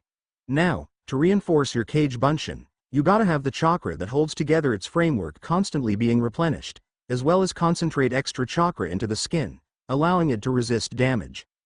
Too much damage in a short amount of time will destroy it, as will a dismembering or a killing blow. However, because the chakra is constantly replenishing itself, it'll be able to correct damage to the form, given enough time and chakra. But for now, just concentrate on getting the chakra to concentrate on your Kage Bunshin's skin. Naruto nodded and turned to his clone, while Jiraiya ran off, heading to the mysterious clouds of steam a little ways away, visible over the treetops. After several failed attempts, Naruto managed to get the clone to resist a punch to the chest, but it still wasn't perfect. Even if he hit only a little bit harder, the clone would dissipate, and a hit to the head will still dispel it. With a sigh he said, "Try it again." His newest clone nodded and concentrated the chakra again, forming a protective layer just underneath the skin. After a while, Naruto nodded. He pulled his fist back and belted the poor clone over the head. The clone fell. "Ow. You didn't have to hit so hard." "Yes, it worked." Yeah, I know, good job," the clone said, rubbing the lump that sprouted out of his head. Naruto sat down next to his clone and waited. The lump eventually receded. Naruto could see the weak spot in the clone's structure, and it probably wouldn't withstand another hit to the same area. "I want to try something." The clone nodded and the both stood. Naruto hit it hard in the chest. The clone stumbled back, but regained its balance. "Ow. You could have warned me, you know, but it's much more fun this way." The clone shuddered and whispered, "Sadist." Naruto rushed in and kicked at the clone, who managed to bring up an arm to block the blow. However, the already stressed structure of the Kage Bunshin couldn't handle another jolt, and it was destroyed. "Damn, looks like 3 hits is my limit," he sighed. Getting a sudden idea, he created yet another Kage Bunshin. "What, gonna kick the crap out of another clone?" The clone's almost bitter voice made Naruto pause for a moment. "No, I wanted to see if you could make reinforced Kage Bunshin, and then drain nature chakra to keep you alive." The clone raised an eyebrow but went through the hand seals anyway. With a poof, 5 more clones were created. Naruto went over and hit each one, making sure they could withstand the blow. They all held firm. He looked over at the clone that created the clones. Its face was screwed up in concentration as it drew chakra to recharge the small space it had for its chakra pool. It wasn't much more than a Chunin level chakra, but it would do. "Well, I think we did well today. How about a nice spar to finish it off?" The clones grinned evilly.